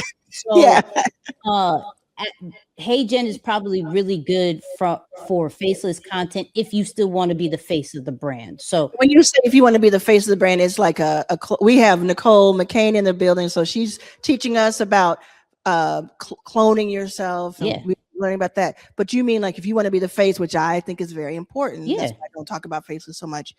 You can clone yourself and then use that. You can absolutely. Be sick. You can be that and the other. Yeah. Who do you think is the ideal person, like type of entrepreneur or creator who should be doing faceless? Like, when do you think? Because you don't do faceless on a day-to-day basis. You're you, and that's what gets you the phone calls. Ooh, do we have ghosts in here? I just saw this flicker and it's scaring me. That's what we have. this is a light flicker. We that's what gets you the phone calls from Google and OpenClip and everything. It's like you are the person. I'm just trying to get a little bit below the surface to just ask, do you think it's just to each their own, or do you think there's a strategy behind when to use it? So it's a twofold. It's a preference thing, right? Because I'm not going to sit here and say if I didn't go faceless, I couldn't still get some of the phone calls because it's storytelling. That's all it is. The best storytelling. I mean, we have writers that are major keynote speakers, they're not making videos all the time, right? So everything is just about showing their authority, as in my new book, Arlan's Authority Playbook. Come on, plug that. Yeah. You know what I mean? Yeah, the book. You know what I mean? But it's all about storytelling and how you show up and how do you get people to feel attached to you, right? So a character can make person feel attached. And like for prime example, there was a big talk about AI music, right? And that Zene Monet chick. And we know what her AI version looked like, right? And then when she went on Gayle King's show, it was like, oh, that's the real person. We still want to talk to you because we want to know how you made that. We want to know what the process is. So faceless can be for anybody, right? If you feel comfortable being on camera, praise God, do that, right? I find it easy for me because I find coming up with the script and finding the right process and all of that, that's my unnatural. I stay with my natural. If your camera, if being on camera is unnatural for you, then you may want to look at faceless content. It's all about what can you be consistent with. That's all that matters because presence is everything. I think, and I agree with you wholeheartedly there. And I think the last piece on the faceless is a lot of times people think faceless means easier. Oh no. Because they're not on. So it's that. So for me, it's like Ty in Arlan's All Access. She's killing it with faceless, not AI. It's like her doing scripts and research about history, and she does hot mess history. Yeah. So she talks about rumors and all the stuff in the past, right? And like who was with whom on the Titanic before it went down, kind of stuff. Yeah. But it's work. Ty's hot mess history is what but it's work. It is a full-time job. And I don't want people to think faceless equals automatic or autopilot type of thing. Unless you have a team, right? Like if you have a team that's like, okay, I give my idea to it, boom, and now I have a video. Shout out to you. You know what I mean? Like I want to be a friend. Okay, teach me the ways.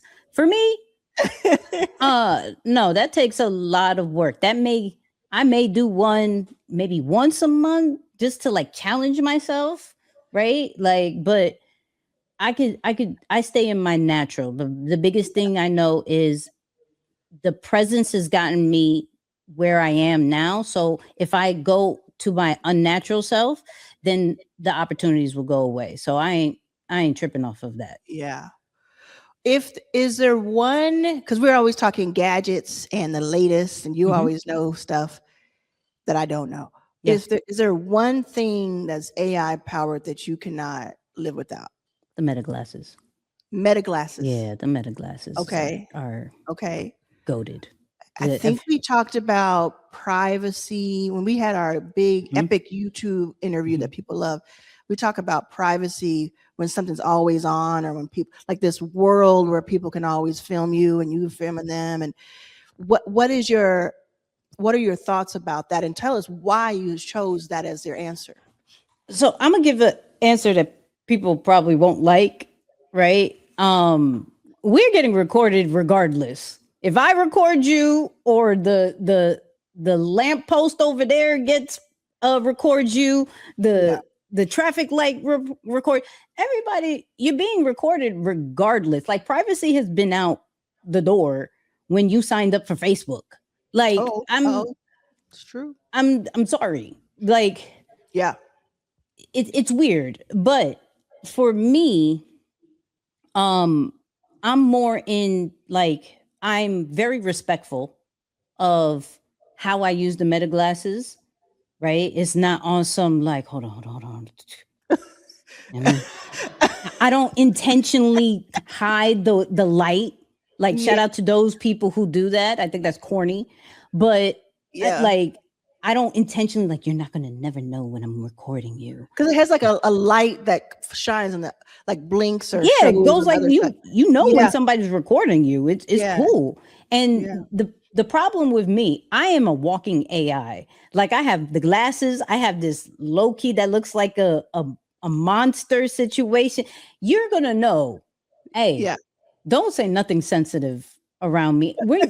I wouldn't even approach you outside on a sensitive topic. So like, don't worry about it, right? But I can understand the worries of privacy because it's just too much unknown stuff, right? So it's a preference thing at this moment. It's, you either sign up and put some of your ideas in this LLM, you allow one device to listen to your conversations, all of these different things. That's your choice. For me, I'm an open book. I don't do anything crazy. Like, I live a life that I'm not afraid of anybody finding out, right? So I just look at it in that kind of way. And if anything, like, I got scammed before AI was a thing. Right. So it makes you less scared. Like, they were doing this before. I was getting weird phone calls before. Yeah. Like, nothing changed. It's just made it a little bit more people could do it. So that just makes me wiser of, hey, mom, what's our code word? Cool. People I'm cool with. Like, if you see anything crazy, just ask me. So I have a like an open door policy with policy with privacy when it comes to this AI stuff, just because I know too many people who have this true fear of the privacy thing, and it has slowed them down. And a lot of people who are, I'll say this, I'm New Yorkish, okay? So a lot of people who are trash compared to them are beating them. True. Because they're like, oh my God, I don't want to put my stuff here. I don't want to do this. I don't want to do this. Like, I have a mother that still doesn't like buying anything online. So I fully understand the privacy thing. So, but you're saying that people who are, when you say trash, it's like the people who are doing a worse job than you. We talked about this a couple days ago. I talk about it in the book. They're passing you by because you're saying, I'm not going to touch it. I think people should be woke about AI. And I think that means different degrees for different people. You know, I'm a little more scared of it. Not scared, but like wary of it. But it's, you know how they say, oh, she's scary, when they mean scared, you know, oh, she's scared. That's how a lot of people are. And it's mostly people who are underrepresented. Who are getting left behind already in every other facet. And it's like, I won't get too far down that rabbit hole, but I want us to have the information, like Beyonce says, get information. She's also saying get information. Okay, come on, ladies. So I want us to have the information in order to, just like anything, like politics and health and all that, I want us to have the information, be informed to have the opinion, instead of being so scared of it that you don't even go in that direction. So anybody can tell you anything and you believe it because you haven't done the research. You haven't tried it. You haven't put yourself out there. And it's so nuanced and complex. But thank you. Yeah, I think you gave some people some insights that they've been kind of afraid to ask. I want to see if there are any questions in the audience or on the chat. Nicole McCain, what are we doing about mics for the in-person audience? Should we have the cordless mic for the audience since it's only for a couple minutes? Okay, great. We're going to get Nicole McCain in the front row a mic. And again, Nikki Nicole is our resident AI expert inside of Your First 5K and other parts of the ecosystem. Okay, Nicole. I like the name anyways. I like the name anyways. Nikki. Hi. Let's Bobby. Everyone. How's it going? Yeah, Amazing. thank you. So me, myself, as an AI expert, I was faceless and I was using the faceless clone and posting that on Instagram. And being an ambivert, scared to show my face, scared to have my job see me on social media, I kind of, got over that fear a little bit and I started showing my face. And that's how Arlan found me on social media. So for me, being on social media, being in front of the camera has always been a fear of mine. And I'm on YouTube, I'm on different platforms, I'm speaking on stages, but I feel like I'm more comfortable writing. I'm more comfortable on Substack and LinkedIn. So when you're working with someone who's an introvert, ambivert, how do you direct them to the path that they feel more comfortable with showing up and representing themselves in their business? So I keep people where they're comfortable, but always like, you want to try it yet? You want, no, you want to try it this week? Okay, that's fine. Right? Because here's the thing. Yeah, like we know as introverts and ambiverts, like we think the world is video. That's how we found everybody. That's on Instagram, that's on TikTok, that's all that. But like you said, the people are killing it on Substack, making a lot of bread on Substack, right? X has now started to just concentrate on articles. Like, bump the regular tweets. Everybody's writing an article, right? The writing still has a big or not even bigger audience. It's just that when we want to try the video stuff, let's try it. We just know that's not going to be my most consistent. So what if I'm taking my social media presence serious? You know what? I could commit to once a week. You know what? For 3 months, I could commit every day I'm posting, but at least 3, like I could, well, at least once a week, I could do a video. After the 3 months, I'm doing 2 things. How did it do?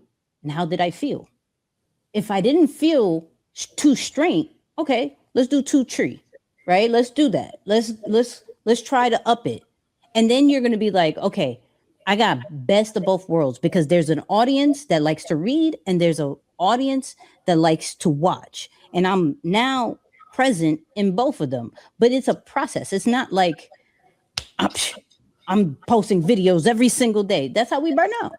And then that's where like, I'm, the inside voice, I'm making money anyways without social media. I don't even have to do this, right? So it's just figuring out that comfortable style for you, not feeling pressured just because the next person is doing crazy numbers and they started the same way that you did. Like, you run your race and kill it on Substack, and then let me do a video here, let me do here, there, and you'll realize the videos are only going to be for your community, and that's going to make you feel even more comfortable, because you're speaking to the right audience because you did the thing that was comfortable first and you attracted them, and now they're supporting you through your journey. Feel me? Oh, wonderful. Thank you. Thank you. That's good. Yeah. I see this one here on the chat.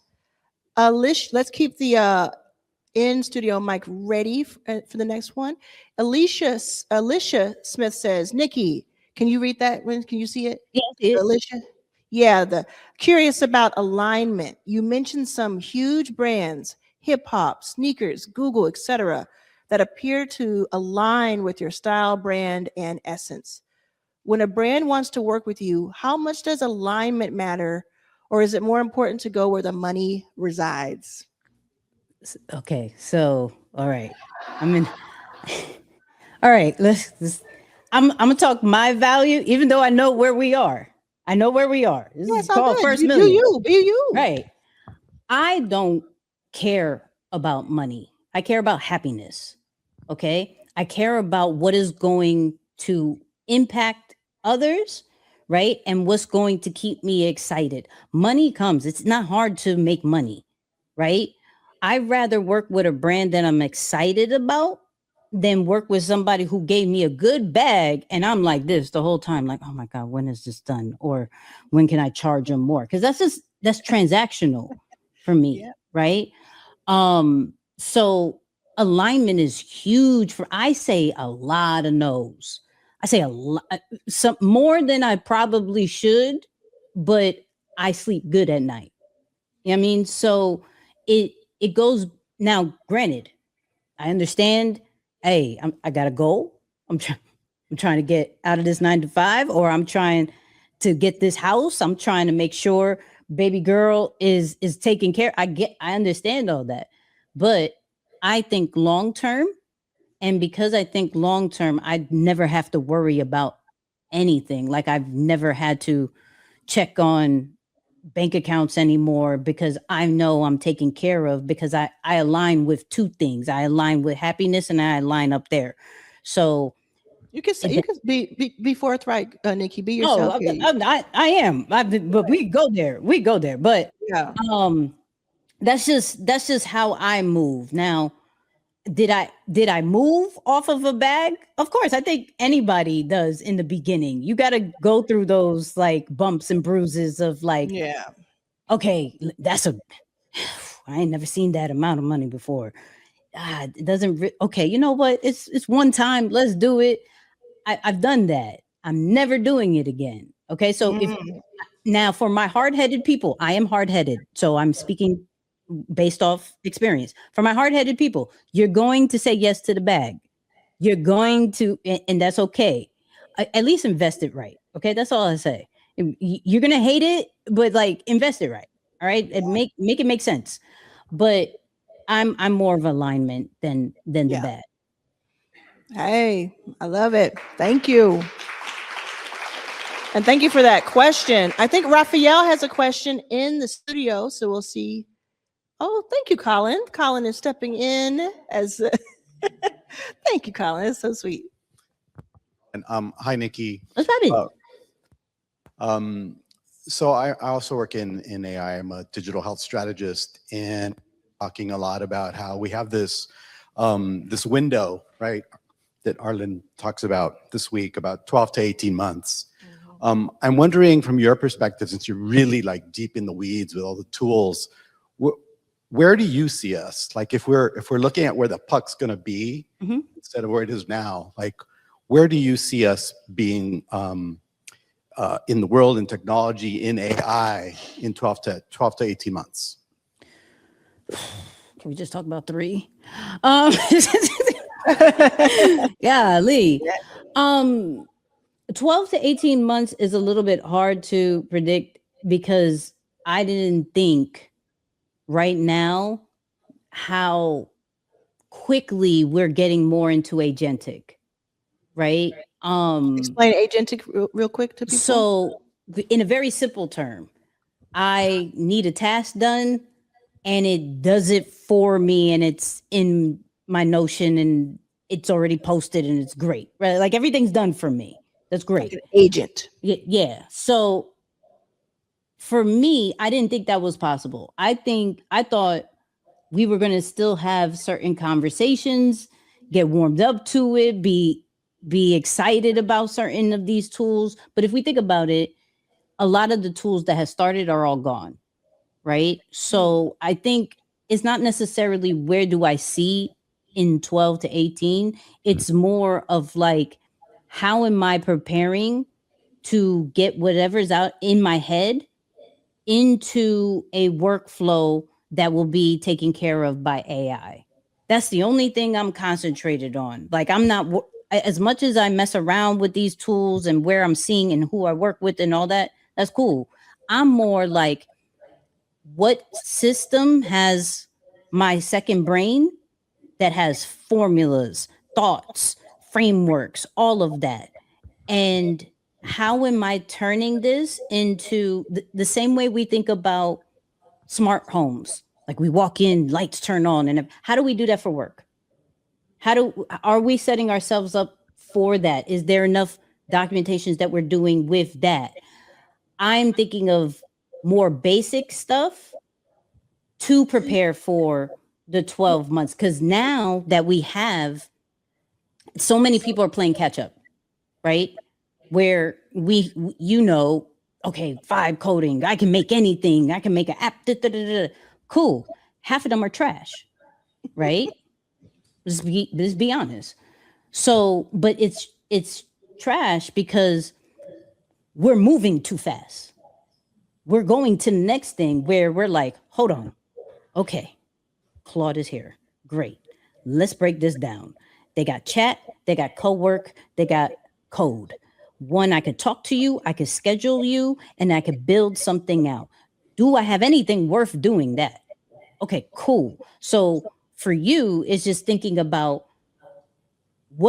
have we built the foundation to even do that? And then I'm already set up, because the great thing about these, and I may go over a little bit, so I apologize.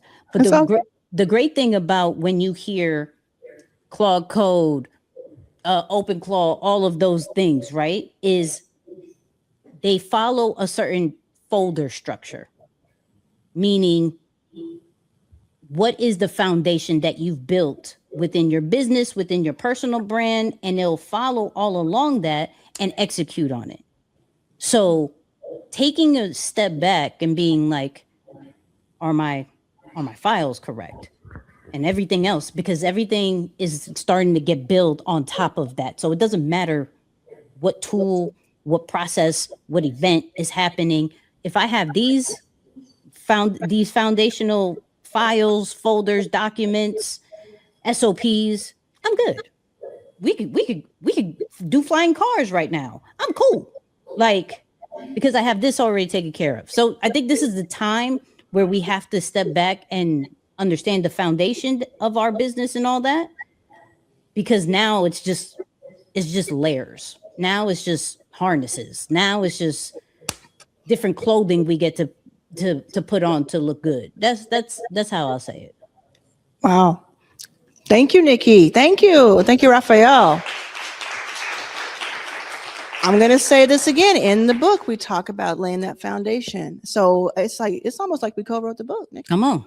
Well, we get along so well. I love it. It is. It really, because it's true. Like, I think both of us want to make sure our people are not left behind in this AI world, in this tech world, because there's so much to it. And by the way, your previous answer, I think everybody here, even though it's called Your First Million, I think everybody here, I think I can speak for us and say we would rather be able to go to sleep at night, wake up in the morning feeling like feeling good about our decisions than just have the money. And I know, man, I think almost everybody in this room knows what it feels like to be like broke and maybe now, like knows what it feels like to be broke and need something, but it's like, at what cost? Like, yeah, that's going to cost me more than money. That's going to cost me more than being broke.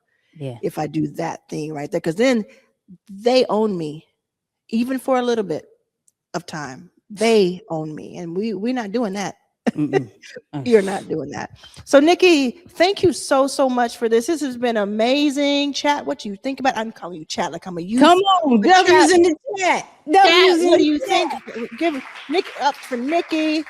The audience is loving it. We thank you so much, Nikki, for your time, and thank you. I will see you very soon, hopefully. Where should we find you, and like, what's the best place to start with you? Oh, YouTube.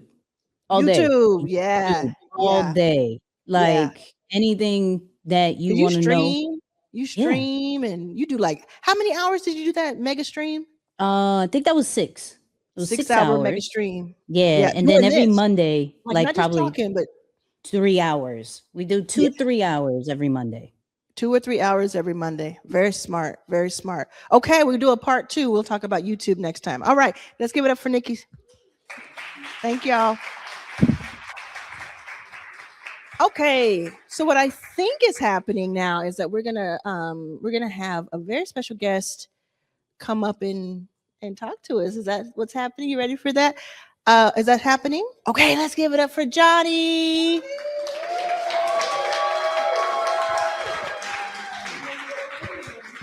So I'm gonna leave Jani, but while they're working on that, tell us a little bit about yourself and why this conversation came to be. I am here because you are just amazing. The reason why, the way that I got to this part is because you had that contest that I just joined at the very last minute, at the 11th hour, found out about it, jumped on, and a bigger part of your circle. Adana had first shared you.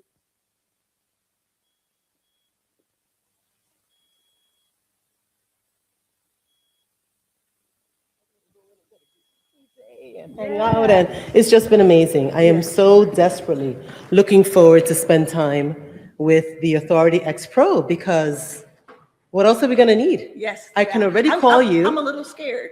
I'm a little scared, right? But I love the fact that we can already call you, but this is going to get answers faster. Yeah, because you're in inner And circle. Yes, I'm Yeah. inner circle already. Everybody should be inner circle.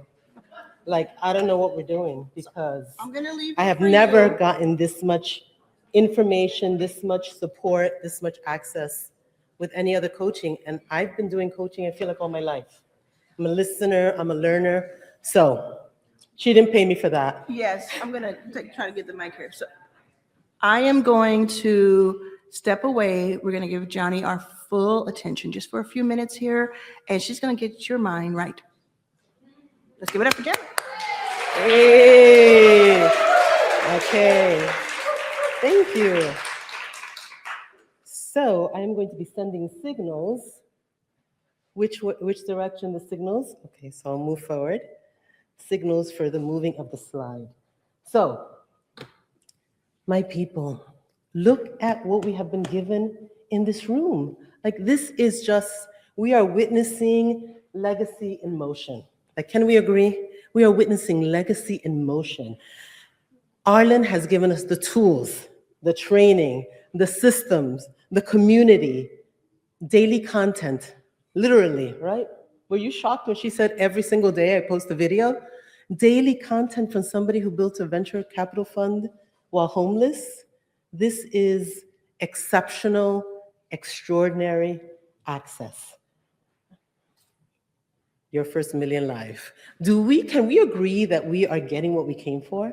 Like, we are getting what we came for, absolutely and without a doubt. Next slide. But you're here. This is the right thing. I did want to say, though, that in spite of all of this amazingness that we have available to us, access and action are not the same thing, right? Access and action are not the same thing. Sometimes we can be surrounded by opportunities and somehow go quiet in the moments when it most matters. We do that, and we do it a lot. I'm sure that there's some people in this room that will be finding themselves in some of these examples. So let's go to the next one. So just a little bit of background from me. For over 30 years, I have walked alongside students and clients and faculty members, colleagues, helping people to build the courage to be able to speak up. And it seems like, do we really need to speak up so much? We do. There's so many areas in our lives where silence is costing us. So I have been leading, training, coaching. I co-produced the Broadway play with Lisa Nichols 2 years ago in 24. I brought the Cost of Silence series here to Arlan's Your First 5K. And she actually said that I was one of the most popular sessions. I will claim that forever and ever and ever, right? I have 3 beautiful outspoken children and a husband that cherishes me still. 33 years later, we are still madly in love, but life was not always so sweet, right? One of the first truths I learned was that voices can be punished. Voices can be punished. So let's go to our next one. More. And then the one after that, because I forgot to signal you, right? A second truth that I learned, one that would shape really my life's work, is that silence is expensive. It is slow self-erasure disguised as strategy. Right? We decide we're going to be quiet because it's the best way to go. Right? I didn't know that that would be a foundation for my life's work, because none of us know what it is that we're doing, right, when we're younger. And definitely for me, I was learning to disappear as a child. It was just safer to do so. I grew up in New York's Washington Heights, little Dominican Republic in the 70s and 80s, and I watched life from the window. Salsa and merengue would come up, and my sister and I could only watch it from above. It was a community that was filled with joy, a little bit of danger, but we didn't care about that part. But we could only observe it from above. And I remember very clearly, there was one day in June, I don't quite know, 1980 or so. It was the end of the school year, just happy times, right? We were so excited that the semester was over. No, it wasn't semester because I was too young for it to be semesters. As a college professor, I start saying semesters all of the time. I dared to have a friend over. I dared to have a friend over to celebrate the end of the school year. And our laughter filled the living room. It was a beautiful thing until I heard the footsteps. My mama's frame was in the doorway. And the way that she did often, she hissed, "Pero tú sí eres basura." He's nodding, he knows this line. My friend was fleeing, and I'm like, something inside of me says, lean forward. Come in, say something, right? And I'm like, Mommy, I'm not garbage. But the belt was already in the air, right? As it was for many of us in our community, and for, I'm sure, some of you right here. And the moment was really mostly memorable because it was public, right? Privately, it's like, you just you're young, you figure this is the way that it is. But this is how that voice, my inner critic, was born. That is a voice that has been with me for a very long time. And your inner critic is born brick by brick, piece by piece, until for me as a little girl, I just thought that my voice was dangerous and that it would be safer to stay quiet. But there was something that always drew me to just being bolder. Your critic, everybody in this audience has some. Everybody has an inner critic, and they all have different origins. And I think it'll do us well to start thinking about where they might be and how they are impacting our lives. So, my voice refused to die. By 20, I was teaching adults while I was working on my bachelor's at NYU. By 22, I had the audacity to apply to teach a college class at City University, and I was hired. I have been challenging the voice over and over and over again, but it has followed me anyway. And it does not just show up in these big events, it shows up in little moments. And I think for those of us here in the room, it shows up in ways that are really very simple, right? Because silence is not just not speaking. In this room, your silence probably looks like the pitch that you're supposed to share that you're like, maybe not, right? The email that I want to send out, but when you look at it, you review it, it sounds too pushy, maybe it's a little aggressive, do I sound too salesy? Maybe I'll do it again tomorrow. Maybe I'll do something else. That is silence also, and that is probably the one that affects most of us here. We want to do a thing. We have gotten everything that we need here, right? But what is missing? Let's go to our next one. You know what to do, and you're still not doing it. So the question is, what is actually happening? What is happening? Let's go to our next. Click again there. What is happening at the point of auction? Auction? Why auction? Why am I thinking auction? Action is what it is, right? Let's go again. Next slide. Let's go to the next. Well, yeah, keep going. Something shifts inside of us, right? We get this chest tightening. Maybe our breath gets a little funky. You soften, you stop. The other piece is that sometimes we just get the little nervous laughter, right? We're like, oh, this is no big deal. This is no big deal, right? Let's move on. Let's go to the next one. Right? None of those things are strategies. They're all protective responses. There's part of you that you're trying to keep safe, that your body is trying to keep safe for you. Like, I kind of like need this mic to be here somewhere. Somewhere along the line, speaking up did not go well for you. Either you were criticized, you were dismissed, you were corrected. Some of us have been bullied in different ways. And silence costs you externally, yes, but it first registers inside, right? The tightening, the editing, the pulling back, and that's where the pattern lives. The pattern chased me forever and ever and ever.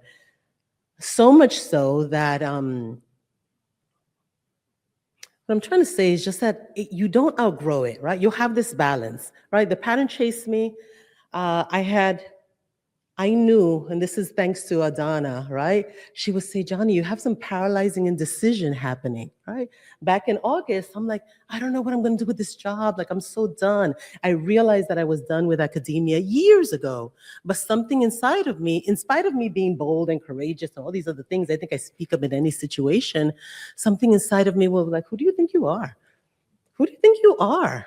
Right? What is it that you're doing? You're leaving tenure, you're leaving security, you're leaving all of these things?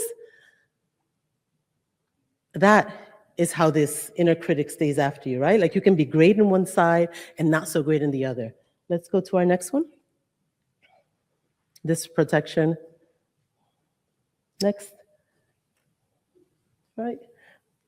Same woman, same pattern, different choices. I'm the same person who had an accountant that said that I owed $29,000. He was wrong. I had an attorney that said I owed a $10,000 mansion tax for a purchase. She was wrong. For so many, especially when somebody's an expert in their field, you think that you can't speak up. But we are all much farther along than we think. We don't give ourselves credit for the things that we know. And so often, even in these situations, we're dropping people. Right? So here's one thing, what I'd like to impress upon you. The voice that says, who do you think you are, does not disappear. You will not outrun it. You cannot outgrow it. You cannot dismiss it, but you can learn to catch it before the pattern makes decisions for you. You want to be able to notice it, name what triggered it, and begin to respond differently to it. Not alone. You want to do it with support. You want to do it in community. You want to do it with witnesses, because that's part of the fear. You're not used to doing it with witnesses that can tell you it's okay. It's okay to stumble. It's okay to fall. We need to commit to 3 mistakes, 3 failures a day. This is what's going to move us forward. We need to be able to be okay with that, and you do that in community. I have built my life's work around this because I have seen thousands of women mistake. I work mostly with women. Mistake conditioning from our experiences with your personality, right? We'll say, well, I'm shy. This is just who I am. This is it. But so often, what looked and felt natural was learned. The results of the conditioning can be seen everywhere. People that are brilliant and accomplished, filled with credentials. Some of you are sitting right here in the midst of all of this access, not lacking value, just going quiet at the point of action. Let's go to our next slide. The next one. The voice does not disappear. I shared that piece. I'll skip. I think my time is a little shorter than it was, but there was a woman that came to me after a discovery call that she had had before me. And she had prepared, she knew her price. She said the call had gone beautifully, but the moment when she was asked, how is it that we can work together? She lowered her price by about $2,000. $2,000 disappearing in about 11 seconds because in that moment, that fear took over her. We go to the next. The person didn't push back, had not said a word. It was a protective response. But what we did, keep going, the next one. Again. Basically what happened is just that she was able to stop letting herself be led by her inner critic, led by the fear, led by whatever it was that was trying to protect her. Let's go to our next slide. So what I'd like you to do as you go out through this week, pay attention to when you're pulling back, pay attention to when you're hesitating, and ask, what am I protecting myself from right now? That's the question that we all need to carry. Because by the time you leave here, you're going to leave with a lot of energy, a lot of desire, a lot of motivation, but it's you. You will be the one that needs to step forward, right? While you're here, take everything from the room, every strategy, every framework, use all of it. And when the voice shows up, because the voice will show up, it isn't like if it shows up. When it shows up, don't just notice it. Analyze it. What triggered it? What is it telling you to protect? Go to our next slide. What would you do if that voice was not trying to keep you safe? Right? The awareness is the first step. This talk is naming something that many people feel, that many people experience, and we need to do something about it. Because otherwise, what is all of this for? We're learning how to make our first million and we're going to be stopped. We will stop ourselves. So as I said before, we're further along than we think. What is missing is you in action at the moment when it matters. Speaking up, let's go to our next one. Speaking up is a form of self-care. Speaking up is a form of self-respect. We need to be able to do so. When a woman speaks up, she changes her life, and she creates ripples that touch her family, her community, and every single little girl that follows. But every time that you swallow what you need to say, what happens? You pay for it 2 times. Once in the outcome that you lose, and twice in the way that you feel inside. So let's go to our last slide as we're wrapping this up. Your voice has a dollar value. Your voice has a dollar value. We've done our visibility intensives and we kind of have calculated exactly how much money is it costing. So my voice has a dollar value, and using it may be the difference between access that you use and benefit from, or access that you just admire, which is what we do if we come to these conferences and we do not do the thing that we're supposed to be doing. So I'd like you to please turn to somebody and say, my voice has a dollar value. Again, my voice has a dollar value. My voice has a soul value. So lastly, turn to your neighbor and say, I am done waiting to be ready. I am done waiting to be ready. So the next time, find yourself prepared to speak. Okay.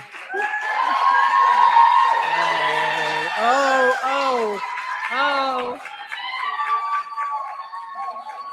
Can we give it up to Jani for that amazing? Now, very excited to share with you something that I guess, well, the very first Your First Million live in 2024, we announced on stage. Is there anybody here who is an investor in Yacht Water? I know we have our anchor investor here. Is Devin still here? Devin still here? Yeah, so Devin is our anchor investor. Raise your hand again if you're an investor. Amazing, so many people. Thank you. That's awesome. So would you like to meet investors? Would you like to meet my new co-founder of Yacht Water Global? Yeah, Drew Davis, come on over. I think we're gonna have something on the screen. Yeah, we're good, okay. Yes, okay, we're gonna hold for just a second. Maybe I'll put this mic where we can share. We can practice our duet. Yeah. I mean, are you Sunny and I'm Cher, or Cher, you Sunny? I got you to hold my heart. Nobody wants to hear my voice, I You promise. think they want to hear mine? I don't think so. So the only thing that's not working is the screen, so we can keep going. That's awesome. So Drew. Yes. Do you want to introduce yourself and say what we're up to? Yeah. Hi, everyone. I'm so grateful. This is my first time ever being at one of these, and I'm very grateful for this woman right here. She has changed my life in so many ways in the last year. And so thank you for seeing and believing in me. But I'm Drew Davis. I am the founder of Gem Life Collective, which was one of the first non-alcoholic bottle shops and bars in the entire country, actually in the entire world. We launched about 6 years ago during COVID, when I found that there was a need for people and spaces for people to connect without alcohol. And that just kind of blew up. We've trained people all over the country to kind of create these same spaces. But what I noticed is there was a lack of beverages that didn't have high sugar, that didn't nourish our bodies. I suffer from lupus and a few other health issues. And I really wanted to take those herbs and learn how to nourish myself, but also feel good and feel like I'm hanging out with people. I'm having a party. I'm not just drinking water or soda. So launched Gem Blends, met Arlan, and the rest is history. And I can share a little bit more, but I don't want to go too deep yet. Yeah, I think you should. I mean, speak a little bit more to it. Basically, we kind of found each other about, what was it, like a year ago? Yeah, like the end of May 2020. Yeah, we found each other almost a year ago. And what I noticed, and why you see the Gem Blends here, what I noticed was that it's the same lens that I look at investments out of, which is what have you done with what you have already? What has that founder done? And I was just so impressed with the marketing, and big part was that brick and mortar at a time, because you said like when you first started it, people thought you were crazy to start it. And I'm like, that's really cool that it's here that many years later, 5 years later at the time, and that it's thriving, and that she was building authority in that space. So yeah, how important is it to build authority in that now the beverage space? Yeah. So 6 years ago, actually, this is pretty pivotal moment. 6 years ago, I was in the ICU. My pancreas was failing due to my drinking. So I actually celebrate 6 years this week. Well, isn't that amazing? Right? I know, right? I'm here. It's amazing how much your life changes when purpose comes in and you really follow that. But yeah, I just feel like I wanted to normalize not drinking. I wanted people, I always say sober is the new sexy. I want people to embody it, not feel shame, not feel guilt. I want to break those generational habits. I want you to be like liberated and find your like freedom and your path through not drinking. And I know that sounds really deep, but it really is that deep. It goes very deep. And so creating a beverage was like embodying all of that into a beverage that you can feel empowered to hold and just be around people. And so, yeah, we created that a year ago with our pilot, the passion fruit guava flavor. And that was just to see if it really even worked. Like people liked it, what kind of feedback I was getting. Met Arlan. She was working on her project with Yacht Water. And I just I think we both knew, very kismet, in the fact that we knew that we could build something really big in the beverage space that nobody else is doing. The liquor companies are now trying to buy out the non-alc because they see where it's going. It's $1 billion business already within 5 years. And I don't think they have the passion behind it. And I'm not trying to call out liquor, but I do have the authority to say, I know you just see the dollar signs, not to actually help our country and our community and humanity through the non-alc beverages. And I think that's where I'm at with that. Yeah. Sorry. I'm like, don't give me a mic. I know you got it. She's so painfully shy. Yeah, and I also want to. This part I think is kind of cool because how many people here went out to dinner and had wine? It's not. I don't think it's us calling alcohol. I think personally, I call alcohol the villain personally, but I don't think it's us doing that as a brand. It's more like, how cool is it? Like I did this just the other day at BMO Stadium. Everyone's drinking around you, drinking alcohol around you, and you just have this beverage that just kind of, it blends in, but it stands out. It's so delicious, whether it's our waters or our adaptogens, and then you just feel like there's not even a conversation that has to happen. I have been guilty of this, and I haven't done it in a long time, but I used to do this. If a woman wasn't drinking alcohol when I would say, "Are you pregnant?" Yeah. Or do you have a problem? I won't literally just, "Are you pregnant?" But I would allude to "Oh, is there something we should know?" And it's always this thing of why. And as Annie Grace, who saved my life with her book, This Naked Mind, as she says in her book, you would never do that with cocaine. You would never be ask somebody "You don't want this cocaine? Is there something wrong?" So it's alcohol itself. And I've tried not to be on a high horse, but it is a deadly beverage. And if you can have some alternatives, why not? And I think that's where the business side of it, the personal side of it merge. And as I just talked about just briefly, do you want to talk a little bit? I'll say kind of how it happened, but what did you just do yesterday in Los Angeles that is a big announcement for us? Yeah. I'm I had butterflies all yesterday, because to think that, within a year, it's like a quantum leap. And we just launched the gem blends in the director box of BMO. I kept calling it BMO, so I'm messing that up. BMO Stadium, one of the first non-alcoholic adaptogen brands that they've ever brought in. So we were the first. And the beverage director is really excited, and he was telling me, I didn't even get to tell you this, so this is like live feedback. He was saying that they have a new beverage company in to consult to talk about bringing in more alternatives because it is requested so much in these spaces. So he was like, I would like to connect you with them because they have other accounts. And I think that it's just the start of something really, really special. Also, I'm a big Will Ferrell fan, and I'm shouting this out, but he said, Will Ferrell sits in that box, and I was like, you don't understand. Step Brothers is one of my favorite movies. I said, if you see Will Ferrell with the can, I'm gonna need you to get a picture. Yeah.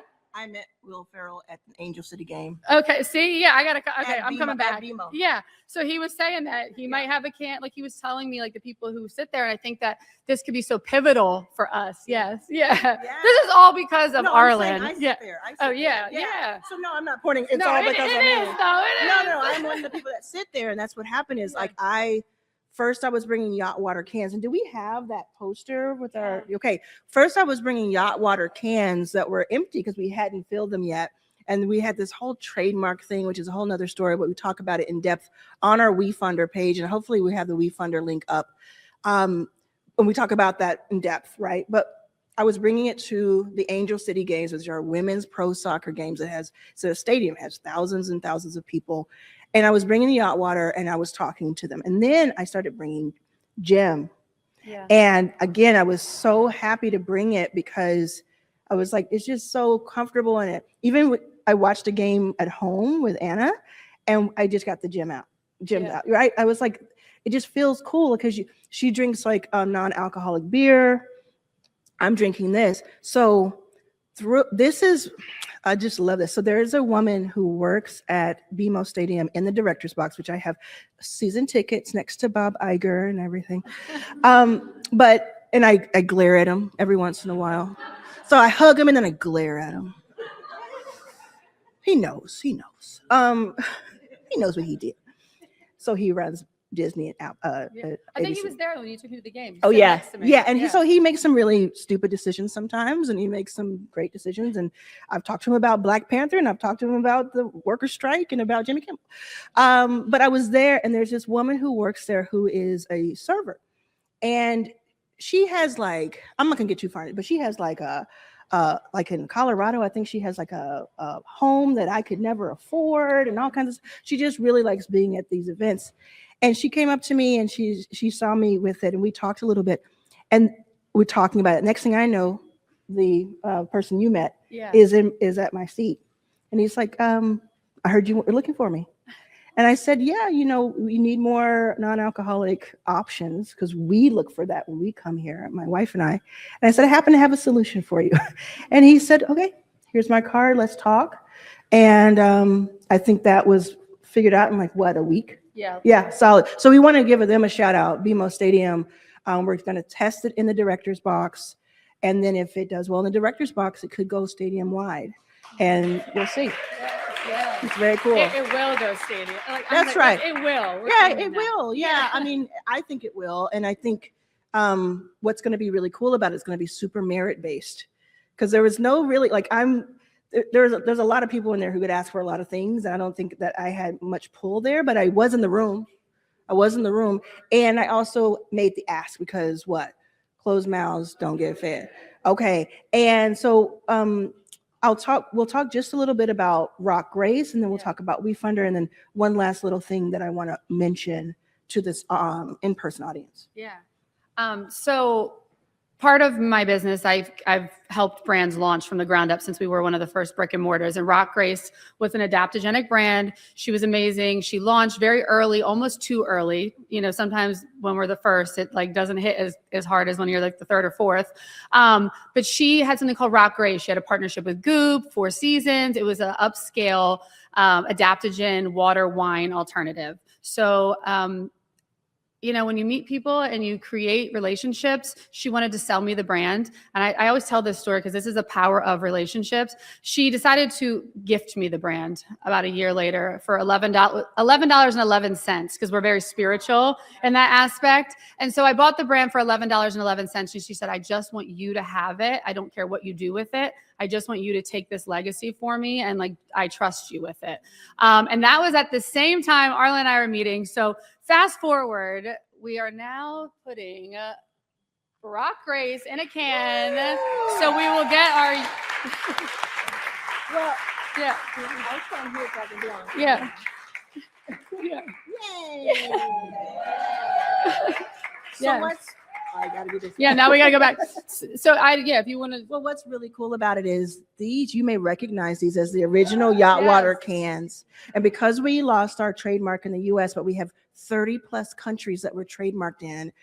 In the US, we will be Rock Grace as a water brand. And outside of the US, we are Yacht Water as a water brand. Isn't that cool? I feel like I should be the guy in the corner spinning this. Yeah. Or you could be like, yeah. So it's super cool. I would like just for the tiniest moment for Devin to just come up here just for just a second and just wave, because Devin was the very first anchor investor for Yacht Water for the Reg CF, So she represents the retail investors that we wanted to have along. Drew and I co-own Yacht Water Global now, and we have our different brands under it. We'll continue to acquire and to create brands because we want to have so many alternatives that are non-alcoholic. But we wanted to bring people along with us. And I've had, I don't know if the word's fortunate. I think I worked my ass off, I'll just say it, to be the first Black person in the country to raise $5 million through a crowd fund for Backstage Capital. And so I had a lot of experience with retail, what they call regulation crowdfund, Reg CF. So we said, okay, we're going to open it up. And this was prior to our meeting, but then we've done it again. Mm-hmm. We're going to open it up to anybody who invests $100 or more. You then become a co-owner. And what you get is access to 4 updates per year where you get to see behind the scenes of what we're doing. So we announced all of this to our investors first, et cetera, through the WeFunder portal. And we wanted to make the minimum as accessible as possible. So it's $100. And when I tell you it has been self-funded, and first I put in about $60,000 of my money. Then we raised from your first million live. Then we had the trademark year off. And now I'm so happy that we get to bring that back and like truly announce it here that we have that WeFunder open again. So whether it's $100 or $1,000, only invest what you feel comfortable losing, right? You would say this too, right? Because you're an angel investor. You should only invest what you're comfortable losing because I'm going to do a pun. Your money could be illiquid for a while. Beverage. Thank you. I'm here all day. So your money could go to zero, or it could be just held for a while, for years before there's anything to see it, or there may be nothing to see on the other side. Treat this like education and entertainment and support. And then we will do the same back to you. So there are things that most people would not share with someone who invested $100 that we are sharing. So you can learn how to angel invest. You can learn what these different things look like. And then if things, I'm going to say if because I need to for SEC regulations, if things go well, then you will come along with us. Does that make sense? Okay, so we have the link. We're showing our new website. So we have the link for WeFunder in the chat, and then we'll make sure if you didn't get it from us here, you can get it from us here. And there's one more thing I want to say, and this is kind of, well, maybe I have to say it off. I'll say it off. We'll say it to the crowd here. And I think there was one more thing I wanted to say, but I can't remember it. Drew, anything else you want to say about drink? No, I mean, other than I'm just extremely grateful and excited. And can I share if they'll see us tomorrow, they can try it? Or no? We're going to talk about okay. Never mind. Never mind. That's what you Can I got to say where the secret treasure is, or Excellent. I'm one of those people you can never put on speakerphone, just so you know. I'm one of those friends, so make sure you let people know. No, I just am really grateful to be a part of this room, a part of Arlan's company, and I'm really excited just to take it to the next level and really show the world what this is made of and the intention it's supposed to put out in the universe. So, yeah, thank you. Thank you. very, very good. Yeah, I think it's good. Did we have any questions from the chat or from in person at all? Did we have any, Brindalyn? No questions? So you understand beverage yes. Once more, the treasure is buried and we'll go to mute and we'll talk about that. Okay, everybody. Oh, no, this is the biggest part. So please do go to the please do go to the website. You can actually buy gin blends and taste it for yourself. It is for the investor, you'll be very happy to know that it is what, $6.99 retail per can. For the buyer, it's worth it, because think about how much you spend when you go out and you get drinks. And it's actually comparable to what's on the market right now for Yeah. adaptogen infused. We're not overpriced by any means. And I don't say that one more time into the mic. So this is actually comparable, a little bit lower price than what's on the market right now for adaptogen infused beverages, because we are using such high quality. It's made in the Appalachian Mountains using mountain water in North Carolina. We're using organic ingredients. Like, we're trying to do top of the line, but as we scale up, we can get the price down. Yeah. You know how it goes. Yes, but I want to think about how much you spend. And there is, I don't think the one thing we haven't talked about is this calming effect that it has. This is like something I said in our interview, is that I've always thought, like, if I could only drink one glass of alcohol, I wouldn't mind it so much, right? But that doesn't exist in this bottle. It doesn't exist because it's an addictive substance. It's because, and I don't want to trigger anybody, so you may want to not be, but it's just, for me personally, there's like a little bit of a nice calm that happens first sip, right?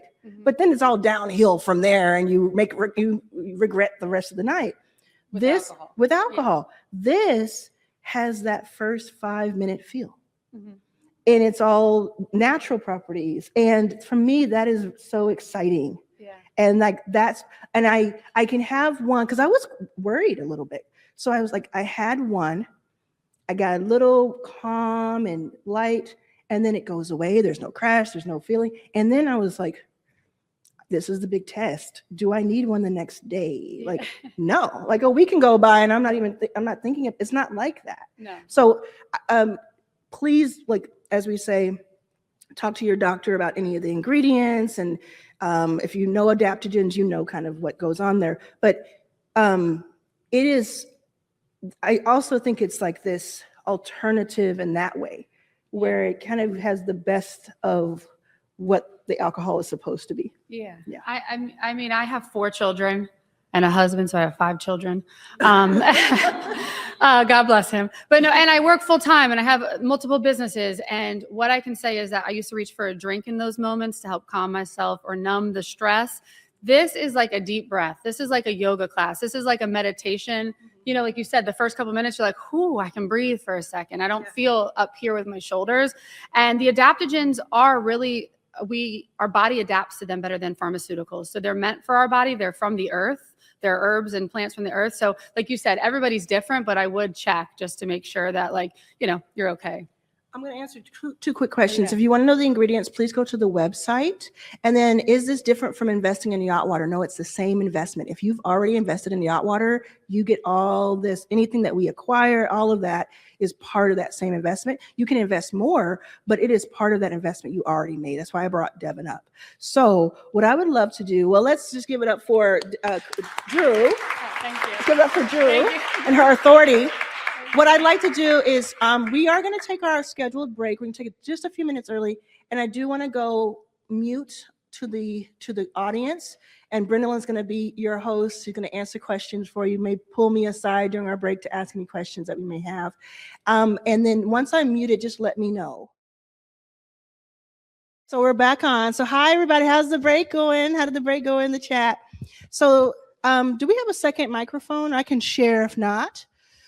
So this is my wife. If you were here in well, this is Anna, and she also is my wife. But This is off Arlan.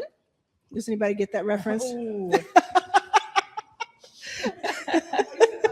said off Arlan. My bad. My bad. If you know, you know. Now this is Anna. And if you were on the bonus day, you met her for just 2 seconds. And people actually do think you're a German rapper because I joked that you were a German rapper. She's not a German rapper yet, because we like that word yet. What we wanted to do just for a second is to kind of settle a little bit of a disagreement that we started yesterday. And we started it in the chat. So if you weren't here, just to refresh your memory, is the word or the phrase, I'm going to home in on with an M, or is it hone in on with an N?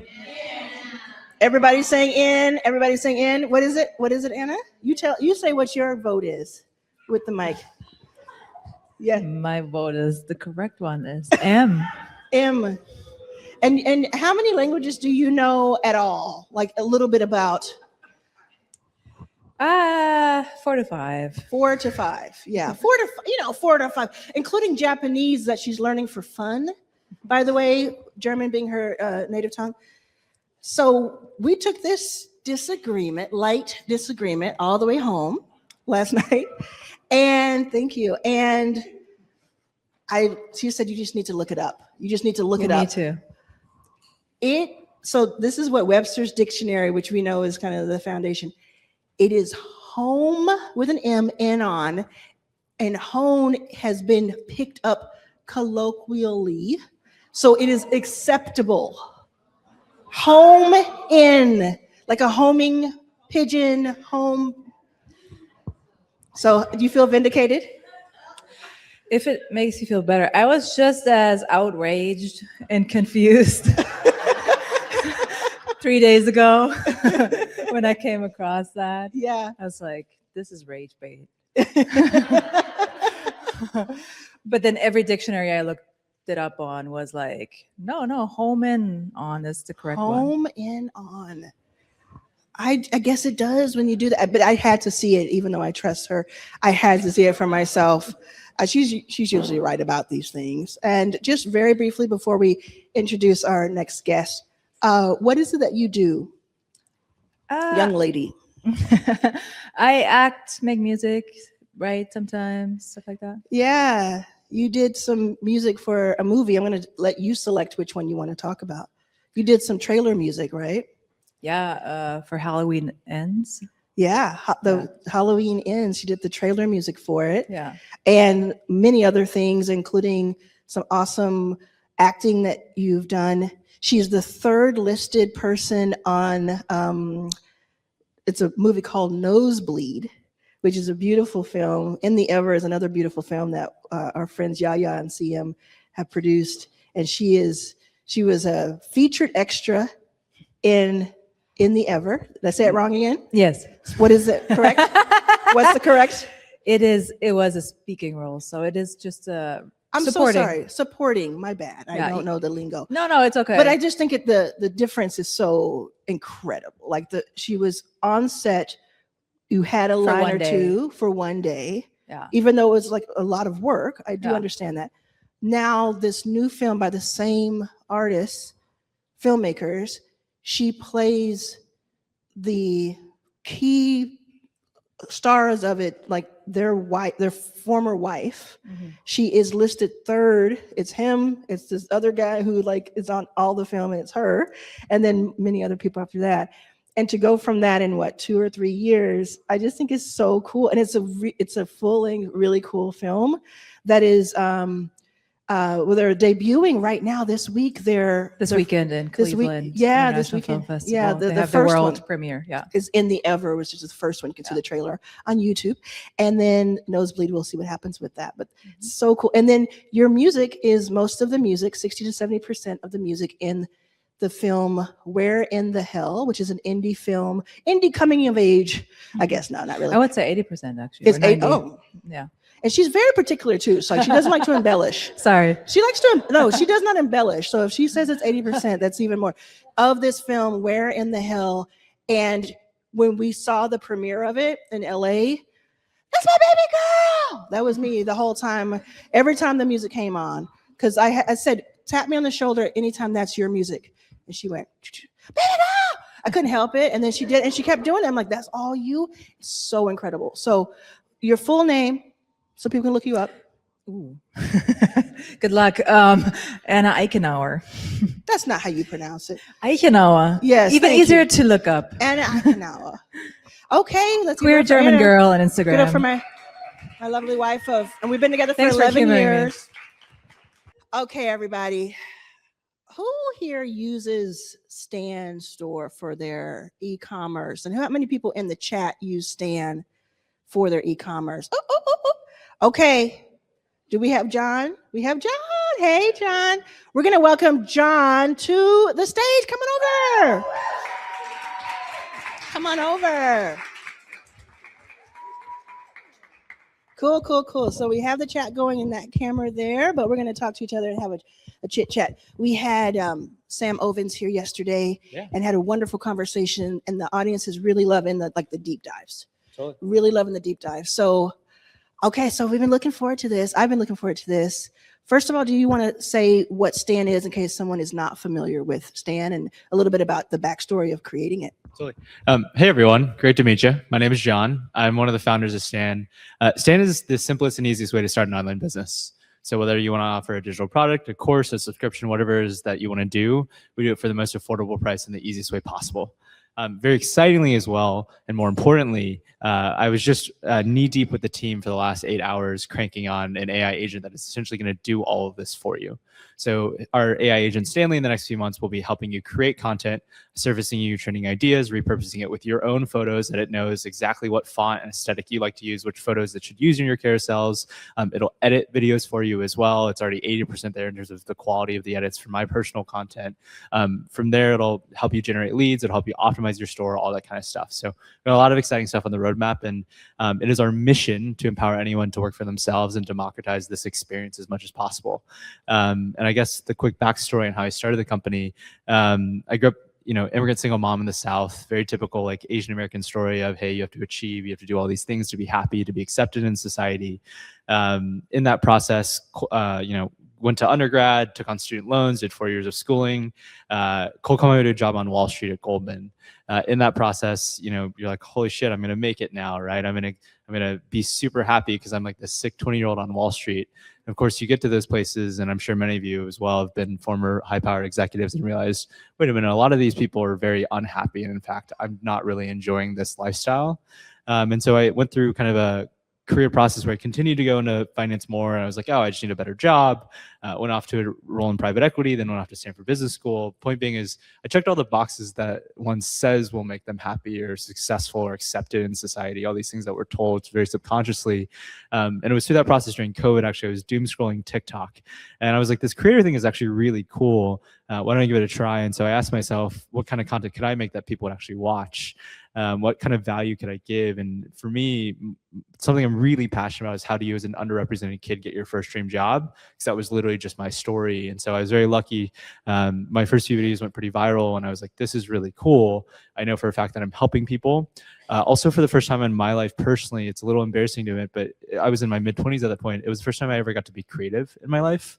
It was, it was very math, science, Asian, STEM focused. And it was like, oh, this is really cool. And then lastly, it was like, this could be a way for me to, work for myself, not go back into finance and want to blow my brains out.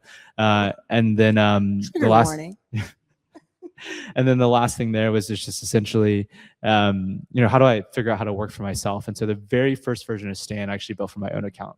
Because before I was spending hundreds of dollars on really clunky software where they make you pay a couple extra $100 just to host like one additional course. And then I had a link in bio and an email service and all that stuff. And me being the CS nerd that I was, I just built the first version of Stan. And so the story of Stan becoming a business was basically just all of my creator friends asking me, hey, John, this is like really cool. Seems really slick. Can I use it? And now we have over 80,000 creators making a full-time living on the platform. We just crossed $500 million made for our customers. We'll cross $1 billion really soon, just with how compounding works. But it's really a dream. I talk about compounding a lot. I love that. Yeah, the point on compounding is just keep going. It'll pay off in 2 years, I promise. And so with that, like we're just getting started is the last thing I'll say. And I'm excited to share any knowledge that I can here today. I don't know if we have any open questions, but like we will for I'm sure. here to serve. Like I want to give as much value as possible, but I'm excited to just give any knowledge that I can for you guys. Yeah, very cool, right? Right. So cool. So yeah, I want to talk about, you know, I like to ask questions or get somewhere where we can find certain things on Google, right? We can find certain things, but so this original idea of let's get kind of where a lot of us come from. I want to help the younger me, or something that I would have needed back then, or someone in my family would have needed. And then how did you go from the 0 to 1? How did you go from this is a cool idea and people are asking me to like, actually it's a real thing out in the world? Yeah. Who here, quick raise of hands, has like a good idea they've been thinking about for a couple months, a couple years? Everybody. Don't worry. In the The head nod no in the back. You'll have one soon. How many of you are willing to admit that you should stop thinking about it and just take action? All of you. So that's the answer of how I went from 0 to 1. What I would tell you separates everyone who makes it and doesn't is all the people who come to me constantly say, hey, John, I really want to start posting online. I really want to start my own business. I just say to them, well, just go do it. And I will tell you right now, if there's anything that you leave here today with is you already have really strong gut instincts at this point. I'm looking at an audience here who's already very successful in what they do. You have enough gut instincts to go out there and actually just hit that first iteration. And if you can figure out how to emotionally detach yourself from the initial outcome and recognize it just as data, which is I might get rejected. I might feel really embarrassed to myself, but that's actually part of the process, is whether or not you are willing to eat that shit and get out of your head and take action in the real world is what separates you as the 1% versus the 99% who say they want to do something and then they don't go do it. And so that's the broad meta concept I'd give you. But in terms of how I personally went from 0 to 1 was I personally cannot figure out how to build a business unless I live it deeply myself. And so for me, when I was asking myself, how do I make great content? Because I didn't want to embarrass myself, right? Like TikTok in 2020 was already super cringy. I was like, I'm going to try my best to be as little cringe as possible. And so what did I do? I just scrolled the feed with intention. As in I studied what I was stopping for in my feed versus what I wasn't. And I asked myself, while being addicted to TikTok, okay, why did I like this video? What can I learn from this video so I can learn my own pattern matching of how to make great content? And so my first few videos, they inherently went viral. It was an easier time back then, of course, because I'd studied the patterns. And then I made content with one specific premise, which is how do I give as much value as possible? Because I just like deeply believe in karma. At some point, it'll pay off if I just give. And so in that process, the way that I got past my fears of posting online was, okay, this doesn't feel super self-promotional in a way that I feel icky or, you know, it doesn't feel really, it was a little cringy, but it was as minimal cringe as possible that I could get to for my first ever video, which will always be cringe, by the way. What actually matters here is I'm giving value, so I'm going to trust that as a North Star. And then all you're doing from 0 to 1 is you're just following what works and what doesn't. And so your first 5 posts, you should expect that 4 out of the 5 are going to flop. And maybe the 5th one kind of does just a little bit well. And all you're trying to do to go from 0 to 1, then 1 to 10, is you're just trying to get as much at-bats, as many at-bats, to collect as much objective data as possible, right? It's not personal to you. It doesn't say anything about you. It says, what it actually says something about you is whether or not you continue, and you take that data and you just iterate on like, okay, this singular video went super well, or went kind of well. What were the patterns as to why? And my job is just to double down on that pattern and just do it and just milk it, right? For lack of a better term. So that's how you go from 0 to 1, which is getting past your own fears, getting out of your head and actually taking action, actually showing up to the gym every single day rather than saying, I'm going to lose 30 pounds this year. It's actually taking the action, whatever it is. And then from there, just iterating on what works for you, which is unique to all of you, which is the fun part. Yeah. Wow. Don't you love the answers? Like it's complete, right? It's because we're all looking for an edge. We're looking for answers. I think you can find them in authorityxpro.com as well. I'm going to be doing this all day. Don't worry, John. Can we talk just your stats right now or your metrics so that we can have that level set? How well is Stan doing right now? Like you said, you've reached 500 million paid out, 80,000 people on it. And why do you think it'll be just overnight that it'll be a billion paid out. Yeah, so that stat is by far the most important one because it's real dollars in our customers' pockets. On top of that, with Stanley, our new AI agent head of content, he's already at millions of views for our customers. And when you say you're talking about an AI agent that you are creating, an agent that will do things. So yeah, I don't want to take you off that last question, but I want to level set for everybody. Yes. So just quick context here. So Stanley will be soon your head of content. In the same way that I currently spend about $1 million a year on my personal brand content team, Gary Vee does the same, Stephen Bartlett does the same. Who are investors. Who are investors in the business. What we're doing is my personal brand team knows this. Their job is to replace themselves fully with an AI agent so that we can give that to everyone. Right. So basically my $1 million a year team, we're turning into an AI agent workflow so all of you can have. And so the traction we have so far in that stat is everyone who's in the beta for Stanley is getting 2x better engagement in their first 30 days on the same amount of posts. Because he punches up your content, he punches up your hooks, he's showing you trending topics, outperforming content in your niche and helping you repurpose for your specific voice. So I say that to say, the reason why we'll hit $1 billion soon in terms of direct dollars made for our customers, not even all the indirect ways, is the way that we're accelerating just in general as a business, Stan Store alone, and then you add Stanley on top, because the number one correlation that we've seen, the reason why we invested in Stanley is the number one correlation we've seen with you making more money is not like some marginal optimization on your landing page of changing like this little testimony or like having it be this custom theme.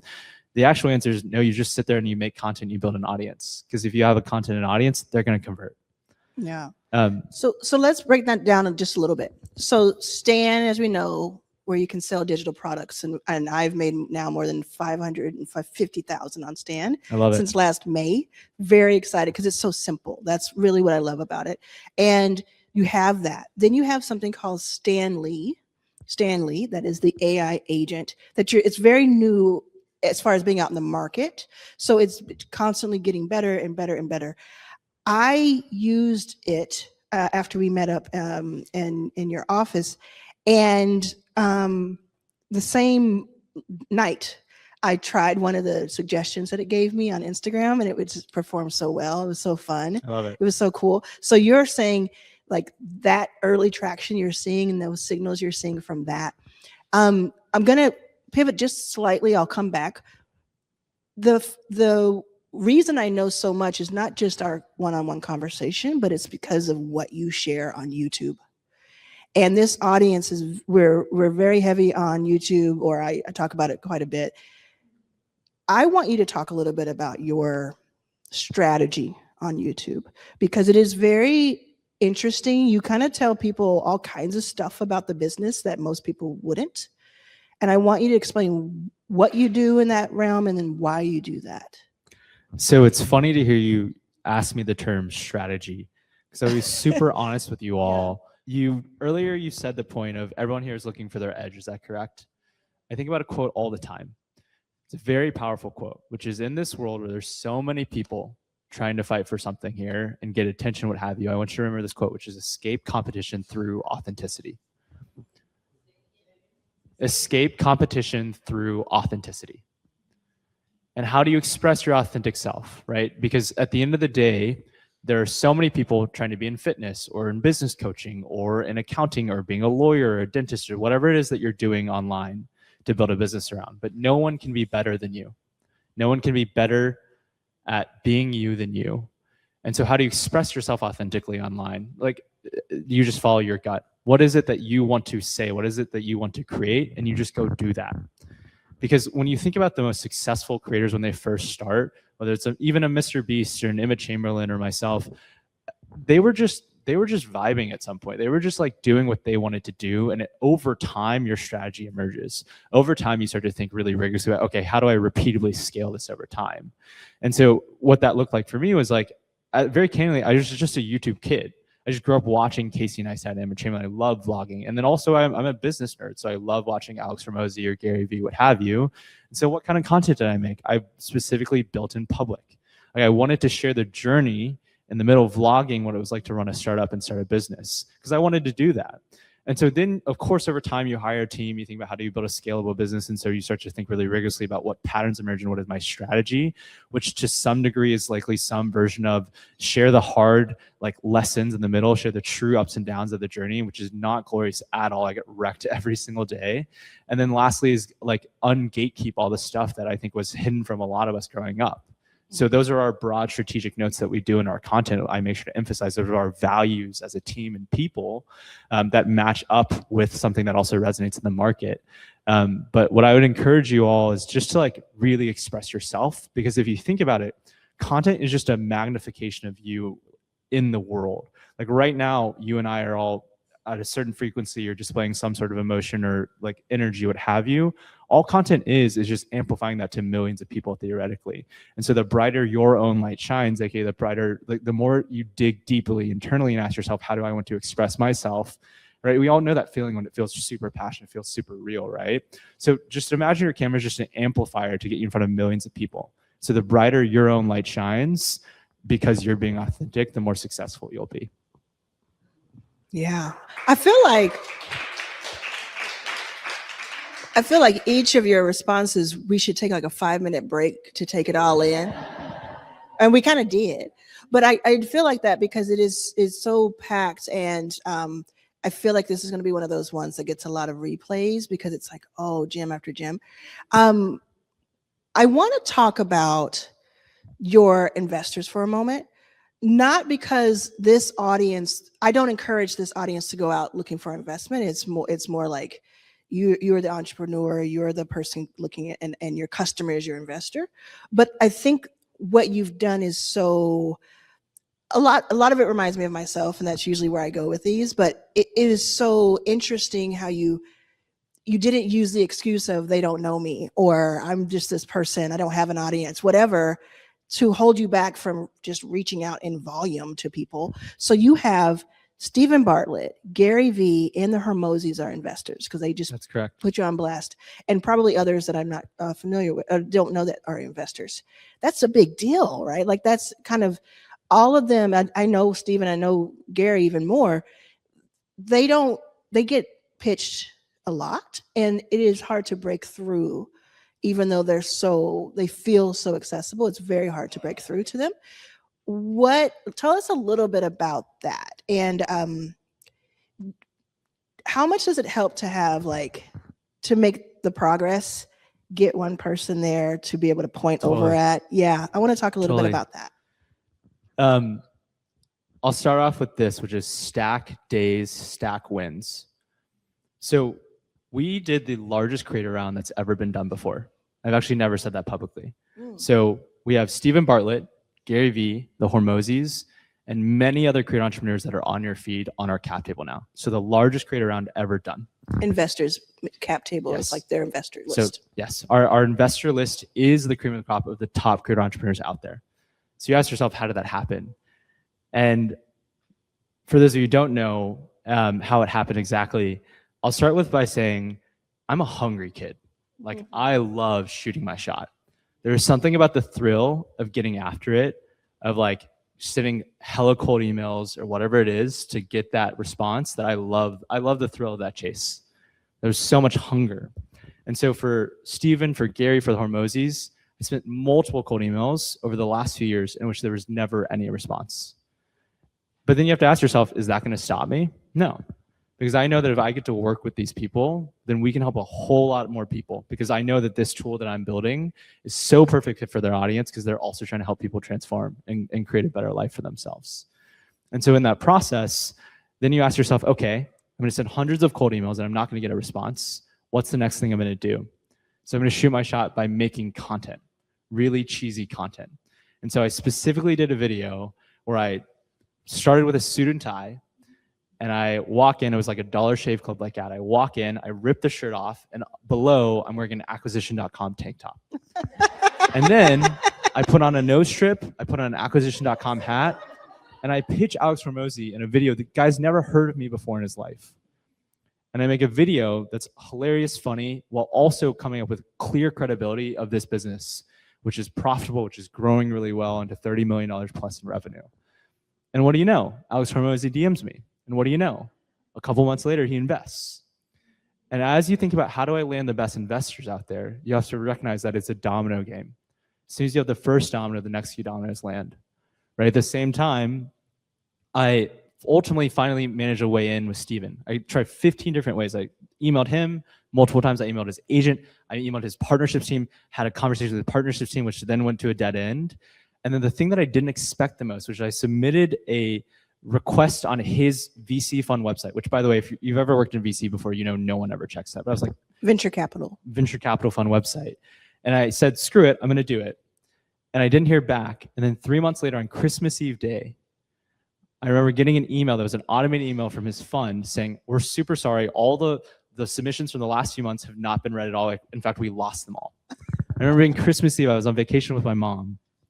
And I remember thinking, I don't want to do this, but I'm going to push myself to do this on Christmas Eve night. And I filled it out. It took me 10, 15 more minutes. And then 2 days later, I got a text from Steven. Sorry, I got a response to my LinkedIn DM back from Steven that I sent him a year plus ago saying, I just saw your application. I'm obsessed. Text me at this WhatsApp number. And what do? After months of negotiation and figuring out how to do a deal together, you land Steven. And then what do you do from there? You say, well, Steven and the Hormozis are on the cap table. Gary, you are the reason I started posting content. I'd love to have you on board as well. And what do? Then you go to all these other people that you watch on your feed for years and you dream of getting to work with. You say, Steven Bartlett, Gary Vee, and the Hormozis are in. Are you in? And what happens? You continue to flywheel. But I want you to recognize to get to that point was years of me eating shit, was years of me building a business that was worth their time in the first place. Building authority. Building authority, building an audience for myself, building credibility. Years of getting rejected by them as well. But so many thousands of rejections before then. And so people see the highlight reel. They see that we did the largest creator round of all time. They don't see is how many thousands of rejections I had to get through to get there. So. Woo! The chat is going crazy for these epic gems. And the reason I brought up authority is because I talk about Stan in my new book, Arlan's Authority Playbook, which is right here. I talk about authority and I talk about Stan, I talk about Skool, I talk about building that. And if you kind of break it down a little bit, remember I said before he said this story or his answer that I did not want you to think about necessarily finding an investor, but what about partnerships? What about, can you test out my product? What about spokespeople? Now, one thing I want to clarify, did you go to them? You definitely built a reputable company first because you had the receipts. But what about the idea of, were there other people you reached out to first who weren't that far away from you? Or did you just go for the gusto right out? You can say what the real answer is. My honest answer in this case is I went bigger. You went I went big. big immediately, but it's because I knew I had a good business on my hands. Yeah. If I tried even a year prior, 2 years prior, I just wouldn't have tried because I knew the business wasn't good enough then. And you waited till you had 30 million. What was that had been paid we out? had just doubled $30 million in revenue for our own business. Oh, and revenue. profitable. Yes. Yeah. Okay. Right. So some of y'all, and I mean me back in the day, sending Oprah a DM and say, why didn't she respond? You know, because it's the receipts. You build authority in one way or another, right? And it doesn't always have to be, well, I have these huge numbers, but if you think about my story, 200 investments, that's when people start returning calls. And it had to build it brick by brick by brick. But along the way, you're going to find people that you want to collaborate with. It's the old Issa Rae saying, you know, partner across. Don't necessarily go for that. But I love that. And not only were they the right investor because they understand the product and entrepreneurship, but they're just so centered in content and brand and all of that. So that's so cool. What are you most excited about? And then we're going to take a couple questions. What are you most excited about when you think, we've been talking about the next 12 to 18 months a lot here. Yeah. What excites you the most about that time period? It is without a doubt AI, which I'm sure you've heard many times before. Mm-hmm. But let me start with a very drastic thing to say, and then let's channel that in something very productive. If you all are not recognizing that right now, there's a meteor hitting Earth and we are dinosaurs, then I want you to recognize this moment. None of us, by the way, asked for this. Like, life was already hard enough, and now there's this terrifying thing called AI and all the moral qualms with it, to be clear. Yes. So many moral and existential questions around it. But I want you to recognize that this is like the nuclear armament moment. Fundamentally, over the last few months, especially with the rise of AI agents, I need you to recognize for your own sake that the way society works and the way that all of us are considered productive has fundamentally changed. I will say that one more time because it's so important for you to understand this. Regardless of what your moral decisioning is around AI, it's a tool at the end of the day. It can be used either for good or bad. The world has fundamentally changed after the last few months.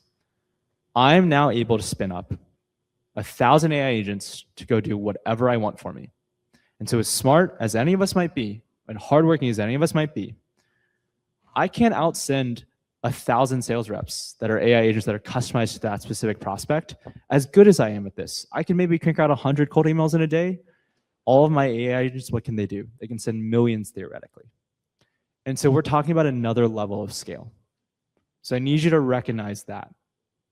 And I need you to think about how do you ramp up on this in a way that you feel comfortable and excited with. So with that being said, now let's get productive and exciting about it. So in the end of the day, AI is a tool. How many of you guys have heard this term vibe coding? Oh yeah. So I've been vibe coding the last few months. It's super fun. Has anyone been vibe coding at all? Oh yeah. You type in a prompt and out comes like a whole app and you're like, how did this happen?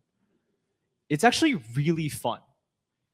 We have to be super mindful of our footprint and what we're using it for, but it's actually, you literally feel like a superhuman. Right now I have an AI agent that I text in my pocket. It's called OpenClaw. And we're building this into Stanley. It just goes out and does things for me. It's crazy. It's like, it's so fun too. All you have to have now is a vision, because the AI agents are the former employees that would do things for you. And so right now in this moment, your own success is actually, I've realized, is a limitation of your own vision. It's your own ability to prompt into the AI agent what you want. Theoretically at least, you could tell an OpenClaw agent right now, go make me $1 million. If you probably do that enough times, probabilistically, one of them will actually do it.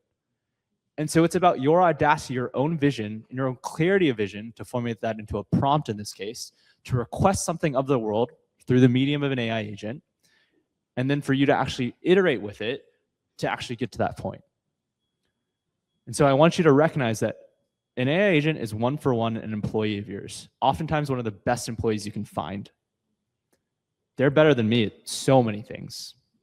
And so with that point, now to say the next 12 to 18 months, what am I excited about? I'm super excited about the entrepreneurs who recognize the opportunity, who are going to use this, because it's going to make your wildest dreams come true. And if you can get ahead right now and do this, you will have tons of opportunity, tons of alpha in the market. And so I'm really, really excited about the cool things that will come out of AI, whether it's solving cancer, or it's people actually, no matter where they are in the world, getting to build their dream, no matter what their background is, no matter their circumstance. So I'm happy to talk more tactically about that and answer any specific questions, but I'm really excited about the folks who can see the positive opportunity out of this. Before we go to questions, I'm going to go to chat first. So Brendan, if you could find some before we go to that, what just dawned on me with this, the brilliance, that you have, how highly I regard you, is that you represent in a lot of ways a bridge between Main Street and Silicon Valley thinking. One of the things that I try to explain, and I think people are hearing me, the entrepreneurs who follow 25,000 inside of your first 5K, people in Arlan's All Access, et cetera, is because I have been in that world, in that venture world, startup world, I see that there are a lot of times very few and very certain people who get to enjoy the rewards, the fruit of the labor, and it's usually our labor.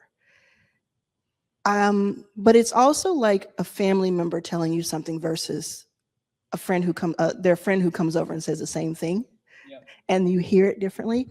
Could you please explain your thoughts on why it's so important, if you feel this way, for us on Main Street, for us who are the entrepreneurs who aren't necessarily going for the $1 billion+ company, to think the same way that someone who is thinks, so that because we have the same tools as they do, right? Why should they have all the fun, sort of? I think I'm going to say something really spicy here. I love it. Let's do it. I think we like this. I'm looking around the room, and I'm guessing that pretty much everyone here came from a disadvantaged background. And so we were born into a system that we did not create.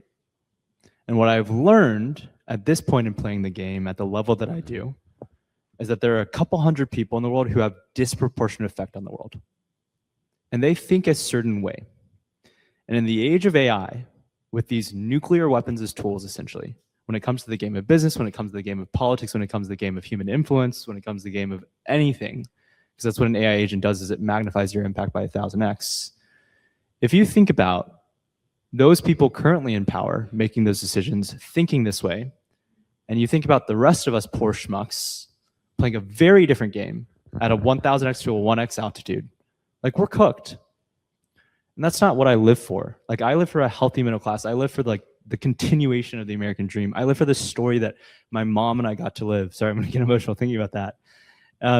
It is so critical, I think, for the health of society, for the health of the people that we care about, the world that we care about, that all of us learn how to use these tools for the betterment of society. Because right now I would tell you that all of the people who are most using AI are not doing it for the benefit of the world. They're doing it to pad their own pockets, to build their own tech startups, to build more power, to build a $1 trillion company. And we can blame the system and capitalism and the value set there, what have you, but these tools can also be used for the positive too. And so it's extremely important for us. I actually think it's an obligation for us, for those of us who have the knowledge, the education, also the ability to pursue these missions, to learn these tools to set up the rest of society for success. Because if not, I'm terrified that in the short to midterm, we leave behind 90% of society. And what's gonna happen out of that? Some shit's gonna happen out of that. People are already so fucking angry, and they have every right to be. And so what is our mission? It's to like help all of these people accelerate on this. And that's how I personally feel, so.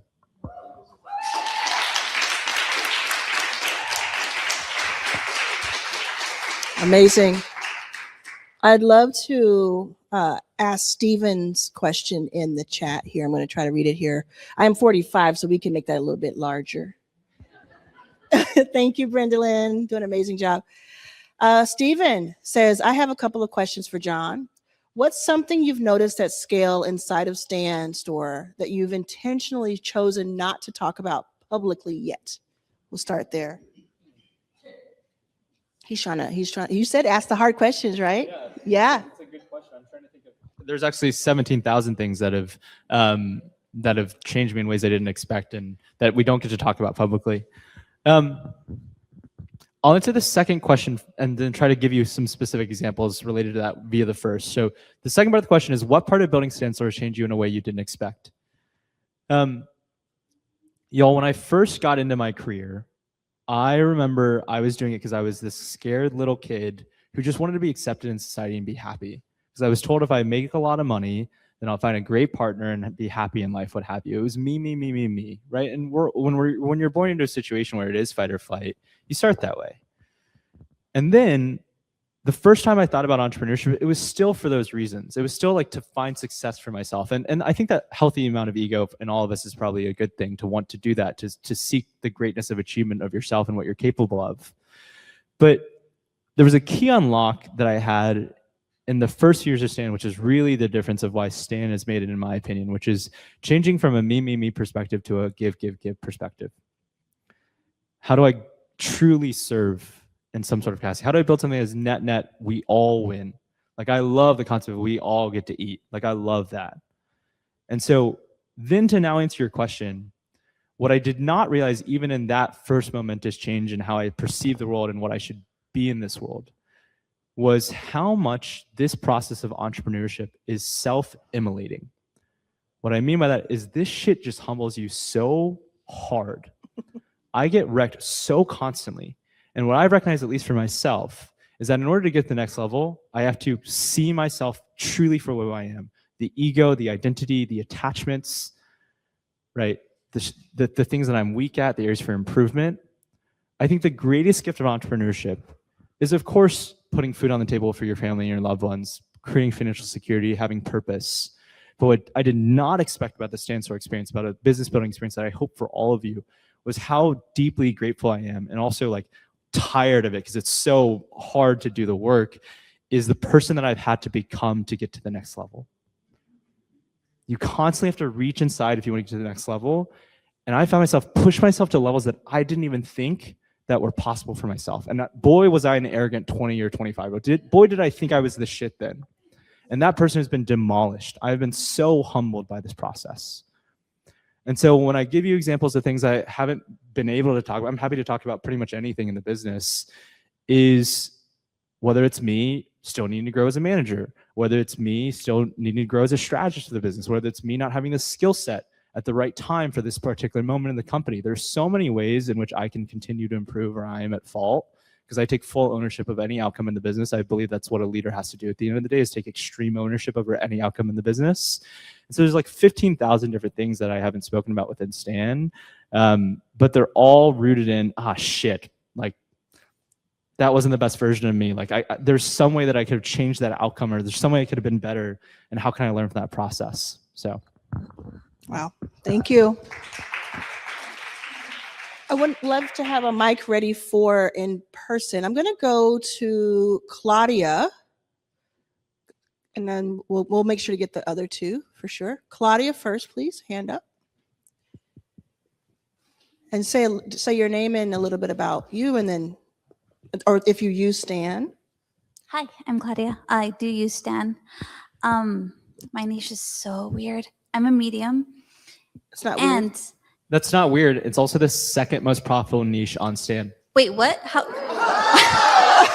Okay, so maybe I should change my question. No, I'm joking. But seriously though, like I have been hustling, and I totally I'm really inspired by your story, because I hustle and I have kids, and I'm like, I'm doing this for them because I want to, I'm a really good medium. And so my question is, there's Instagram, there's YouTube, there's TikTok, and all these social media to market, so I can be like, this is my Stan Store, wink, wink.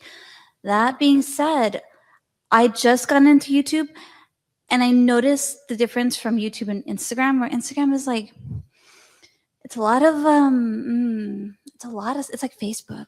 And I didn't like that. I didn't like that it's like, this is my dog. This is my dog. Everything, like I don't want to see all that stuff. So I don't know what I want to say other than like, what is your preferred social media and why? Yeah. So the answer is different for all of us, but I'll give you the exact question the exact question you should ask, so that will give you the right answer for all of you. It's whatever platform you personally fuck with. Which one do you guys spend the most time on? That's it. So for you, which one do you spend the most time on? YouTube. Thank you. And so you're more likely more associated with that medium. And the thing is like that over time, first mental model shift, we are all media businesses at the end of the day. What does a media business seek to do? It seeks to maximize the number of impressions and quality of those impressions. And so over time, the ideal is you start on YouTube, you start on one platform, and ideally, maybe you would consider adding more platforms over time, but you shouldn't get ahead of yourself. But as it relates to starting on YouTube, the first thing I'll say about YouTube specifically as a platform is you have to treat it as a labor of love. It was great advice I was given, because I was used to the short form hits of like, you just make a little video and it pops off. But if you have an expectation, especially on YouTube, that it's going to take years, like Mr. Beast or Emma Chamberlain, they posted for years before they ever hit. So you have to make the business calculation, by the way, of like, is this the right time for me to do that versus should I continue playing the short-term game? Point being, out of all of that, the meta level for everyone is you feel called to a certain platform. That means inherently you probably understand that platform subconsciously the best. The mechanics of like, what is a good hook on this platform? Why do people watch on this? What does good content look like on this platform? And so your goal is to reverse engineer that platform specifically, build your following there, get that repeatable, dominate that platform in however you see fit, and then you can start to think about what is the next platform. Is that helpful enough? Yes, very helpful. Very Thank helpful. you. We're going to go to Kiana in the back here in pink. Kiana's next. Hello, my Hi. name is Kiana. My company is Talent by Friendly Faces, and I'm creating the Tinder of hiring. Cool. So I was back at Can I TechCrunch. stop you for one moment? Yes. You have already built a multi-million-dollar business before that. Before that, okay. And this is your next This is my brilliant thing. next. Okay. Yes. So my background is in business. I was at TechCrunch back in October. So I'm learning on the tech side. So I would like to know your advice for me because I'm used to doing business. I do not have a tech background. Sure. I've jumped into this industry. Sure. My MVP will be ready at the end of April. And based off of my research with the whole VC funding and all of that, like a very small percentage goes to women. That's and I correct. think it rounds to 0 for African-American women. It does. So it's like a big challenge. What's your advice for someone like me getting started in this VC world? Totally. So first off, Arlan, if you could have Kiana forward her information, I'll get her connected to some VCs who do make a point of looking at people of a diverse background. So, oh, awesome. Thank you. So let me ask you a follow-up question, which is, I can sense that some part of you is saying, John, I've never been in tech before, so I feel disadvantaged. So Yes. let's break that. Let's get really concrete and get to the sub-points of that. Why exactly do you feel like you have a leg down? Because being a business owner, I'm able to know exactly what I'm doing and feel confident. Now I'm in a world, like I looked at your background, you have a computer science and a business degree. This is not something I'm an expert at. Sure. So I have to rely on other people to tell me that they're doing things the right way. Sure. Whereas I like to go in there and check the boxes and make sure everything is done the way I want it to be. Sure. So, sorry, there's 17 different ways to approach this question. I'm going to speed through a bunch of different thoughts, okay? They're going to hit different angles.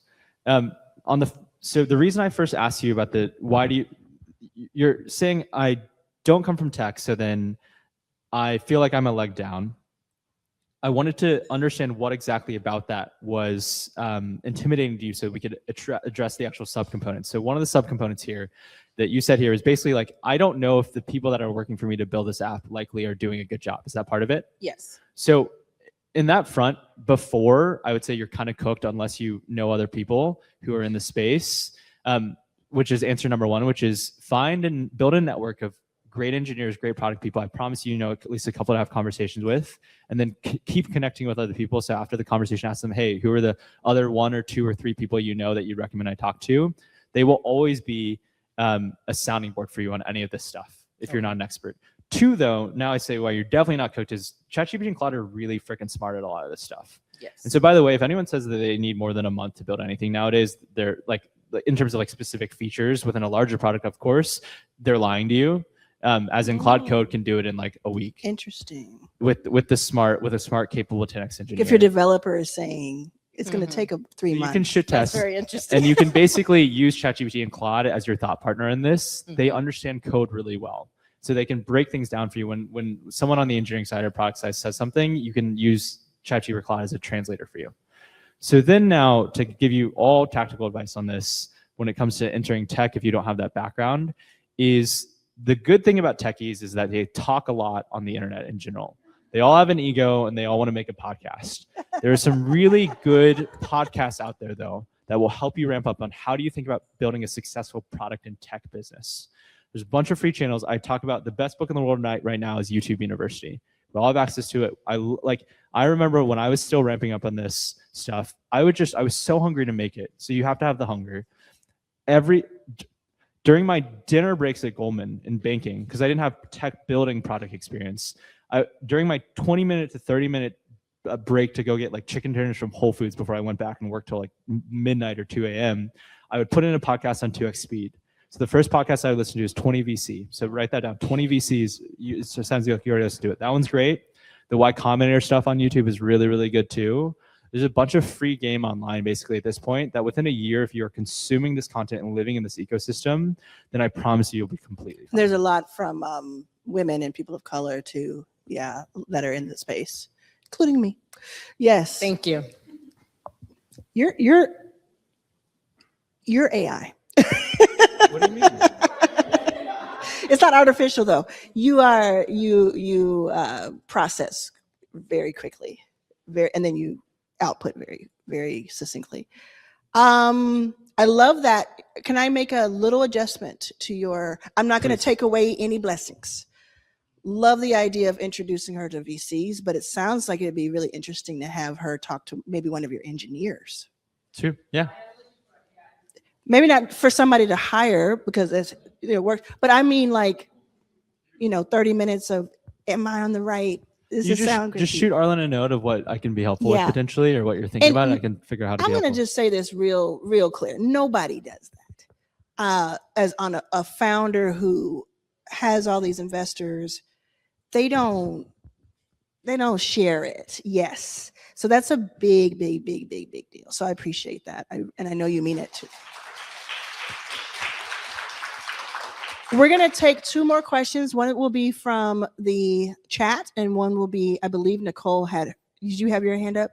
I remember from yesterday that the in-house audience was pretty cold by this time. I know you're trying to help me with the lights, but let's give them a little bit of a break because Nicole looks like she's about to break out and peace out. We want to keep her, and I appreciate y'all because I am hot up here, but so looks like you can read it from there. Totally. Yeah, so the one that's highlighted. So please. Katrina basically asked the question, for a high ticket business, there are tons of these softwares out there that are like $500 a month or $1,000 a month or $250 a month that have all these bells and whistles that Stan doesn't have actually very intentionally. So Stan is very simple as a platform intentionally. How should Katrina decide whether or not to use one of the two? So there are oftentimes all of these questions that you'll have in your business career of like, should I do this or should I do that? And there's all these different trade-offs. And the best way to answer that is not to sit there and theorize and talk in circles with your team for the next 4 weeks on something. Oftentimes, it's actually just to A/B test stuff. As in, Katrina, what I would say to you is we have A/B tested the shit out of Stan versus all other platforms, what have you. And all of these people, by the way, are incentivized to sell you on more and more features so they can sell you for higher and higher software. And some of those, by the way, can be really net helpful, to be clear. But for your particular business and for anyone's business, I would just challenge you, Katrina, why not just A/B test it? Send 50% of your traffic to a simple Stan landing page where you are invoicing or what have you, and send 50% of your traffic to whatever crazy, clunky software that you currently use. Shade. To be clear, there is a world where that one actually converts better, and you should do whatever's best for your business. Yeah. You should see the results. It's too unique to every person, but what we have seen time and time again from most entrepreneurs is they get so stuck on obsessing over some small little bell and whistle around like, oh, if I had this like one little like opt-in form here in this way, then like, oh wait, if I break that down, actually has nothing to do with my business outcome, it's just my ego. Versus ask yourself, what is the real leverage point, Katrina? Do you want to spend all of your time building software on something? Or do you want to recognize that the highest leverage point for your business is for you to drive new clients, is to make content, to build an audience, right? Because that is a better use of your time net than spending all of your time like breaking your head around some sort of like custom implementation on something that's going to break the next feature release. So Yes, wonderful. And then can we please have a mic over to Nicole in the front here? Yes, thank you, Cam. Thank you. I wanted to ask a personal question, but I'll save that since I only have one question.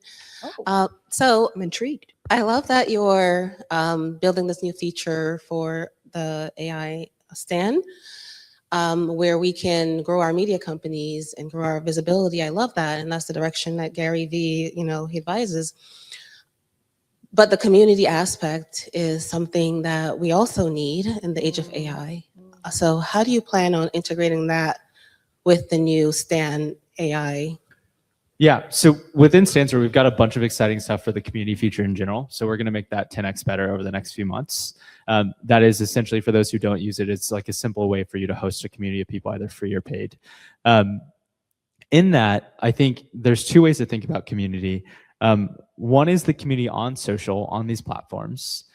In that, you should just be speaking to all people, hoping that the algorithms hit you with all those people. There's also energetically, so this is independent of any software solution, independently how you show up in your content. Like it sounds like you're a very community-oriented person. And so what happens is if you have the intention of, it's all about your intention. So if your intention is to make content and just grow your following, you'll have one intention. If you have an intention to grow your following and make content, but in a way that brings together community, that engages people, then you'll have a different result. It's really, really cool how that all happens. It sounds like you might already be doing some version of that. And so I personally love thinking about like our social channels as just a way to bring people together and interact, and you'll find clever ways to do that. So it sounds like you're already doing that. I would recommend that for anyone else because community is so important in an age where AI basically cooks us from any utilitarian job, fortunately or unfortunately.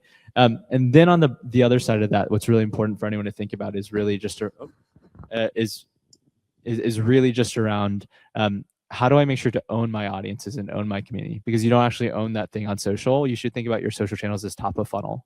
And so you can top of funnel that into an email list or into a Stan community or into whatever platform of your choice. By the way, there's like 15 of these. You can use any of them. And so in that process, to give you something concrete more than anything is I'm thinking about community more and more. I just made a head of community hire. She's focused on in-person events. She's awesome. We also just got the former lead for the Obama for America campaign as an advisor to the company, and they did incredible work around building community and movements. And so as I think about what is the most important thing to be investing in that we're not investing in, it is specifically community. And so in that process, whether you're building it on social or you're taking it offline and in person over time, I highly recommend it. So, yeah. Awesome. Thank you. And also I should tell you that Nicole is one of our main AI experts inside the community. Cool. Yeah. Lovely. So we're seeing some love for her in the chat. The final question that I have for you, John, and I wish we could talk for another 2 hours. Stick around because Teri Ijeoma is in the building and she's going to come out soon. The final question I have for you is one that we started in Venice when we had our conversation, which is how does someone, or what is the number one way you see people have success on Stan? Or maybe two ways, because there's a couple of things I heard you talk about when we were at Gary's place in New York, and there was something we talked about. What's that sauce from the person who started Stan? I'll give you two levels of sauce here. So very tactically, so we have the data on 80,000 creator entrepreneurs on who is the most successful at making millions of dollars.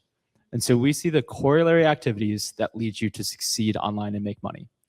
It is not who is the prettiest. It is not who is the smartest. It is not who has the most custom funnel that's like as optimized as possible.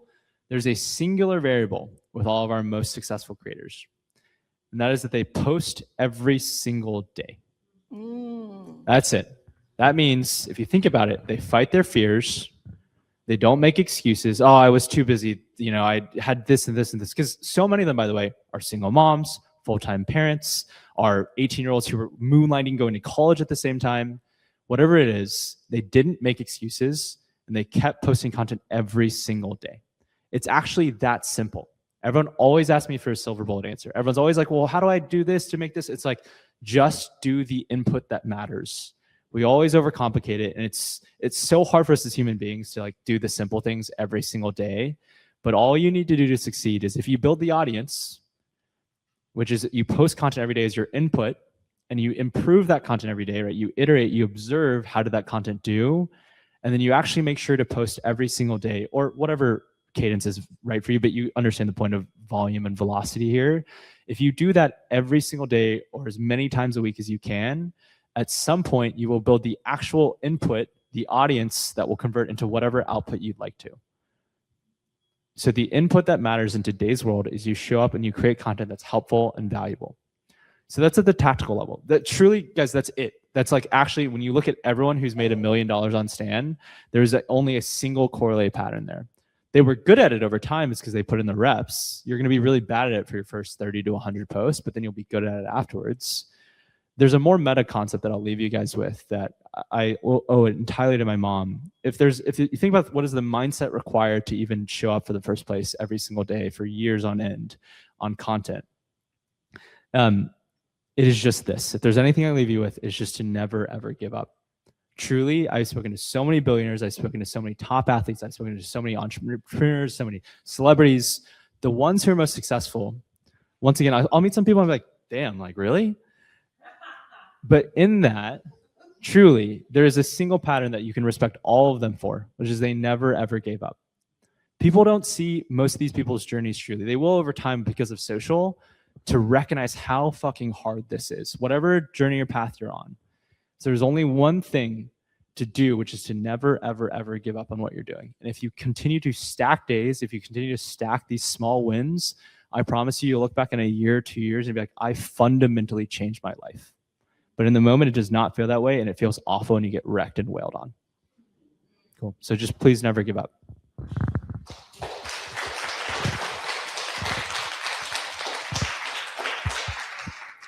Wow, wow. Sound familiar? Anybody? But still so wonderfully unique. What we're gonna do, and I'm a little worried about doing this, so I need all of my people who are here to really hear me, because I know y'all like to walk around. What I'd like to do is take a brief break so that you can grab a quick picture with John or say a quick hello. We will not have time for you to ask him questions one-on-one, because we want to be able to come back and reset for Teri. But we'll take a 5 or so minute break for quick snapshots, that kind of thing. Is everybody on the same page with me? And you feel me? Okay. All right. Because I'm gonna bring my mom right back from the Leanne taping and have her yell at y'all if you don't. Okay, so is that okay? I haven't asked you, but we're gonna do that. That sounds okay. great. And then one more shout out for Arlan's Authority Playbook. Yes, thank you. Thank you. Okay, we're gonna do that. And then chat, stay with us. Okay, we'll be right back. So how did y'all enjoy John's conversation? That was amazing. I'm just gonna go ahead and say it. If we can settle, please. If we can please settle, because we are filming live here. Hi. I'm gonna go ahead and say it. Even though John's here, John, close your ears. We have saved the best for last. No, no, but I mean, everybody has just been remarkable. Everybody has just been themselves. I think it's an authenticity. I think that's what it is. It's like what I'm hearing from people is that being able to speak in this room, in this space, is comforting, and they can be comfortable. And so we're going to have no less than that from Teri. And am I butchering your last name when I say Ijeoma? No. Oh, perfect. Okay, Teri Ijeoma, everybody. Oh, there's some fighting words. People are mad at me for. They say we're not going to do is this John. We ain't dissing John. John is fantastic. Okay, so let's welcome her. We're going to take a seat here and we're going to just dive in. Do you have your mic with you? I think there's a cord that leads to something. Yes. So, okay. For many of us, this has been 3 full days. For a lot of us, it's been 2 full days. And I wanted to bring Teri in because as we talk about authority, building authority in your lane, becoming known for something, getting paid, this is all the subheading of my book, and building the life that you deserve. I think you encompass all 3. And I would love for us to talk about, for anybody who is not familiar with your work, and you are so humble, if you do not say it, I will. So you go for the moon when you talk about it. Who are you and how would you describe the work that you do? All right. Hey, y'all.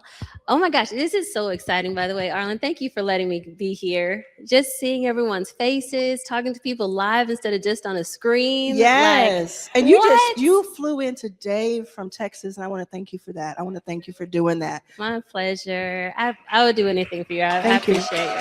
Thank you. All right. So who am I? Let's go from a couple different angles. First, let's start as a businesswoman. So as a businesswoman, I built a company called Trade and Travel that teaches people how to trade stocks to live the life they love, like traveling, or for someone else, it might be, oh, I want to start a business and I need to learn how to make my money work for that. Or I want to leave work and how do I make my money work for that? And I built a company called Trade and Travel to teach people how to do that. It ended up being the #1 course on Teachable for about 3 years. It made over $60 million in income. Slow down. Okay. It made over 60 million. Is that slow enough? Okay. Okay, 6-0. We're not ever going to gloss over that. So Yes. yes, I mean, what an accomplishment. Keep going, please. And Arlan forces me to talk about my numbers because usually I'm like, oh, I'm just a girl and I'm from Texas. I live in Puerto Rico. I don't say any of this. But Arlan's like she said, if you don't say it, I'll say it. So I built a really successful business teaching people how to invest. But before that, I would even say as a trader, I love to trade. I built the business not because I wanted to start a course. I built it because I needed a way to get out of a toxic work environment. I was an educator. I was the assistant principal of an elementary school. And so my quick 2-second trajectory, went to MIT. From MIT, they tell everybody that you got to go into finance, you're on Wall Street, or you're in consulting. So I interned on Wall Street, which I'm glad I did because it was an intro to the stock market. But I ended up going into consulting. From consulting, one of our clients was Teach for America. So I then started working for Teach for America and began working for them for 3 years, helping train teachers. And as I'm telling this story, I want people to just also remember, like, every skill that you get from every job, it compounds. You can then use it in other ways. Because I was working for Teach for America and I was helping train teachers. You can't be around training how to teach and not learn how to teach. So then I leave that job. I go into ministry. Because I said, you know what? I always wanted to go back to grad school. They tell you that the right thing to do is you go get your MBA. But I just did business school at MIT. I want to do something that I actually enjoy. So I went to seminary. And I studied the Bible for 7 years. I know, right? That's a long time. But the first 2 years I did it full time. Then a ministry in Chicago asked me to come help them. They said, you know what? We need somebody with your skill set. I'm telling you, these skill sets start compounding. We need somebody who has done education, has done nonprofits, but then also knows about God, because I went to seminary. So then I become the director of volunteers. I don't know if you know my whole story, but a lot of this is new to me. Some of it I know, but a lot of it is new. I became director of volunteers for an after-school program in Chicago for about 3.5 years. Another 3 seems to be my magic number at a job. It's going real good the first 2 years. Then the third year, stuff just started cutting up. And it's like, what's the... But I worked for the ministry. And then I decided, okay, let me go back to Dallas. They're starting up a charter school, a KIPP charter school. Have you ever heard of KIPP charter schools? So they asked me to come in and help found a new charter school in Pleasant Grove, which is like an under-resourced neighborhood in Dallas. So I go down there to open up the school, but I'm exhausted and it's toxic. And we've got 4 bosses and they never seem to be pleased with anything that I do. And so now I'm never sleeping, gaining weight, stressed out all the time. And I'm thinking, I got to get out of this. So then I think back to my side hustle, which was trading stocks. I loved it. So how do I go do the thing I want to do, which was travel around the world? And how do I afford it? I trade stocks. So that's how I eventually left. And then while I was gone, I told you I didn't want to start a course. I just wanted to be free. So I said, I just want to go travel. I want to enjoy my life. And I have a book called The Risk Worth Taking. The girl in the book, it's a story. This is what happens to her. She quits her job and starts traveling. And while she's traveling, she learns how to trade. So that's what happened. And then while I'm doing these things and following my alignment now, because now I'm following the things I'm passionate about, I'm enjoying it, then people start asking me to teach them. And that's how we then get to the $60 million business. But it didn't start like that. Yes. Yeah. Wait, Wow. Can I say one more thing? You can say whatever you like. And that passion I told y'all about with the trading stocks, because I think this is probably what Arlan was really saying she was going to tell on. So I've grown from being able to make like $100 in a day from trading to make over $1 million in a day from trading. So that's my true passion. And then educating people about it is the secondary. So, Teri, you're aware that I am not a spiritual person. When you said the $1 million a day, I started thinking, how fast can I get up and do the praise dance? It started playing in my head a little bit. So if you say it, we're going to come back to it, right? So you can't say $1 million a day and we not talk about it, right? Because what we're going to do, we are going to talk about your book in a moment, because I want to really home in on that. It's a whole thing. Okay. Do you think it's home in or hone in? I think it's honed with an N. Yes. So we all thought that too. Is it not right? So my wife came. Is she still Anna? She just left. So my wife Anna, she's German, so she knows a lot of languages and stuff. And so she looked it up, and it's actually home in, like a homing pigeon or whatever. And hone is in the dictionary because people started using it so much, they just say, yeah, go ahead. Wow. But it's really home. Wow. But it's really home. So they'll say it's in the Webster's dictionary. It says the phrase is home in. But we will accept hone in. So wait, so what you're saying is, yes, even if there is a technically quote unquote right way to do something, if you just keep doing something the wrong way long enough, people will think you're doing it right. Yeah. So what you're really saying is people shouldn't be so worried about trying to get it right. Yeah. You just keep doing it, and then people will think what you're doing is right. Wow. Right? Well, I'm going to home in because I have to go home to my wife, who will not let me say home anymore. So true. Is when you talk about $1 million days, have you had one yet? Oh, yes. Yes. Okay. She's like, girl, did you I've hear me? had yeah. So I have so many questions. I want to go back to the earlier than that, but what is $1 million day? What creates that? Is it a certain price point? Did you do a certain webinar? Like, what created $1 million day for you? This is actually in trading. So I'm an in options trader. trading. In trading, yes. That's right. I saw Mhm. that. So the first time, I've done it multiple times. The first time was in Amazon stock. So this was back in like 2021, I want to say. Like, Don't it's been you a love it when while. someone has a course about something they really know how to do?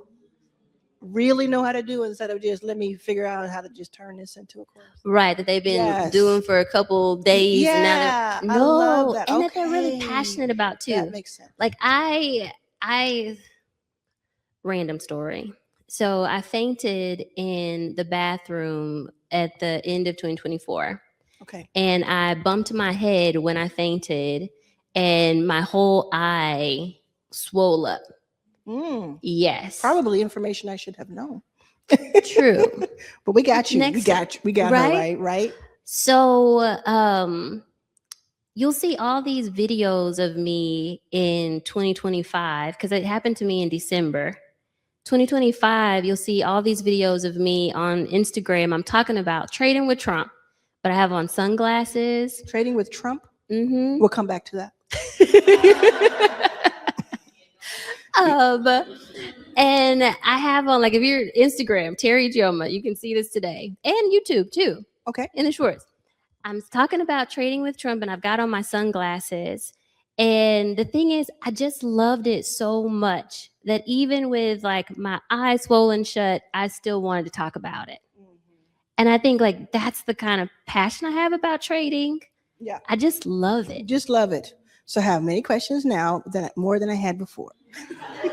First of all, are you okay? You good? Yes, but you know what the scariest thing is for somebody who's like on social media and your face is your thing? Yeah. The doctor told me that there might be a chance that my eye would never heal. Ooh, at the time. At the and time. You were so worried about, yes. I was so worried. And then they just said, well, just give it time. Because I thought, well, maybe there's like a surgery that would, and what was happening, y'all, is like, has anybody ever like had a swollen eye where it was all the way swollen shut? And like I couldn't even, like my muscles couldn't. I saw one hand, my muscles couldn't even open it. So I'm sitting here like, man, I'm supposed to be on social media and do all this stuff all the time. And I'm afraid for people to even look at me. And what happens if this never changes? And this is just the new me. So that also took me on a journey of just appreciating who I am and not worrying about what anybody else thinks and doing what I love because I love it. And because like you can't determine what someone's going to think of you or how they'll accept your appearance or if things will change, because they will, but you just got to do what you're passionate about.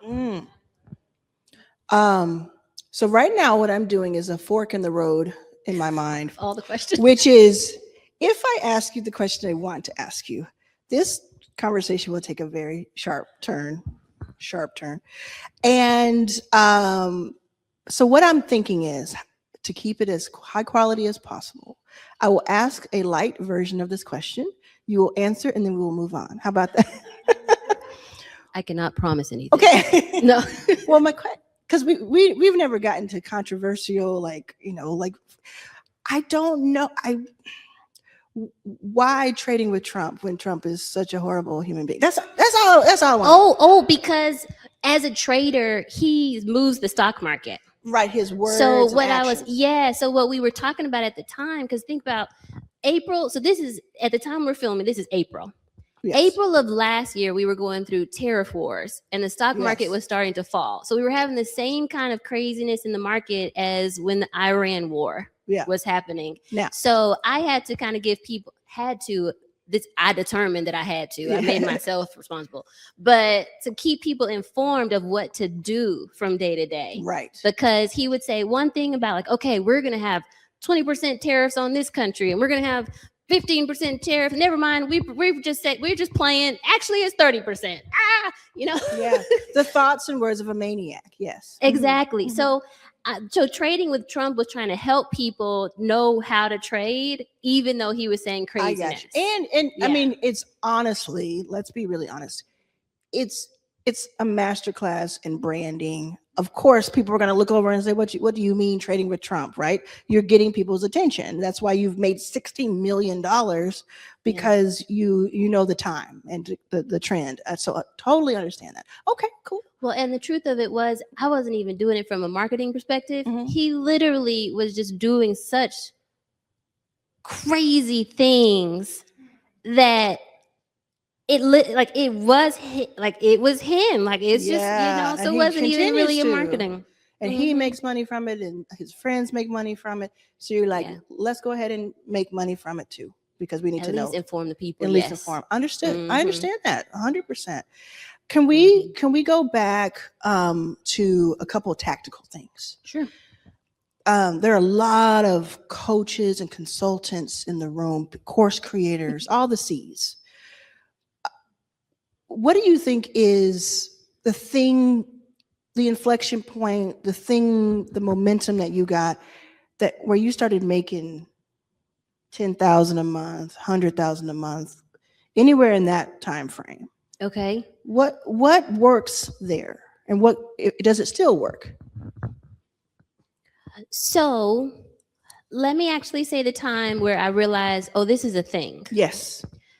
It was my last year of seminary. I was traveling and I had come back, and it was my first class. I was doing classes in person. And I did my first class and I said, okay, I'm going to do an intro to the stock market and just see who comes. And the school let me do it in one of their classrooms, and 71 people came. And I had charged, it's been a while now, but I had charged enough to where I made about $3,500 from the class. That was my first aha of like, oh my God, people really want this. Yeah, from one class you made $3,500, which for me was a lot, because as an educator, $4,000 was almost my monthly salary. That's a lot. Yeah. So like, oh my God, I just made my monthly salary from one class. I'm gonna just do this once a month for the rest of my life. And that's how I was feeling. Yeah.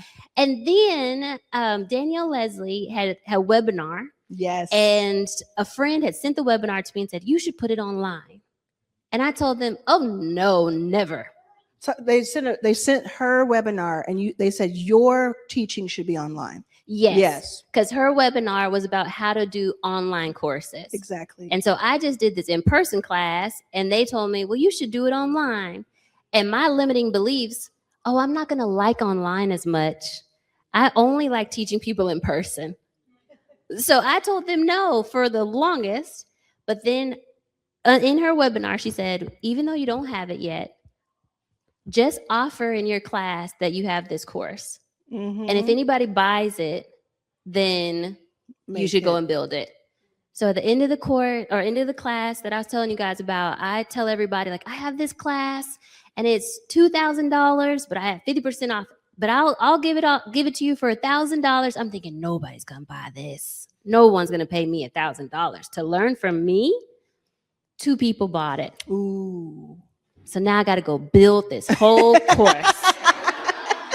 And I'm actually a little perturbed because I thought like I would have a good excuse to say, I tried it, did nobody get it? Now I can go live my life again and travel. But they bought it. Yeah. So that was a huge turning point for me. Yeah. I know that's not the $10,000 a month, but that's the $3,500. And now we're going to build something new because we have more people that want it. And for me, it was about meeting a need. I keep having these people ask me to do this. So now let me go build it. Yeah. Yeah. I mean, I think that's exactly where most people watching are. I beat this drum a lot. You know, a lot of the training inside of my programs are about this. And we have loved Danielle's work too, right? And we had someone recently I talked about yesterday, Gail Allen, who I hope is watching. She is 69, and she put up, she asked on her Substack if anybody wanted to learn about Substack from her. And she got $10,000 people. $10,000, $197 cohort, live cohort, 10,000. And then 2 of them went on to $3,500 a piece consulting packages. So she made $17,000 in a matter of 3 weeks. Wow. And she posted about it. And it was just it's that inflection point. Once you do that, let me do that every month. And then that becomes, I'm going to tell you from experience, that all of a sudden you go from, oh, that's more than I could ever imagine in a month. And then it's a day. Mm-hmm. And then it's like less than a day. And then it just keeps going. Not for everybody. And everybody's going to have their number that's going to be important to them. Like I say, it's called your first million, but it means what's that number for you? Your first.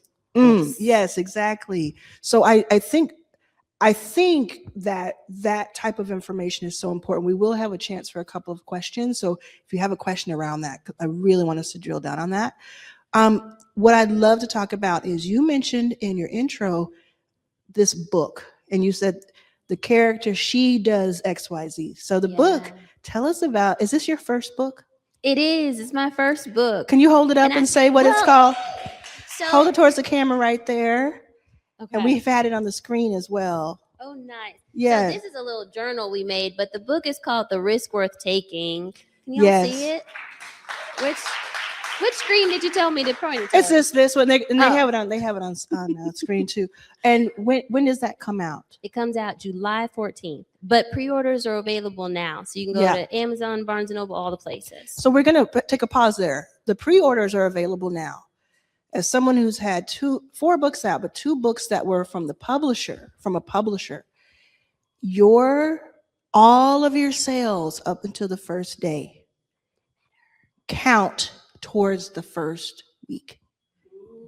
Do you understand how powerful that is? So if you can make the first weeks of sale, meaning all of that time leading up to it, you have a chance maybe being on lists, maybe more people getting to see it. And then that turns it, and again, it depends on the strategy for you. But I know that I want to support Teri and seeing her on some bestseller lists. We're going for New York Times. Yes. Bestseller. And here's something else I learned when I published a couple of books from a publisher, and I didn't know this, and it may not be the case still, but I do believe it is that at least on Amazon, when you pre-order, you don't get charged until the day it gets shipped to you. Nice. So you pre-order, and this may have changed, so check it for me, but you pre-order the book now to support, and then it'll say, hey, your book is on its way, and it's closer to the July date. So it's very, very cool. Explain a little bit about, Is this a memoir of yours? It's autobiography? What is it? It is a novel, y'all. Y'all are gonna enjoy. Anybody here like romance novels? Yeah. Okay. So think of it like that. Like it's a story. It's kind of like the story I shared with you. So it's kind of inspired by my story. But the girl's name is Erin, and she's in a toxic work environment. She was an assistant principal like me. Her boss is crazy like me. But then she decides to quit, which I didn't do. I wish that I had quit sooner. She actually decides, I'm not putting up with this. I'm leaving. But then she doesn't know what to do next. And so she goes to her grandmother, and her grandmother says, well, baby, you used to really love love investing. You used to love traveling. Well, this sounds like the risk worth taking for you. And then she gives her these 4 C's for any risk that you're taking. You have to have courage. Then you have to get clarity and master the basics of that thing. Then you have to have caution because it's a risk for a reason. So you need some risk management. And then there's a 4th C, which I won't tell y'all. Okay. But as she goes through the journey, she learns the 4th C. And so she does this, she takes this risk and she's learning how to trade. Trading is her risk. And so you're learning basics of trading as you're following along with her story, but it's a novel. It's such an interesting, clever way of doing that, right? What made you, was that somebody, like, what made you think, let me do it in this way that's so clever? I got bored reading it the first time. Oh, so you wrote a version of it that was different. I wrote a version that was a more tactical, how-to, technical analysis book. It was putting my course, Trade and Travel, into a book. And it was so boring.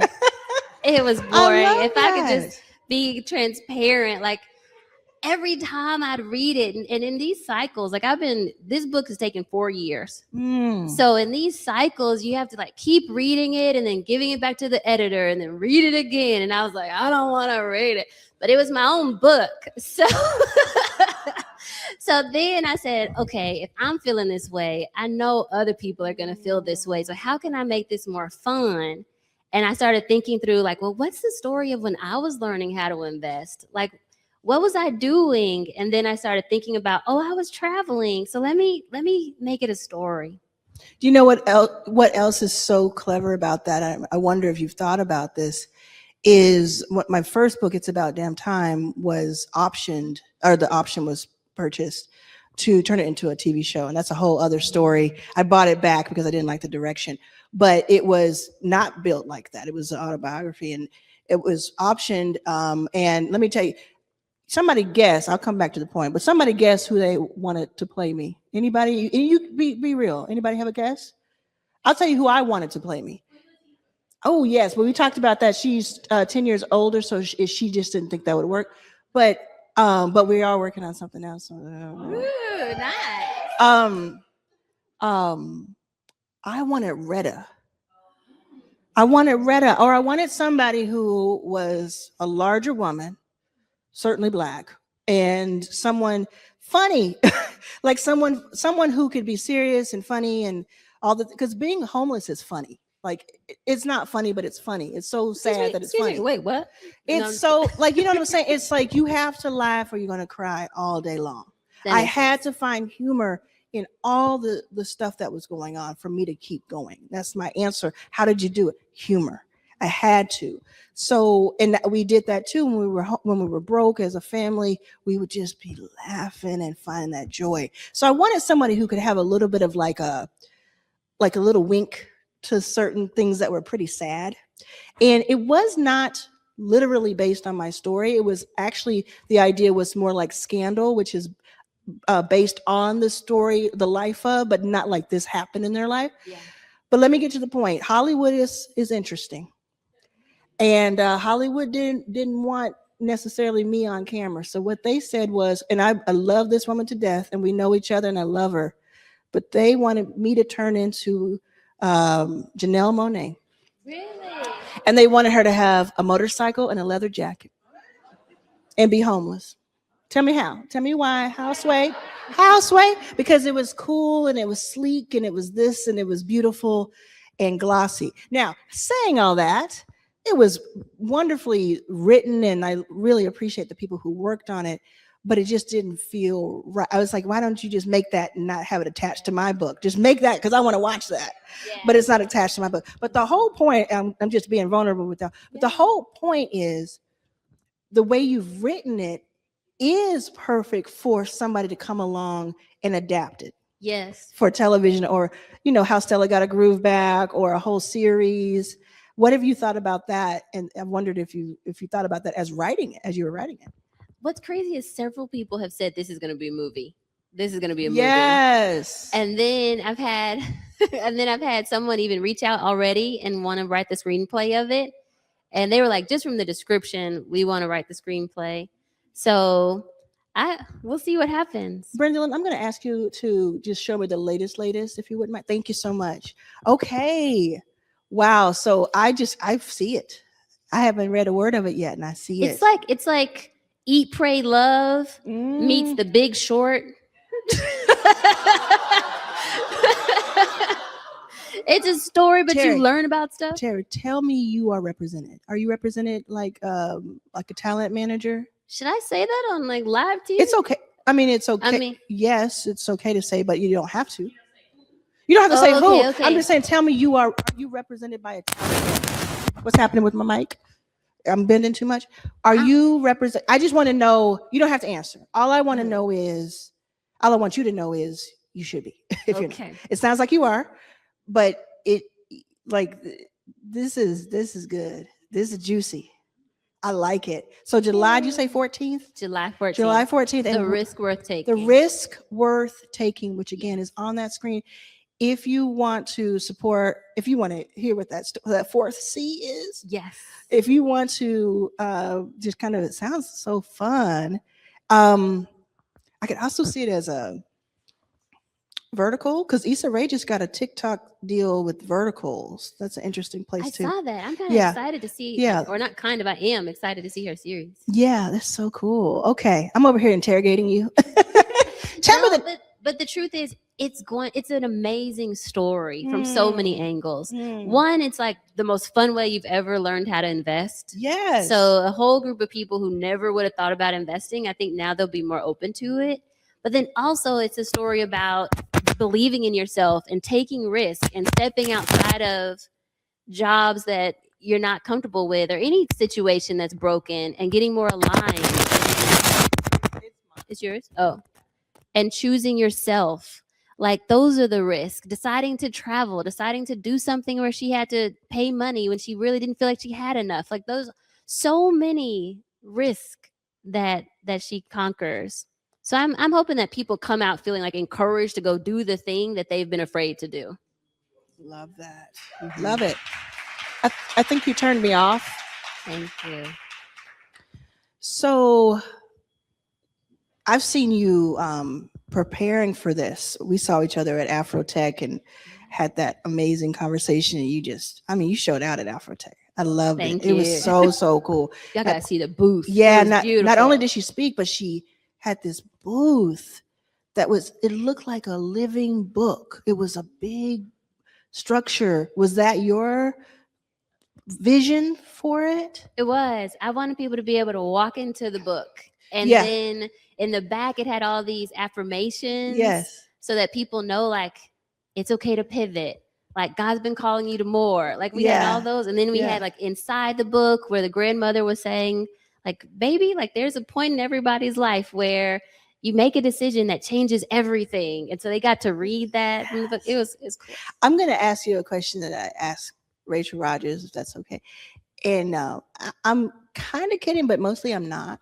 Is like, what is it like to just be the richest person in the room when you walk in and you, like, for her, she had horses. Do you have horses? I don't want to clean up horse boo-boo. So what is that thing? What is that thing for you? Because I'll come back to it. We were at Rachel's event, and there were a couple people, Rachel included. There were a couple people. There was a white gentleman, and there was different people.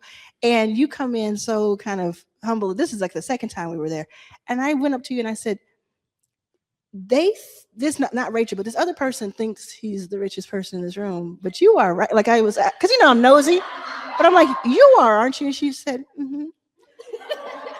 And I was like, Yes.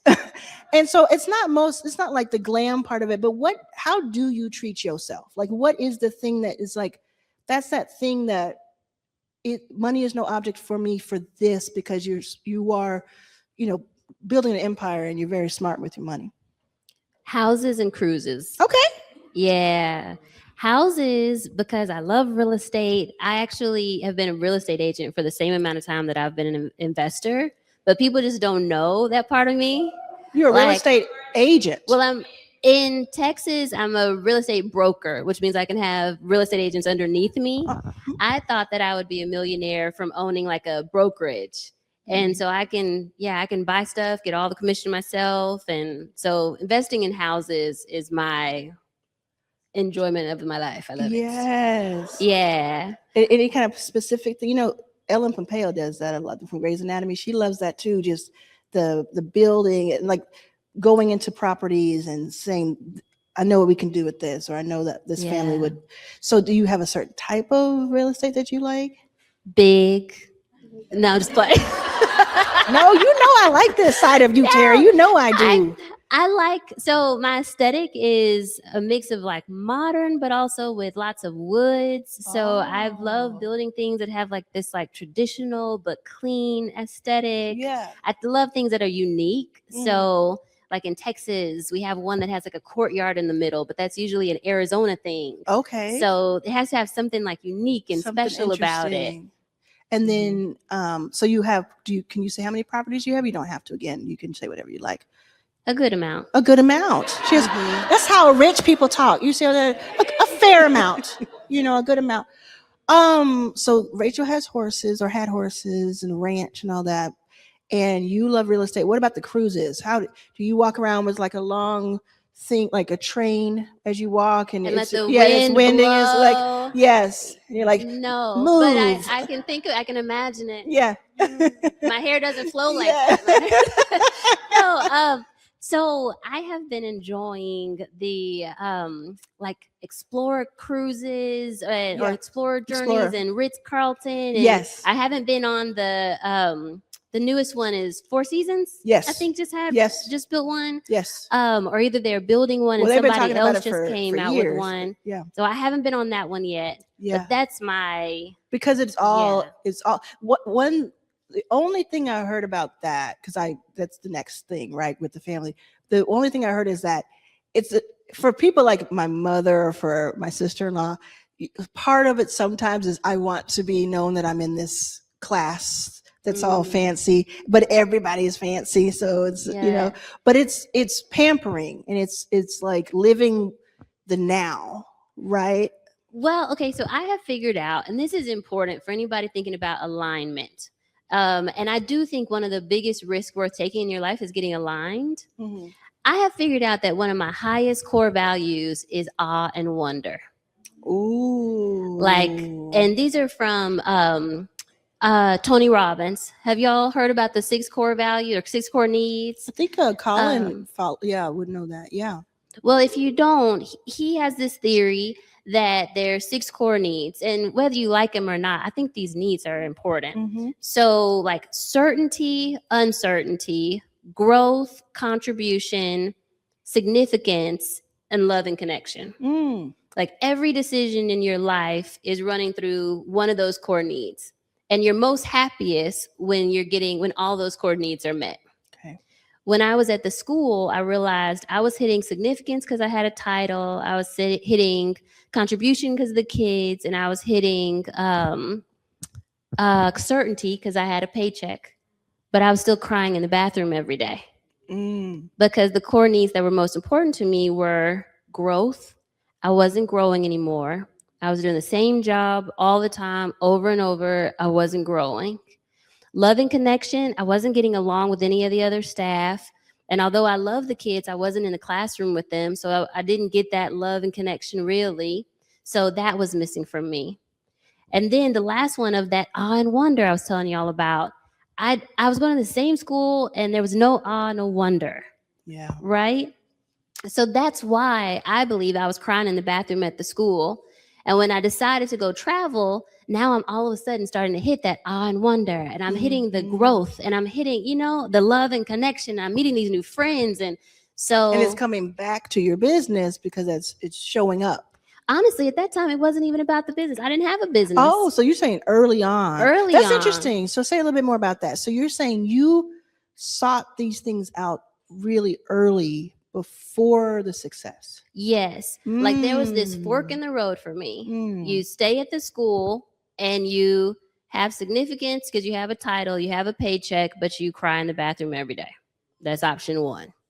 Or you leave the school and you start traveling and you start trading what you love and you don't really know what's going to happen, but at least now you're aligned with what you really enjoy and the core needs that satisfy you and wake you up.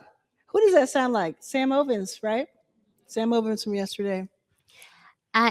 If you all talked about that, y'all, if anybody here is wondering, like, should I take that risk to get aligned? Like, Teri, I don't really know what's going to happen on the other side. I don't know if I'll be able to afford it if I make this jump, but I know that I'll be aligned more with the passions in my life. I'd say do it. Because when you're in alignment, even if you get pushed, you're stronger. So things may come, the business may have a hit or something may go wrong, but now you're in alignment though, you're stronger. You're in a much better position emotionally, physically, than if you were trying to just make yourself fit into a situation that wasn't meant for you.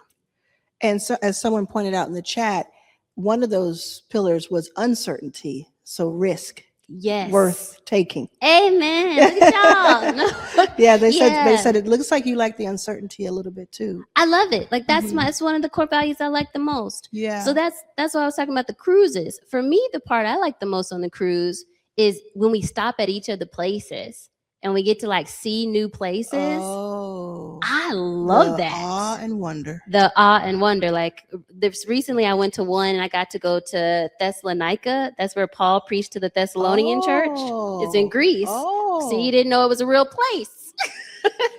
And then Philippi, I went to, that's where he preached to the Philippians. Yeah. And I got to see like the artifacts and this is where the jail was. It's crumbled up now. It's like some rocks, but still like, oh my gosh. So the cruises is my awe and wonder pill. Yes, I love that. Thank you for answering that. That's so wonderful. It's one of those ones where we got to take it. We got to take like 5 minutes between answers to just let it sink in. Woo. Sorry, y'all. I came in excited. It's the best thing. It's the best thing because there's superficial and then there's depth and there's like reflection. I think we have just been experiencing that over and over the last few days. And what do you think for somebody walks up to you and says, Teri, and they're familiar to you, they remind you of you. How do I go from broke to not broke? Like, how do I break out? What do you say to them? So it's a little hard for me to answer that question because sometimes I wonder, this isn't true. So can I talk out loud for a second as I process this question? Yes, please. Well, y'all promise though not to judge my thinking because the thinking stage, sometimes isn't quite flushed out. Yes. But I think it's something to like hearing someone think something through. So it would be easy for me to give like a blanket answer to someone who says, how do I go from broke to not being broke? But my question is, well, what got you to being broke? And have we solved that yet? Because if we haven't solved that, those mindsets are going to keep showing up. And then you won't, even if you get money, you won't be able to keep it. Like I had a friend recently and she told me like, man, I have a really hard time budgeting. I have a really hard time. Like as soon as I get money, I spend it. So even if I were to show her how to trade, she'd still be broke because she hadn't fixed the underlying mindset yet or the underlying reason. So it's hard for me to answer broke. Like being in a boat with the hole in it. Yeah. Yes, even a speedboat. It's still going to sink. So I guess then actually maybe I did answer my own question. Yeah. First, you have to figure out what got you to being broke and then fix those things. And then you'll start having more money. Yeah. And you start how do you fix it? You start by reflecting on it. Some of it is systemic. Some of it is what you grew up around, right? Nurture, nature, all that. And then some of it is you getting in your own way. And I know I've experienced all three. Yeah. Yeah.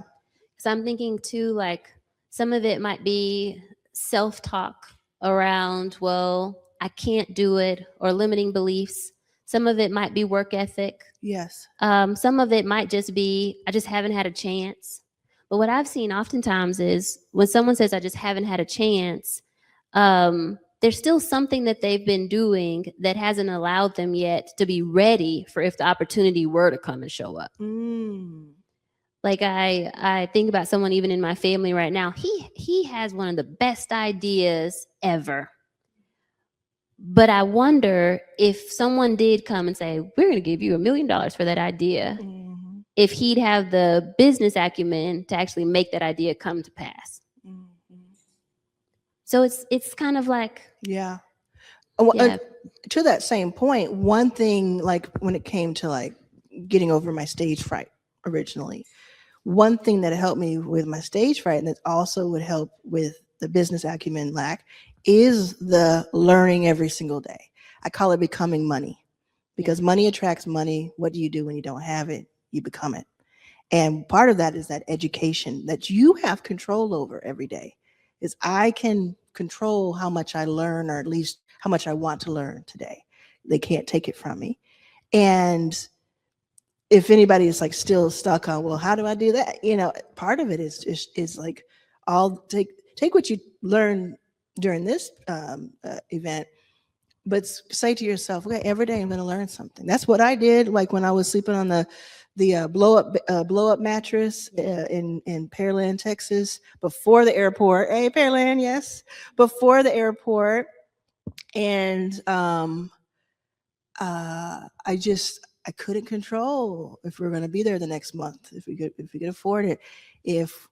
I didn't have any furniture. I had a whiteboard and an air mattress, and I said, you know what? I'm going to teach myself venture capital. I'm going Yeah. to teach it.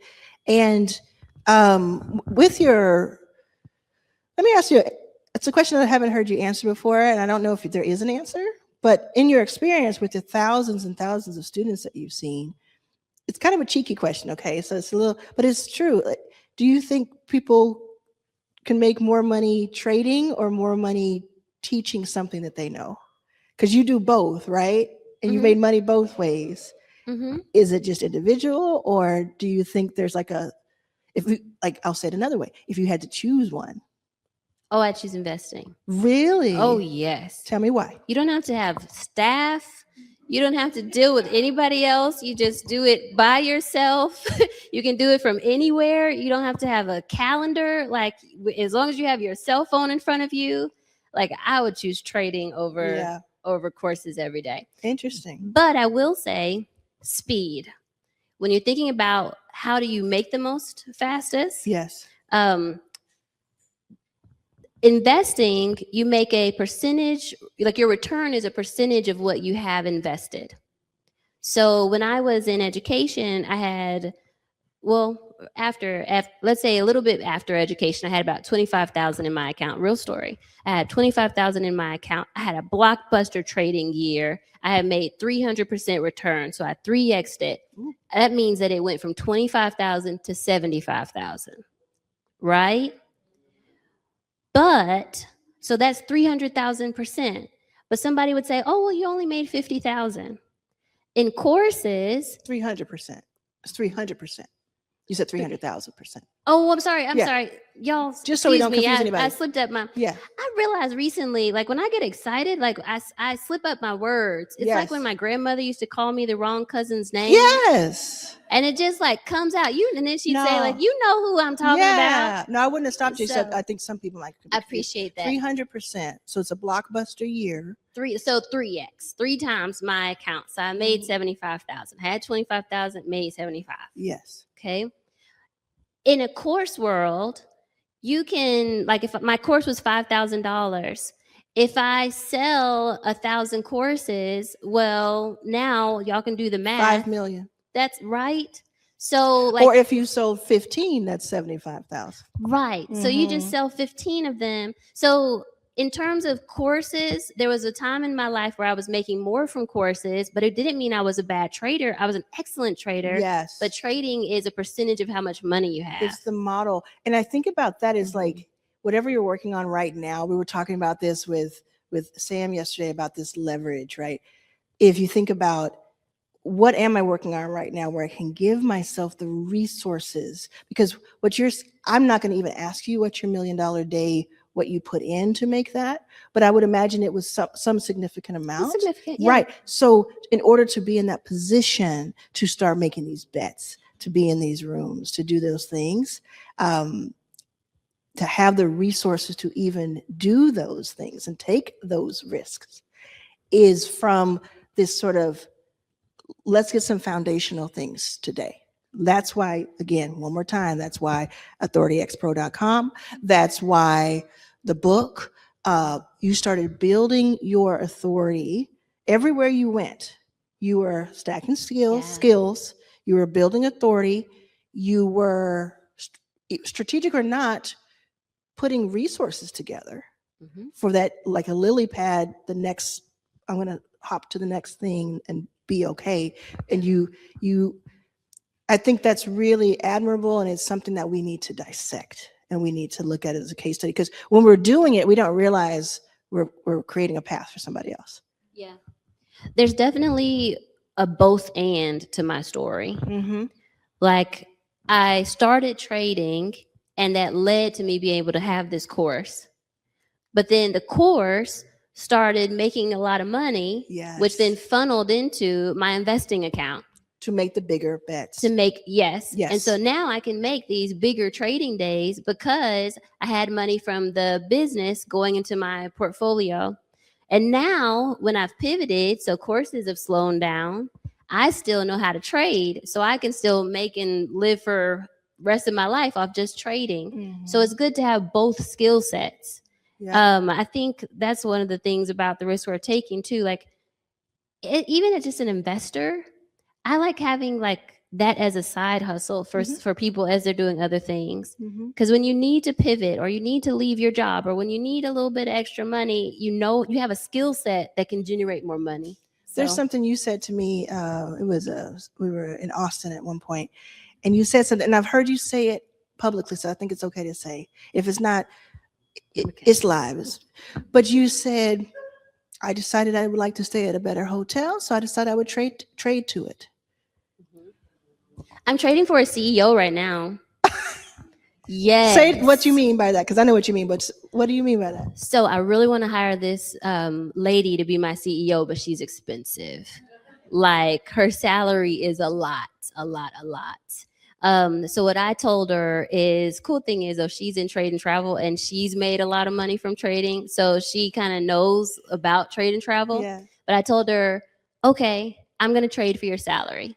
If I trade for your salary, then Like, if I go out and do the skill of trading and it makes enough on the upside. So right now I'm trading Palantir for my CEO.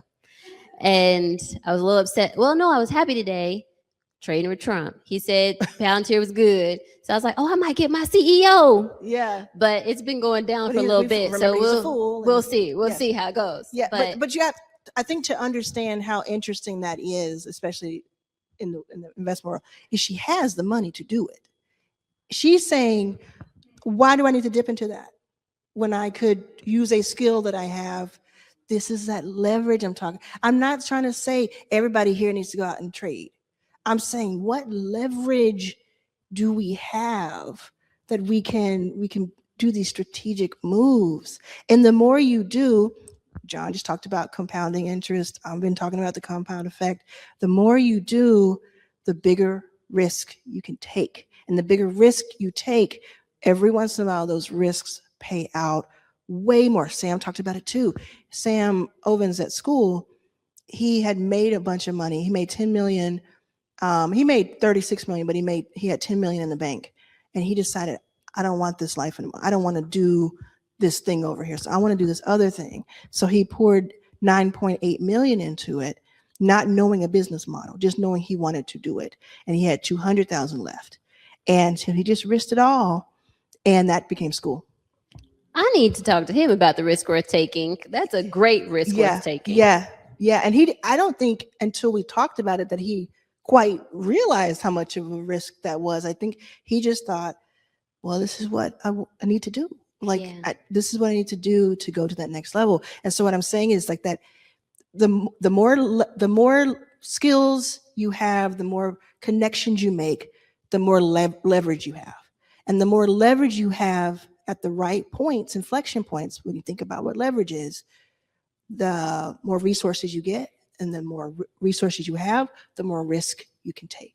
And if you take enough risk, it doesn't happen every time. That's why it's called risk. Yeah. But when you take enough bets, invest in a portfolio of some risk, whatever that may be, some of that could be an outlier, and some of that could return bigger than anything staying safe could return. And that's the entire trajectory of my career.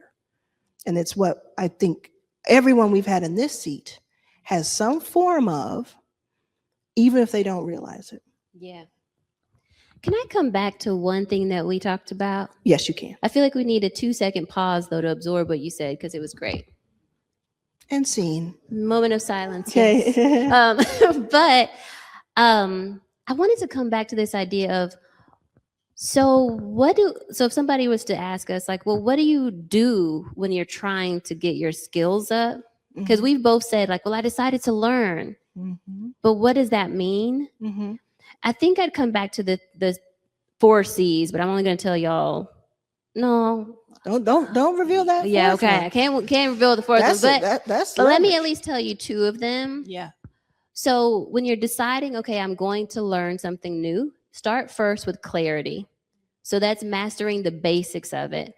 This is the investigating what are the numbers, setting good expectations, figuring out if I'm going to do this, whether it's in real estate, it's like, okay, if I'm going to do rental properties, then how much does it cost to actually have a team manage the property for me? How much is the mortgage going to be? Getting good with your numbers. Yeah. But then also setting realistic expectations. Because one of the questions you asked me was around, which one makes more? You didn't say it like that, but which one makes more, courses or investing? Well, setting expectations, investing in the stock market usually on average makes 8 to 10% return. Well, is that per year or just per year? If you were to do like a long-term retirement type investing. So when you think that way, okay, if I'm putting $1,000 in, well, that means I'm getting $100. But oftentimes people just don't know how to set expectations. Yeah, because over 17 years, that's that something. starts compounding. It's beating the index, but . So first, it's try to get some clarity. So your research should be around, how do I get clarity on this thing that I'm trying to do? How do I master the basics of it? And then the second part is the caution part. It is a risk, but how do I protect myself in advance? So if I'm about to go and start this coaching business, or I'm about to go bigger in this company, or I'm about to fill in the blank, what are people doing to protect themselves on the front end? Just acknowledging that falling is a part of it. You're going to fail, and that's okay. And we should normalize it. Like, just understand that even if I fail, I'm good. I'm learning. So. Yeah. Very good. We want the tactics. We want the details. So always come back to that. What I'm going to do now, same with you. I wish we could talk for another 2 hours, but we are running out of time. And what I want to do is we are going to get a couple questions from the audience, both on chat and in person. So Brendan will get that ready for us. And then Teri is going to leave the stage. She's going to go to the green room. We have something for you there. And then I'm going to spend about 10, 15 minutes with you closing out the entire event.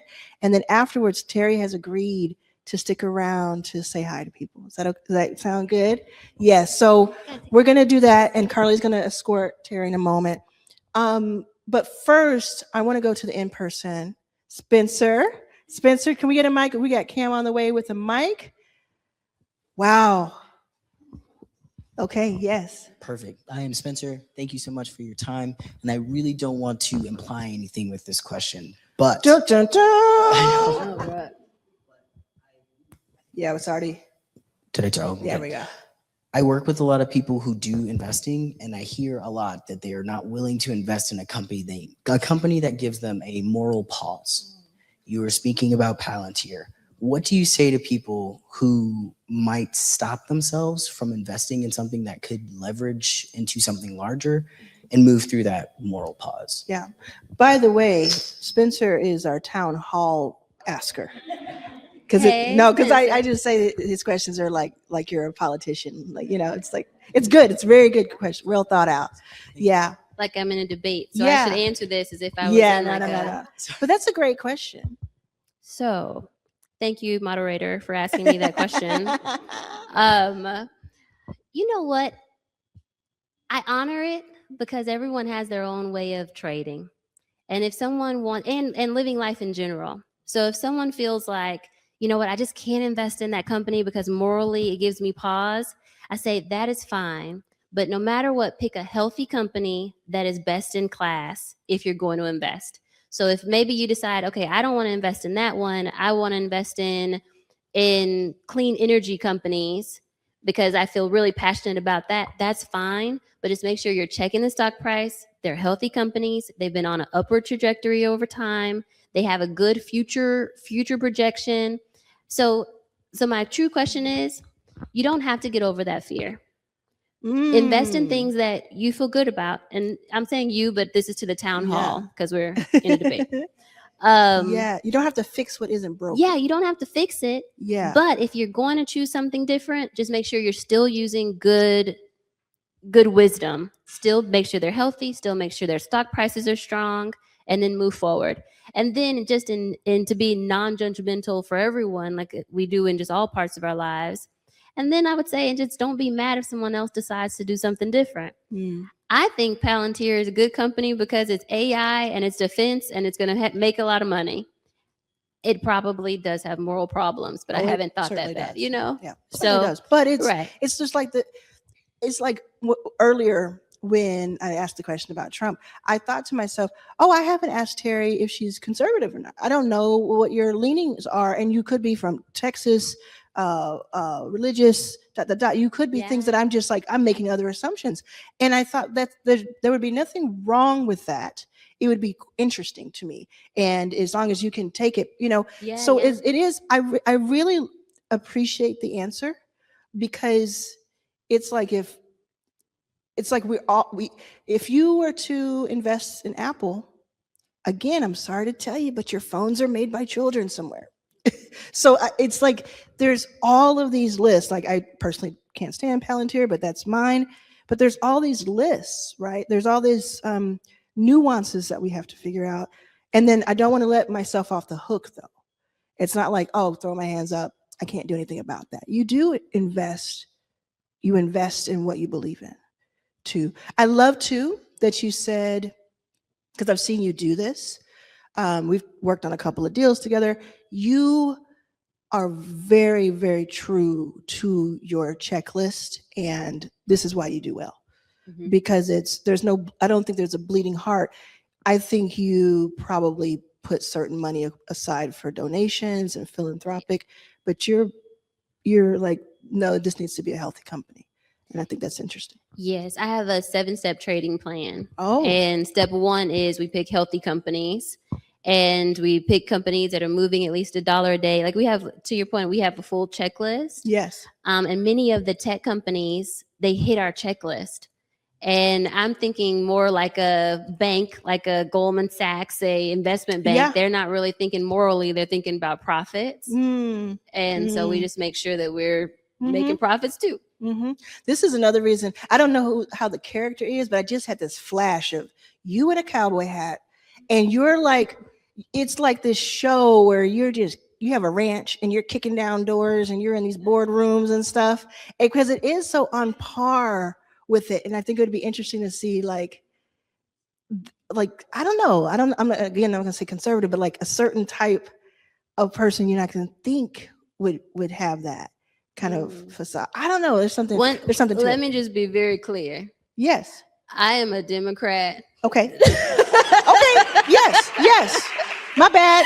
And I'm not saying you are. And even if I don't think by party line, I think that we should love, like, I think the highest commandment is to love one another.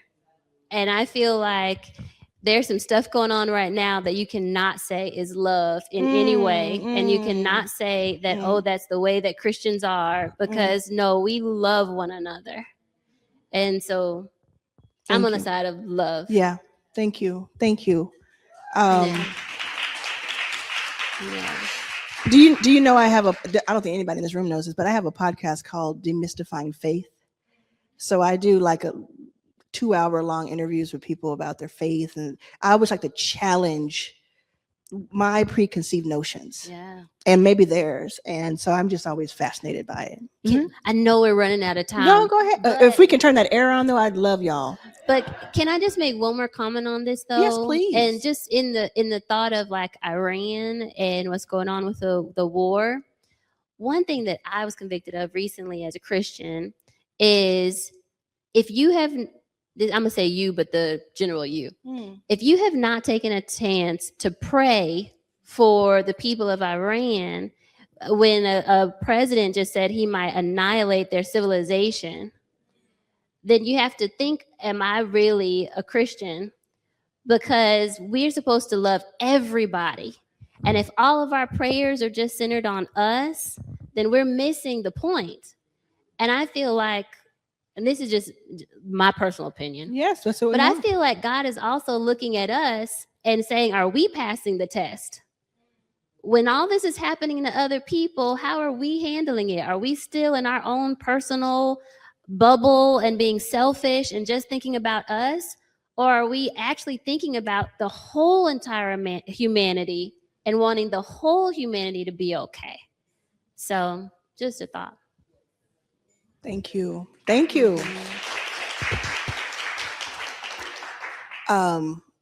My last thought on that, and then we'll take the last question from the chat, is I'm continuously delighted by how much people have in common, more than they have not in common.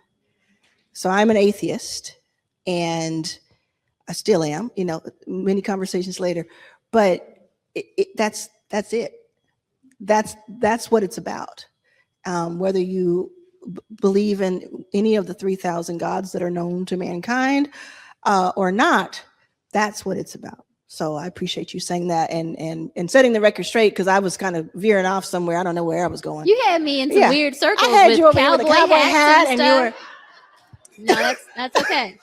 I do like a cute cowboy I had her hat, making Texas great again. No, oh Lord, oh, No, but Lord. it really was fiction in my head. Yes. Okay. So our question that Brenda Lynn, our fantastic moderator, is going to show us from Kendra.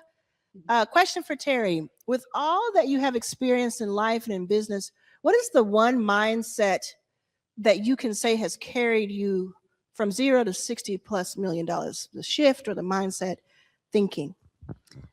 The mindset that it's carried me through is, you have not because you ask not. You have not because you ask not. And that's it. Like I anytime I get into a position where like there's any kind of challenge, I try to think, have you asked for help? Have you even tried to figure it out? Thank you. Everybody, let's give it up for Teri Ijeoma, please. Thank you, guys. Thank y'all. Thank you. So, as I said, we have something for you in the dressing room there. We will, everybody, please stay seated, because we are going to close things out. And then in a few minutes, Teri will come back out and we will close out this wonderful Your First Million Life. Thank you so much, Teri. This has been amazing. Thank you for flying out here. I appreciate you so much. And we're going to replay this over and over and over again across all places, because you said a word. Again, let's give it up as Teri. Thank you all. Thank you.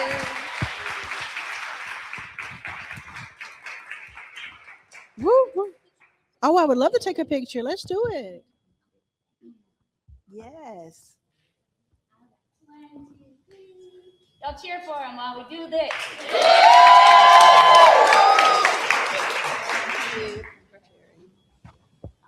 Wow. Is the journal available? It will be. The- Order the book first. The journal will be available later. She has a special one. And what is so it is, what.com did you just give? TheRiskWorthTaking.com for those in the audience who are not seeing the screen. The Risk Worth Taking. Please watch your step there. Okay. A Risk Worth Taking is a romance novel. The Risk is what we're talking about. The Risk. And I'll have everybody's typing that out in the audience here. Okay, my friends. Today was, what was today? Give me some words. Fire, phenomenal. Thank you, Ade. Fantastic. Thank you. Wow. Powerful. Full. Thank you. Transformational. Thank you. I mean, for me, every word you're saying, I feel the same. I feel the same way. Like, what is it like to have the best seat in the house when you can listen to what is there, right? And I just want to I'm gonna have to keep my words brief because of our timing. I'll probably spend about 10 minutes with you. I just want to thank everybody for showing up for themselves first and foremost, whether you're in person, thank you. Because I know what that is. I know what that is. And I know that I don't know in some cases what that is. That is the flights. It is the time off from something else. It's the time away from people that you care about. It is the thing that happened at the airport that you're still holding on to right now and you can't believe happened. It's the phone call you got last night when you were having fun and you're like, oh, I forgot reality was still there. It's all of it. It's the expense and it's everything. But I so hope that it was worth it to you and continues to be. People online, members online, we built this as a virtual conference first. It's had many iterations in the last 2 years of what it was going to be, but we built it ultimately as a virtual conference first because I just wanted anybody and everybody who wanted to be here. And this is the way to do that. And in the future, if you're curious at all, we will return to a theater style. Is anybody excited about that? Anybody in the chat going to come to the theater style when we have it? The idea, and I'm just going to be honest with you, I don't know 100% if this is going to happen in 2027, but that is the plan. I have a theater on hold. I'm not going to say more than that for months because it just keeps changing and the world keeps changing. But the idea is to come back, whether it's the next year or that's two from that. But no matter what we do, I think now it's pretty obvious we need to have a virtual component to whatever we end up doing. And I also think it's great. It's funny to me. So I always say that Serena Williams wishes she were Beyonce some days and Beyonce wishes she were Serena some days, just to think about the talent. Some people in the audience, we're missing out on the chat. We're missing out on the certain pieces and the camaraderie in the chat. And then some people in the chat wish they were here, or maybe they were supposed to be here and they're not, or maybe they never were supposed to be here, but they're missing it. Please, wherever you are is the party. Wherever you are is the party. We talk about this, right? It's where you're supposed to be. And don't spend another moment questioning where you're supposed to be. Like, don't spend another moment of that. Think about what we gained. And so I just want to thank you for investing in yourself. Any quick takeaways of like just this entire experience of what maybe you're going to take away from it when it comes to hopefully something you're going to implement and not just be inspired by? Is there anybody who has thoughts there in the room? Yes, Kashi, can we get a mic over? Very good. We got a athlete in the building. We got a football player in the building. Okay. An up-leveled and upgraded level of commitment. Okay, to yourself. To myself. Yeah, good, wonderful. Thank you. I can't see who that is. Carmen, can we get a mic to Carmen? One moment, just be careful. Okay. Continuing to show up online every single day. Yeah. And I really loved what John said about who he became in the process. Yeah. The becoming. Yeah. And the continuing to face yourself. Yes. And to not do it alone, because we can do it in community. That's right. That's right. I see Adana.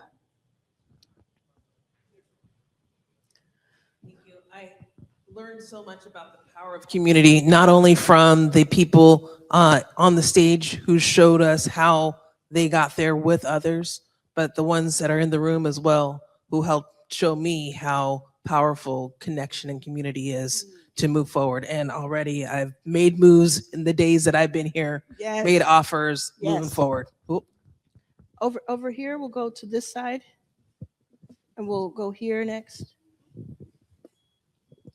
And we'll start to highlight something in the chat for me, Brenda. I took away own the thing.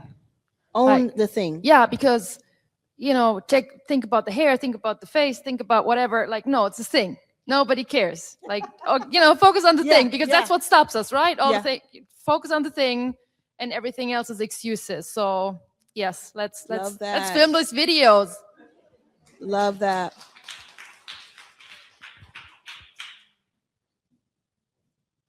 She actually said what I was going to say, but excuse my language. I was going to put it as just do the damn thing and quit making excuses. Yes, yes.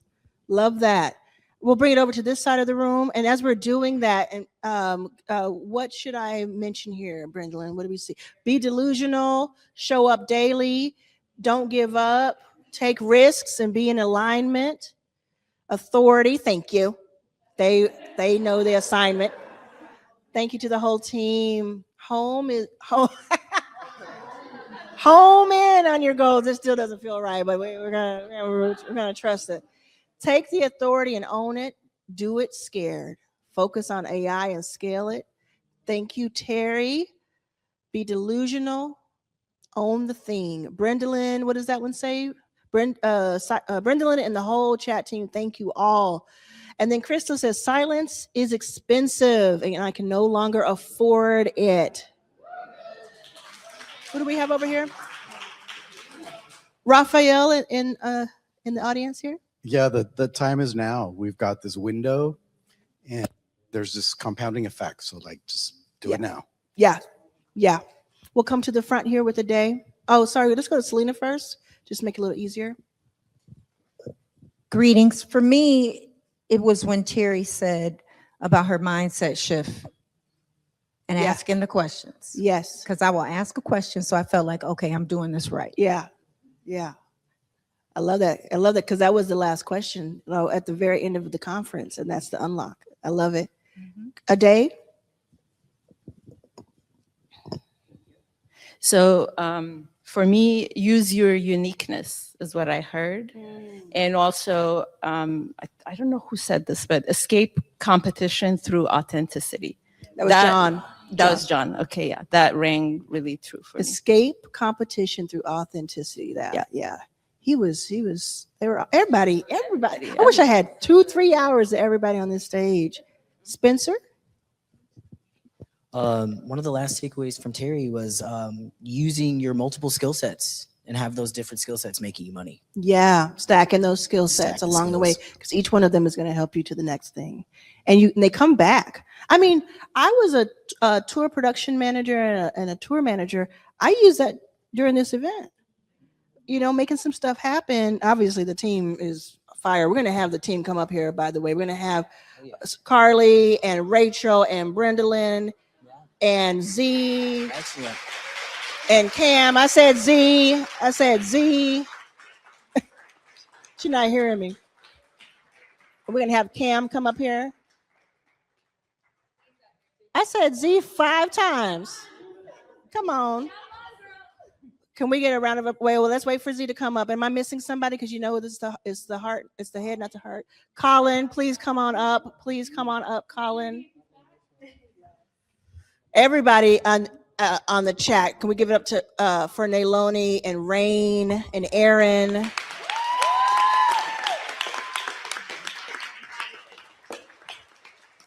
And I just want to thank all of you all. Look at this group. Look at this group. I want to thank all of you all because obviously this just doesn't happen without you. It doesn't happen. You know, there's a version of it, but y'all would have had some Ritz crackers and we would have been sitting on the floor. It's just what it was. And so I want to thank you all each for your talents. And also, I'm not going to be like self-deprecating because I was going to say dealing with me, but no, I'm fabulous. We don't need to. But I want to thank you for just rolling with, like, y'all don't know the ingenuity that it just takes for every little thing to be figured out on the spot. And it's just, you love being around people like that who just make things happen. I'm sure there's half the things I don't even know happen back there. But I just want to thank y'all. Just give yourselves a round of applause. Let's give you a round of applause. Absolutely. Rachel, do you want to say anything? Come on, Rachel. I like to put you on the spot. Thank you. Arlan, I want to say thank you to you first for birthing this beautiful vision. I was a part of the event at LA Live, and I was in the front with Inner Circle, and I've been a part of this journey for quite some time. And I'll just real quick, y'all, I manifested this moment.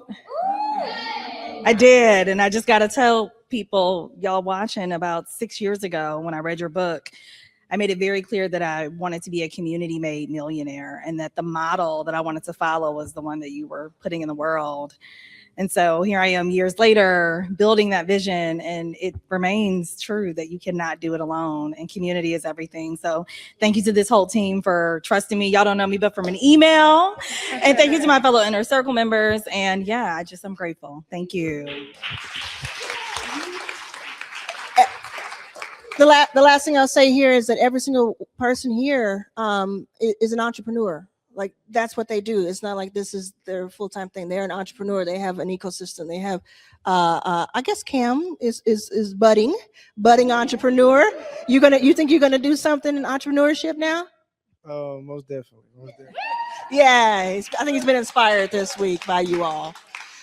So that's what I love being around, is that energy. So thank you all so much. Thank you. Please watch your step. And thank you, Colin. I also want to thank the team here. I won't say the name just because of privacy, but thank you to the team, the crew here. Thank y'all. Yeah, thank you to the crew.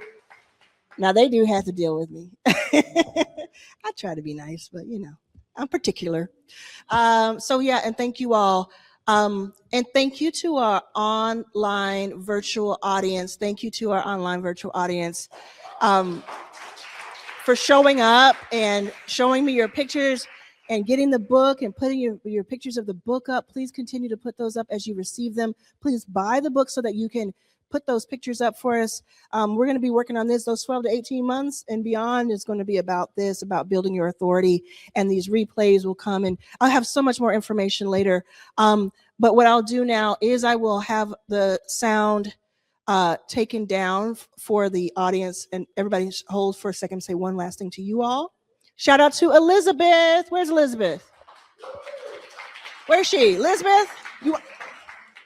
I'm gonna make you walk all the way over here. So Elizabeth, even if you just want to wave, it's all good. Just wave. You can wave. Yeah. No. With her on. So I just want to say, so Elizabeth, thank you, Rachel. Elizabeth is on the team here at the studio. And she, just like everyone else here, is top notch. And she has been making it possible, along with Brendolyn, for you all to have the live stream, including during some tough times with this electricity and things coming out. Just like, I think yesterday we figured something out in 7 minutes. I don't know how that happened. So I just want to thank you so much. Thank you very much. It's been such a pleasure to be with you all, and it's been such a blessing to host this via virtual for everyone wherever they're at to experience this. Right. So she's seen every single comment. Thank you so much. I appreciate it. Okay, So I'll see everybody online a little bit later throughout the weekend. Like I said before, look at the map feature in your particular school that we are in, Arlan's All Access, Inner Circle, or Your First 5K. Look at the map feature, see who you can connect with either online or in person over the weekend to really dial in, get that accountability. And we will take it now to mute.